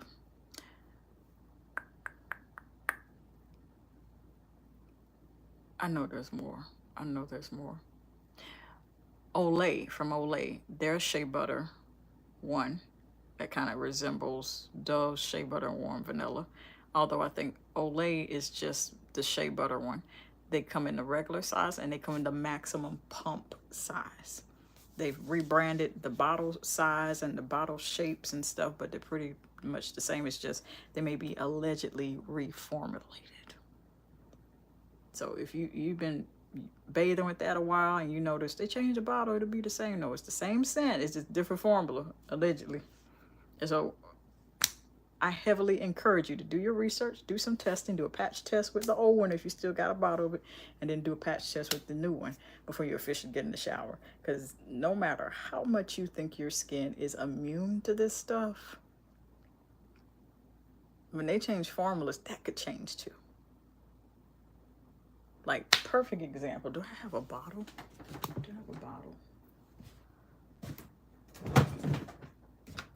I don't, but I'm gonna tell you because I remember it from memory.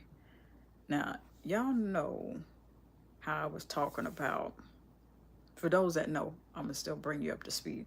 The Summer's Eve Nighttime Cleansing Wash, it's rebranded, which means the formulation is different, and I definitely can tell the difference. I just haven't had a clear chance to just go in there and just like check specifically what is different, but it definitely feels different. Number one, it used to have a dye in it, and it used to be a darker purple that I can recall, if I'm not mistaken.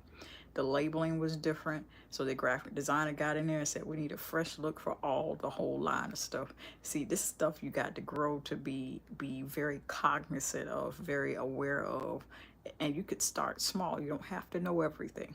I still don't know everything, and I have product knowledge how many years old?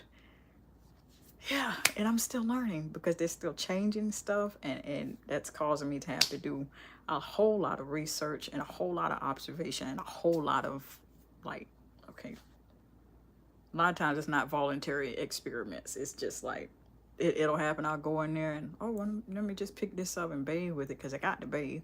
And then, oh, well, this smell, this feels, something is different about this. You see what I'm saying? You'll pick it up if it's something that is your favorite that you've consistently been using. And I picked it up with Caress shea butter and brown sugar. I ain't gonna talk to you about that today on this video because we'll be off topic. After you're done with that body wash on them elbows, you go ahead and take care of the other areas. When you get out of the shower, best thing to do, this feels the most luxurious to me. Now, I don't know about anybody else. When you fresh out the shower, you towel off, get that perfume oil, hit them elbows first. I always hit the elbows, the most prone ashy areas. You get them kneecaps, and then you get them ankles with the perfume oil. Let that be the first thing that hits your skin. Reason being that, one, it's going to hold whatever fragrance you're going to spray directly after. Two, it's also going to hold the fragrance if you're using a scented body lotion, a scented body cream directly after. Bath and Body Works Pink Pineapple Sunrise, or any scent. The Bath and Body Works 24-hour moisture shea butter and coconut oil. I was going to call this body wash body lotion. It's going to hold that scent, and then it's going to give you a second layer. Then after you're done with that, after your body lotion, perfume oil first in this area, then they're going to glisten and glow. No ashiness in sight. I love that. And then it's going to be very soft. So this is where you have to be really mindful as to the type of perfume oils that you use on your skin. Because whatever area you go in, if it's alcohol based, it's going to dry up, and then there go those infamous cracks of ashiness, and then most people say something to you.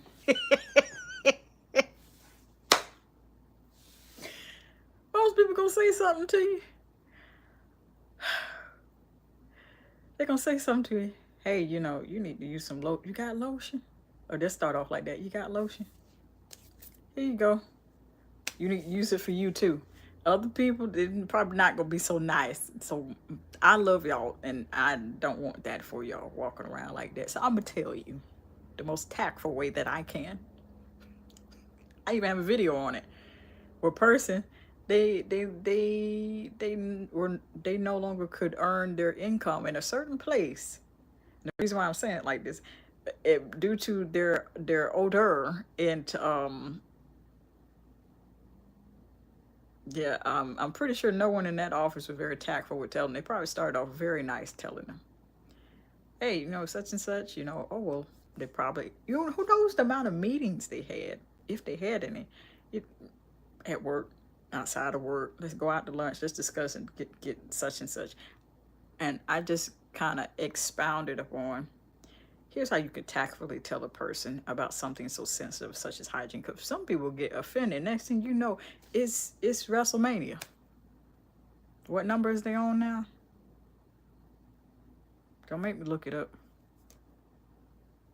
Ain't they close to 50 now? Or past 50? I don't know. You don't, what I'm saying is you don't want that. Spray on that perfume after you've done the oil and body cream combo on your elbows fresh out the shower. It's going to hold the scent. It's going to hold the scent of the lotion and hold the scent of the fragrance. You want to wait till all of that dries in between applications. So what does that mean? 1, put on that perfume oil on your elbows. Let it dry. Give it a good minute. Good 60 seconds. Body lotion, scented or not. Give that a good 60 seconds. Even if it absorbs quickly. 60 seconds. Fragrance. Always spray that away from you, because if you're mindful of the ingredients, I know I am, you still don't want that stuff directly getting into your skin. So spray it away from you and then walk into the cloud of fragrance. Walk into the mist above you once you spray it. Hi, is it pronounced Curti? Curti. Nice name. Hello, how are you? Hope all is well. And then you'll have smooth glistening. Why was I going to say ankles? Smooth glistening elbows.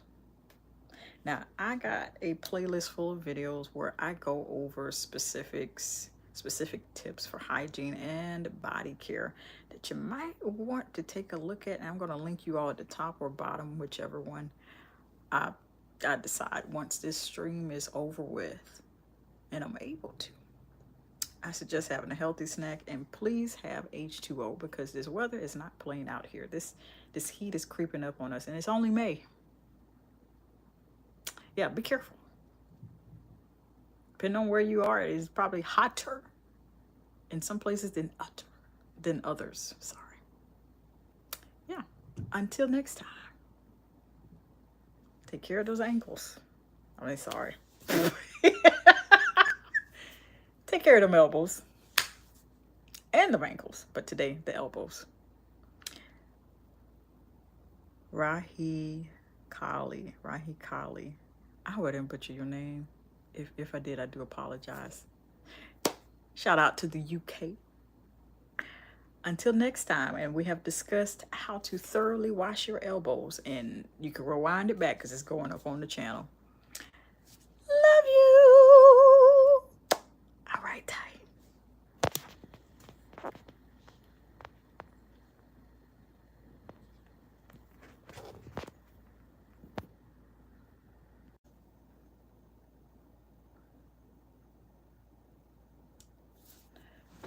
In today's video, we're talking about how to thoroughly wash your wrists, not to flick them. And I've made that joke before. The OGs know what I'm talking about. So let me go ahead, get thine self together. I found myself a new song to sing.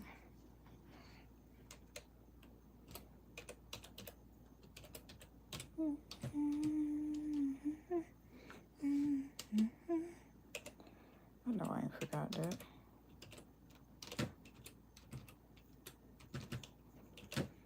There we go. Okay.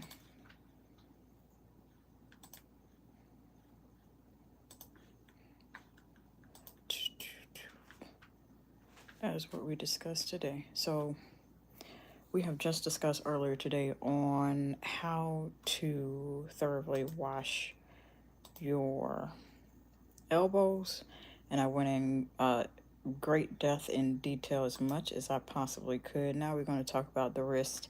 See, it's the parts of the body that people don't feel like it's necessary, that important, or it's something they don't think about. And that's something you need to think about.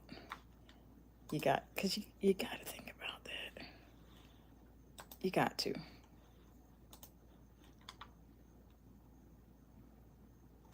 Now, I need a place to prop this, so it might as well be here for me to prop it here. Okay. That way I'm hands-free, you know, can take care of what I need to take care of. I had something I need to peek at. Okay, thank you, Lord. Okay.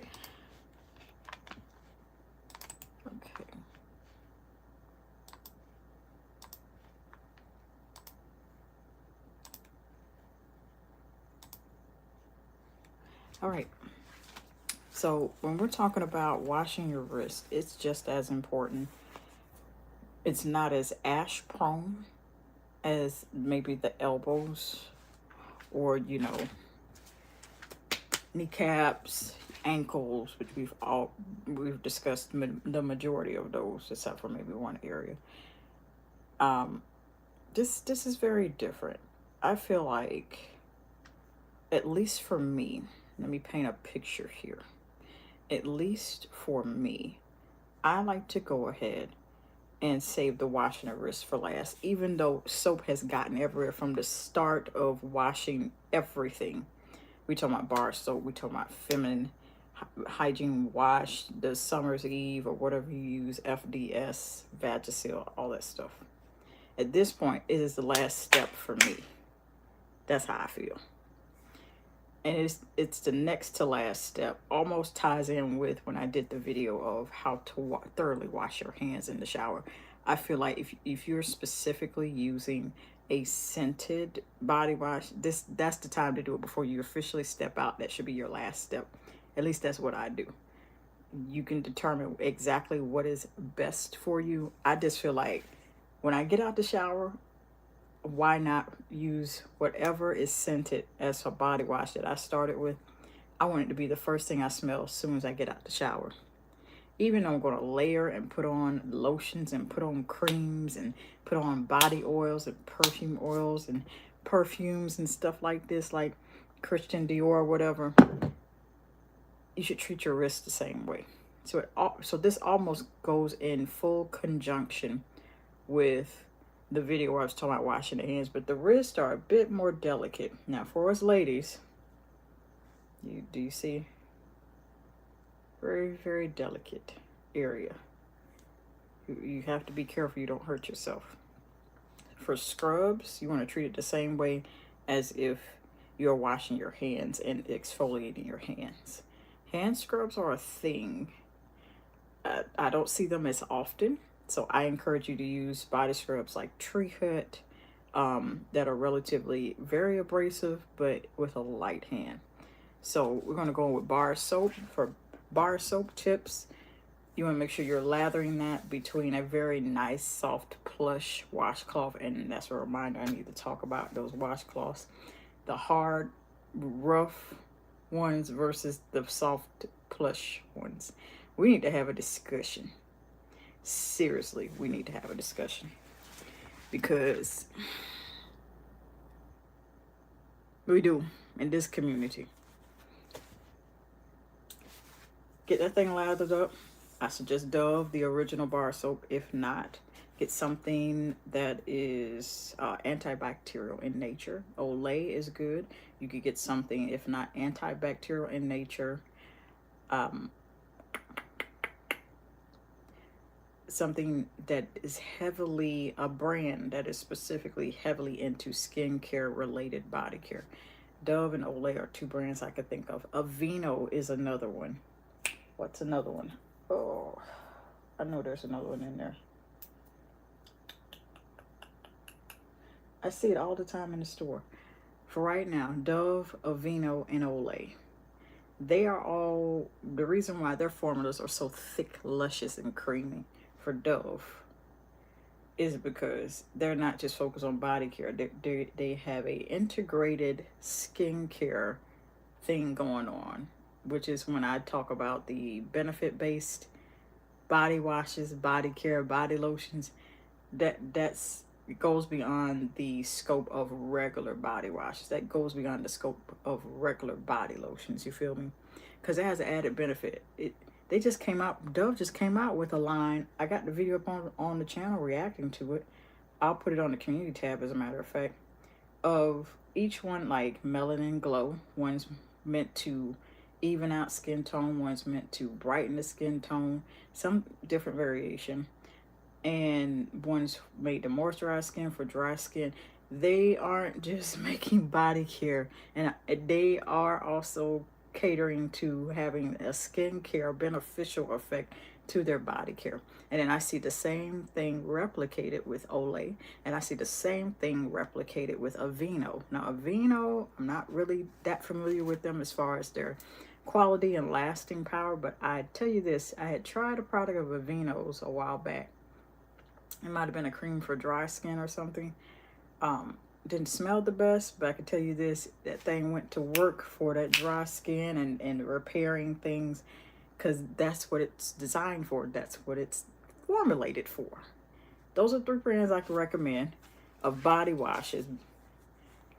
Now, the Aveeno I'm recalling from memory that you can go in and put on those delicate areas. I feel like the hands, for ladies, the hands and the wrist. Gentlemen, y'all want to know why our hands feel so soft and smooth, and our wrists and our elbows, and it's what we use. It's what we use. It is what we use. Get a scrub. Tree hut is fine. What you're gonna have to do is get a little bit at a time, not a large amount, not this, maybe a quarter size amount.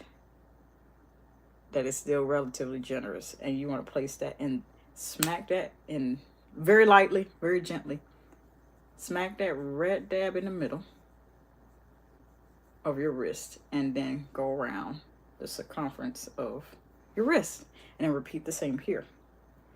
Then once you're done, use the shower to your advantage. If you're in the shower, if you have a shower and tub combo, you could utilize that, or either you're sitting in the tub, already take your washcloth and rinse. Either way, you're going to use the washcloth, whether you're showering or taking a traditional bath. Because scrubs like that, they stick to your skin. They stick to the crevices, the layers of your skin. And so rinsing them off is simply not enough.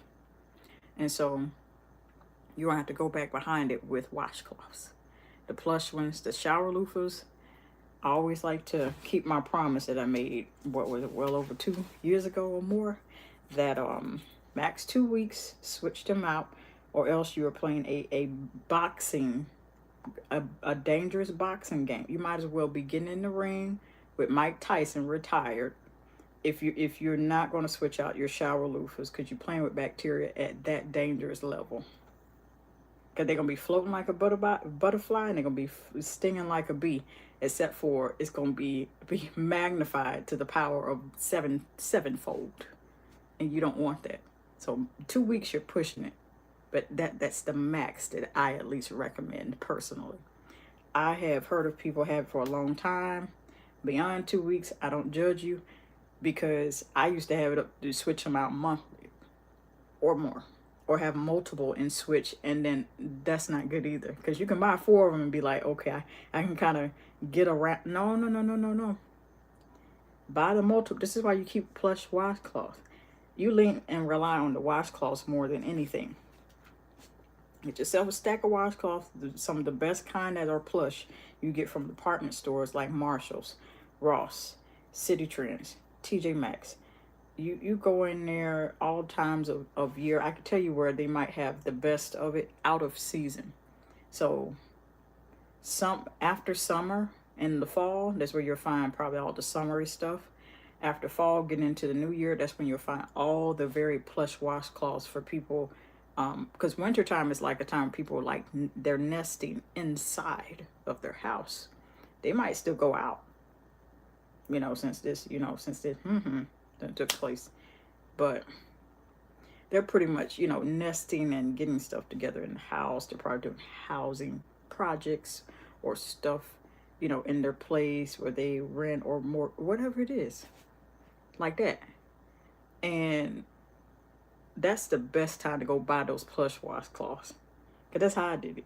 I still got my 2 stacks of them, and then outside of that, you just keep buying a pack of 4 of washcloths as you see them. You can have different themes. You can have all gray or whatever color theme. That's why you see women, like, y'all don't understand, like, The switch up is real. The switch up is real. 1 week we'll have it in there, or a couple weeks we'll have it gray or all yellow. And don't let it be time for Christmas or everything getting decorated. Love home decor. Beautiful. Bottom line is, let me wrap it back around. Stay on topic here. Plush washcloth. That you're going to need that to clean up your scrub. Now, if you've already exfoliated for the week or within 2 weeks, I think you should stretch it out specifically for your wrist, because that skin there is it's a bit thinner. Just like on your hand compared to the rest of your body. Still thin, it's just a bit more delicate in these areas, hands and then wrist. So you want to be light-handed, putting that scrub on, rinse it off best you can, get the washcloth to take care of the rest of it, or the shower loofah. I'm leaning more towards the plush washcloth. That's going to get all the rest of it off. Shower loofah, you're going to be playing with it. You don't need to do that.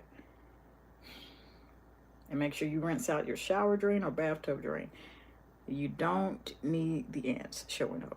You don't need them marching one by one, shouting hoorah, shouting good morning and good afternoon.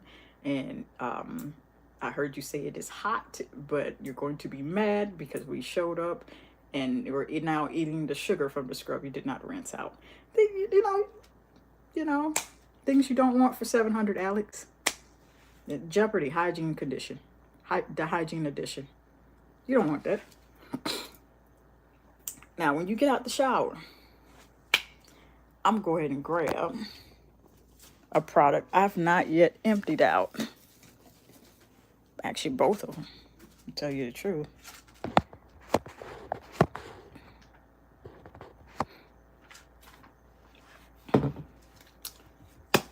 There is already a review on the channel for this already. This is pre-cleansed shower butter. This is the very first I've ever tried. I'm not going to tell you how it is, but it's worth a coin. That's what I can tell you. Pre-cleansed shower butter. You could use this while you get out the shower prior to your body wash, or use it to shower with, or use it to bathe with. I feel like because it's focused on moisture, it would be really good going in directly after exfoliating to pack that moisture in, because exfoliating your skin, all that is you're taking off the top dead layer of your skin in whichever area you decide to do it in. So wherever you slap that scrub, that's exactly where them top dead layers of skin gonna come off. And you need to do that because and I'm not a dermatologist, and I'm not a medical professional, but I will tell you this. Each time you do that, and even if you don't exfoliate, which I recommend that you do, not a medical professional, I recommend that, just because you're pulling from what I have learned in school long ago, there's like a cell turnover. There's a cell turnover. Your skin just sheds itself in a certain way, and if you're not exfoliate on the regular, where do you think that dead skin is going? Savannah Official, thank you, appreciate it. Welcome to Jessica Be Brave. Name is Jessica. Just where do you think that dead skin is going though? Any idea? You probably rinsing it down the drain just like the Shea Sugar Scrub. And you better be doing 2 times as much as rinsing then. That's all. Marlon Powell, good evening to you. Hope all is well. And for everybody else watching. We're talking about how to thoroughly wash your wrist in the shower. And right now I'm on that delicate part of skin here and how important it is to exfoliate it. Yeah, make sure you exfoliate, rinse very, very well. Pre-cleansed shower butter. Very good, by the way. Worth the coins. Might be lower than when I initially got this. So there you go. Dove Moisture Boost pre-cleansed shower butter. Or you can use a traditional body lotion. This is Into the Night. You heard me right. This is approximately 3 years, approximately what was it? 2 years going on 3 years old. Quality is still good. All about storing everything correctly. And let's see here. Still smells as pristine. Might even smell 10 times better than what it did. Would it?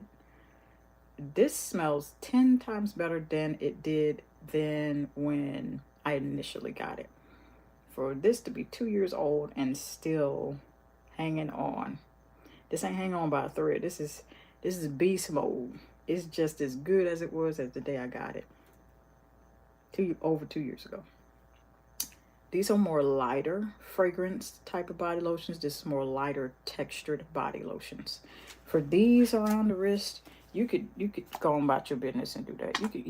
You can even use these as the catalyst to, I mean, just look at that. Hold on, I'm showing you the wrong side. These lighter, less thick and luscious body lotions, almost said body cream, are very, very, very, I mean, they're perfect for that. Perfect for this area of your skin. Perfect for this area of your body. Now, body creams, what you would have to do, now you see how I was able to apply a generous amount? It's because it's thinner. You have to do more work. For body creams, that's a different ball game. That's a whole different arena altogether.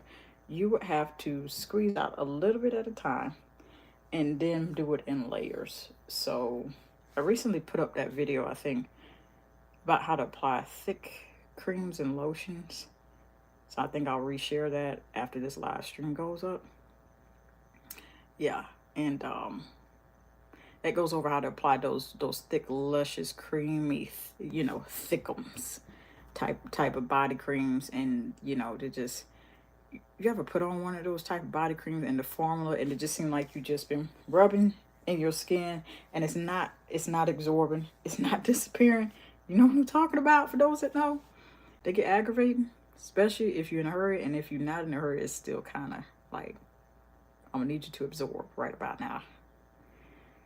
Yeah, that atrocity, that one. Sorry, we're gonna find a better vocabulary. That interesting experience. There we go. That's a better word. I'll put that up. Now, fragrances. Even though I have more than put a dent in this, and there's probably like 4 or 5 droplets of this. This is Christian Dior Poison Girl. Oh, I definitely heavily put a dent in this between 2022 and last year. I believe I finished it off.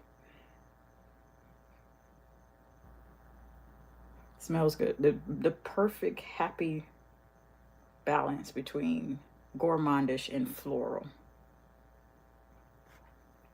I think this was the last one in their collection from Christian Dior, the Poison collection. 2007, I might be wrong. Do your research. Do your research. I always encourage that. Anywho, using this as an example. You always want to spray your perfumes in regards to your wrist, because that is 1, where your veins are. 2, the most delicate portion of your skin. 3, it is also the thinnest part of skin on your body next to your hands. So, although you have 7 layers of your epidermis, do your research. I'm not a medical professional or a dermatologist. You still want to mist it like this, and then get your wrist, make sure you move your wrist in a way once you spray it to catch the mist droplets versus directly spraying. Now, although you've seen me do that for probably testing out brand new perfumes, testing out brand new fragrance mists, that's only for that portion of time only. Even for body mist and body sprays, you just have to be mindful of what chemicals and what ingredients go in there.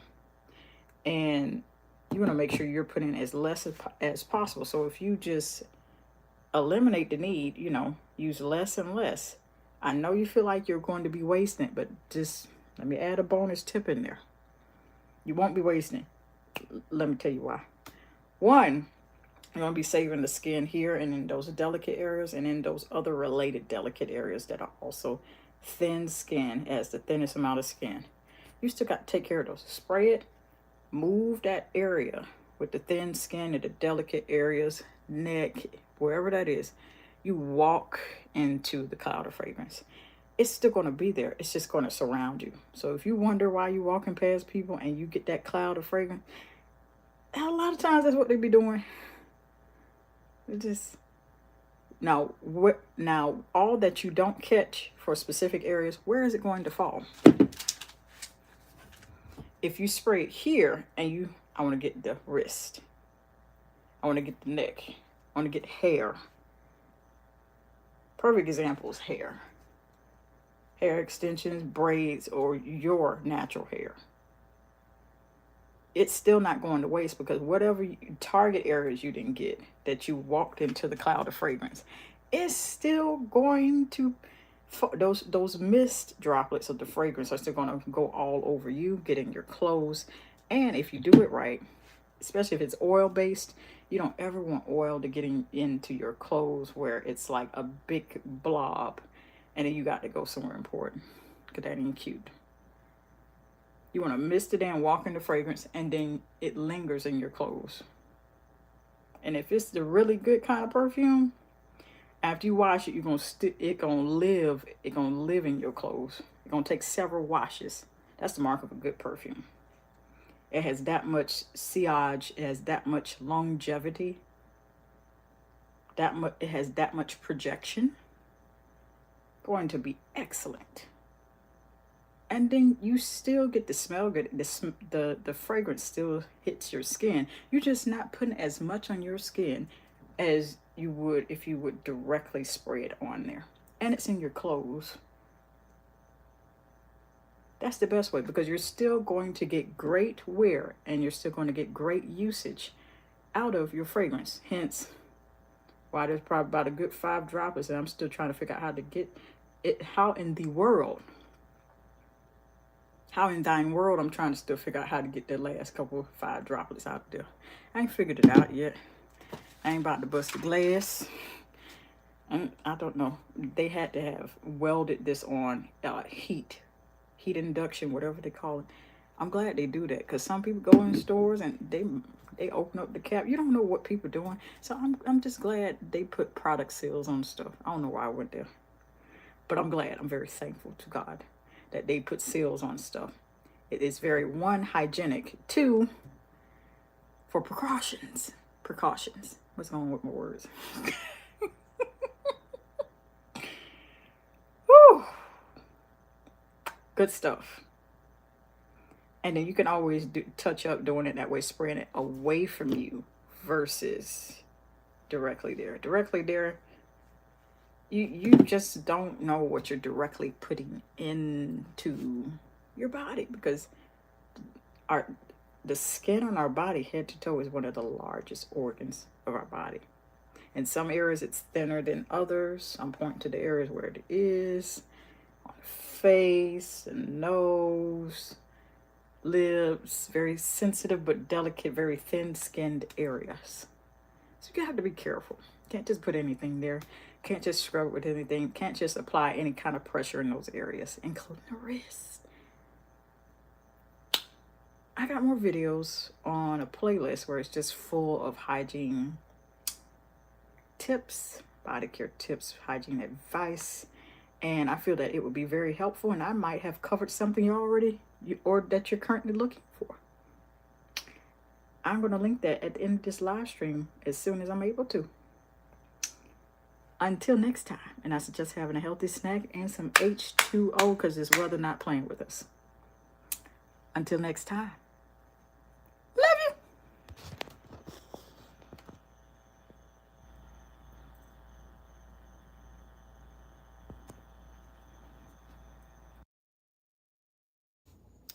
Welcome back, and welcome back.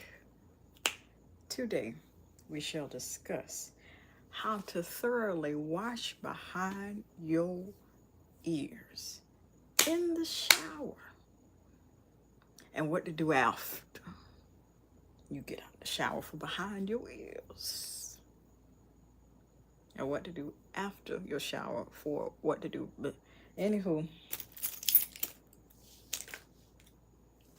That what we finna discuss. It seems we are not done with the chatting about that in the shower. So, a vital part. I don't know how long this is going to be. Might not be very long at all. We shall see. So, I'd like to think that I would like to go over the basics of at least how I like to do my shower routines. I like to follow a very simple structure of top notes, middle notes. Wait, reverse. We need some H2O for that to refresh.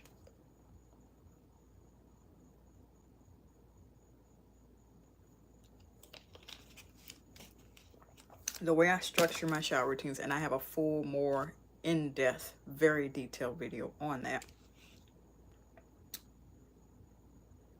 is exactly how perfumers and how perfume artists like to structure their notes of perfume. And that's always been the standard for as long as perfumes I know of to be out and to be operating that way. Base notes are the first few notes they put in, and they let it do what it's doing, and then they go ahead and put the middle notes in there, and then they put them top notes in there, and that's usually the top notes is what you usually smell first. My replication of that, thank God, credit to the almighty God, my base notes of my shower routine: feminine hygiene, body wash, which you bathe with, bars of soap, body scrubs, like, you know, they real thickums, like Tree Hut. Middle notes are body lotions, body creams, body oils, perfume oils, alcohol-free and full of alcohol perfume oils. Top notes are fragrances. You go ahead and you spray them on. You get yourself together. You put on them fine perfumes like Valentino, Born in Roma. Wait a minute. I wanted to talk about Valentino, Born in Roma, and this went to smelling like crystallized honey. Crystallized honey is smell a little bit different than fresh honey. Got extra sweetness to it. Y'all notice that? That's what I felt like was coming from this. This is Honey Mist from Victoria. Don't tell nobody. Secret. Anywho, we're talking about washing behind the ears thoroughly. This is an area in which people often forget to wash, myself included. So you have to remember that if you're not washing your hair, or if you have recently washed your hair, to first tie this hair, whatever you got going on about this hair, mama, get this hair out the way. Twist it up, put it in a bonnet, put it in a turban, a hair towel. They got all kind of methods and ways for you to tuck this hair away. Please tuck the hair away. That is the first rule of thumb. When you want to get it behind these ears and cut it. That's the first thing you want to do. See how this just nice, with the exception of that little strand out there sticking out and trying to get attention, that little strand. Okay, now you have it off your face, off your forehead, and behind your ears if possible. Shower cap on top of the bonnet. That's really a secure way to do it. When you are done with your feminine hygiene, I suggest wash it behind the ears directly after doing your feminine hygiene. What is that? Feminine wash, you've taken care of your lady parts. For gentlemen, for y'all equipment. Okay. All right. Anywho, get yourself a bar of soap, lather that up really, really well. You want to get that washcloth hot and soaked before you start lathering that with the bar of soap. If you have a scrub, I'd be careful putting scrub behind the ear. Why? First of all, you don't want scrubbing your hair, especially if you're using something like Tree Hut, which they use pure sugar for. Because sugar has a tendency that if you don't clean it up and it dries up somewhere, the ants are going to show up the next morning, or maybe as you sleeping, marching one by one, hoorah, hoorah. And they're going to greet you the next morning Well, hola, ¿cómo estás? Bonjour. You left the sugar here last night when you showered. First of all, we're not having that conversation. Second of all, rinse that shower. First of all, see what I did there? Make sure you do that. I would not use a traditional body scrub behind your ears. Number one, much too abrasive, whether it's tree hut or not.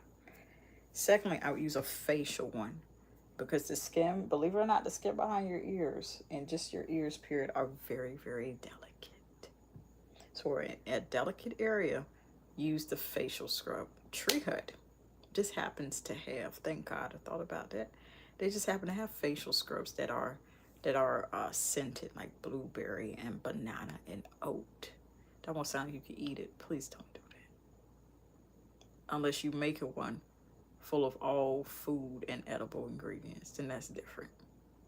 But why would you want to eat your all edible scrub? Ew. Anywho, facial scrub behind the ears. This the time to use it and tuck that in the shower caddy and do that behind the ears. That's a very delicate area. Don't go in with something so abrasive like the big jug, like the big jar for the rest of your body.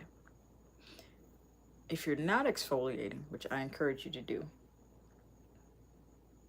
your earlobes, make sure you do that. Facial scrub.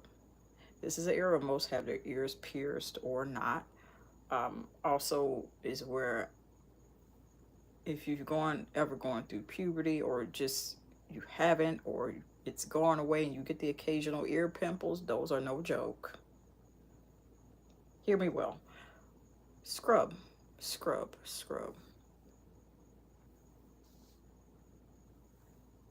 If you've already done that or you don't care to do that, you can skip that portion, this step of the process. Go straight to body wash or bar soap. Bar soap is better because that allows you to further navigate and customize the control of where the soap goes, just so it don't go in your ear. Cool. So you ever had soap or water accidentally go in your ear? You don't want that. You want to make sure you're lathering up. Bar soap is the best thing to start with until you get used to body washes, which tend to be a bit more runnier, and you run the risk of it going in your ear. So bar soaps are the best thing to wash behind your ears with, wash in the crevices of the ear with, and here too. Just make sure when you have that rag that's hot, this hot, soapy, it's a bar soap only. I'm envisioning Dove's OG original, nearly scentless, the plain original soap for Dove. Get that with a hot plush washcloth. Lather that up real good. Get in them crevices. Start behind the ear and then get in them crevices and in here.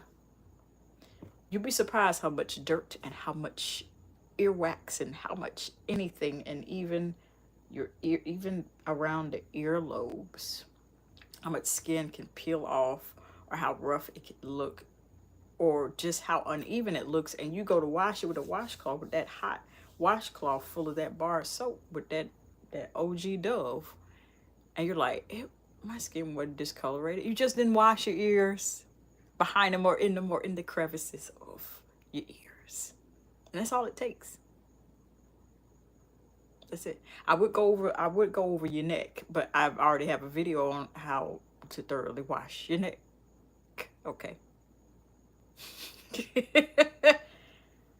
Drying it off, use a separate towel. I would suggest drying off your ears before you dry off the rest of your body instead of exchange it the other way, because you have no idea from drying your nether regions in your butt part or whatever, all your equipment the Lord blessed you with, and then coming back to your ears, because you could run the risk of breakouts, or you could have to go to see, what's the name of the doctors for ears? You don't want that. Dry off the ears first. Dry off the face first. Dry off the neck, the top half of the body. Start from the head downward, head to the top of your head, to the soles of your feet. Do that once you're officially done showering. Any lotion for behind the ears, I would suggest, because ears tend to get, if your ears tend to get sweaty, I'll shape it and fashion it that way. Use those body creams I mentioned. They have the dry body creams. They have a drier type of application. Get about this much, a pea size amount, maybe a chickpea. You ever seen the size of a typical chickpea? That much. Put that behind the ears. Put this in here. And you want to do it with one finger at a time. Get yourself a really good body oil. Scented. You'd be surprised the amount of projection of a fragrance from you massaging a light few drops of body oil around the ears, or really good smelling body cream that's not greasy. You don't want it greasy. You don't want it too much of oil base. Actually, not at all. Because again, just like with you washing your ears with that hot, plush, soft washcloth and that original Dove soap, you also don't want to run the risk moisturizing your ears with body oil, body cream, of using something greasy instead of it going in your ear either. And then for the finish, well, actually, we're not finished. For a preventative measure, I would suggest on thoroughly washing behind your ears to thoroughly wash in your ears and have yourself some really good Q-tips. You could do that before you wash behind your ears and in the crevices, but I definitely suggest doing it afterwards and on a regular basis if you don't already. And just let that dry. Now, if you're scared the body cream to get in your ears, go with a few drops. Get you a droplet bottle in case the body oil or perfume oil doesn't come in a droplet type of bottle. They have these stationary bottles at the most affordable place. It's just called the $1.25 tree now, you know. Why did y'all do that, Dollar Tree? Why did y'all do that? I'll never understand. Let me take that back. I do. We just don't like it. They have stationary bottles, empty lotion bottles. They're travel toiletry bottles. It's called something of the sort. And then you do that. And then take a couple drops. Nothing like a good earlobe massage. Get in those crevices. You can use a Q-tip, dip it in the oil, and do that too. You get a whole lot of dirt out of the crevices of your ear that way, especially if what you did with your washcloth didn't pick up anything either. Excellent thing to do. Now, I didn't think that this would be that long, but I can tell you this. If you'd like to see more videos like this where I'm going over basic hygiene tips, then on either side, top or bottom, I'm going to link you to that playlist and include this, and it's in that same playlist as well for your enjoyment. Wash behind your ears and in your ears and in the crevices, and then know what to do after and knowing what to do when you start to finish. And regularly cleaning them is very important because no one likes earwax or ear crust in or around their ears. And if you exfoliate, use facial scrub instead of the regular body scrub. The regular body scrub is much too abrasive and much too harsh. Not a dermatologist here, just saying from experience, to put on your ears. Very delicate area, so just like you use facial scrub on your face, on your ears as well. I suggest on your neck, all these delicate areas, neck, face, ears, lips, has its own scrub. Until next time, and hello, your girl Noelle. I'm going to put this up on the channel so you can rewind it back and watch it back all the way through if you'd like. Until next time, for real this time. Love you.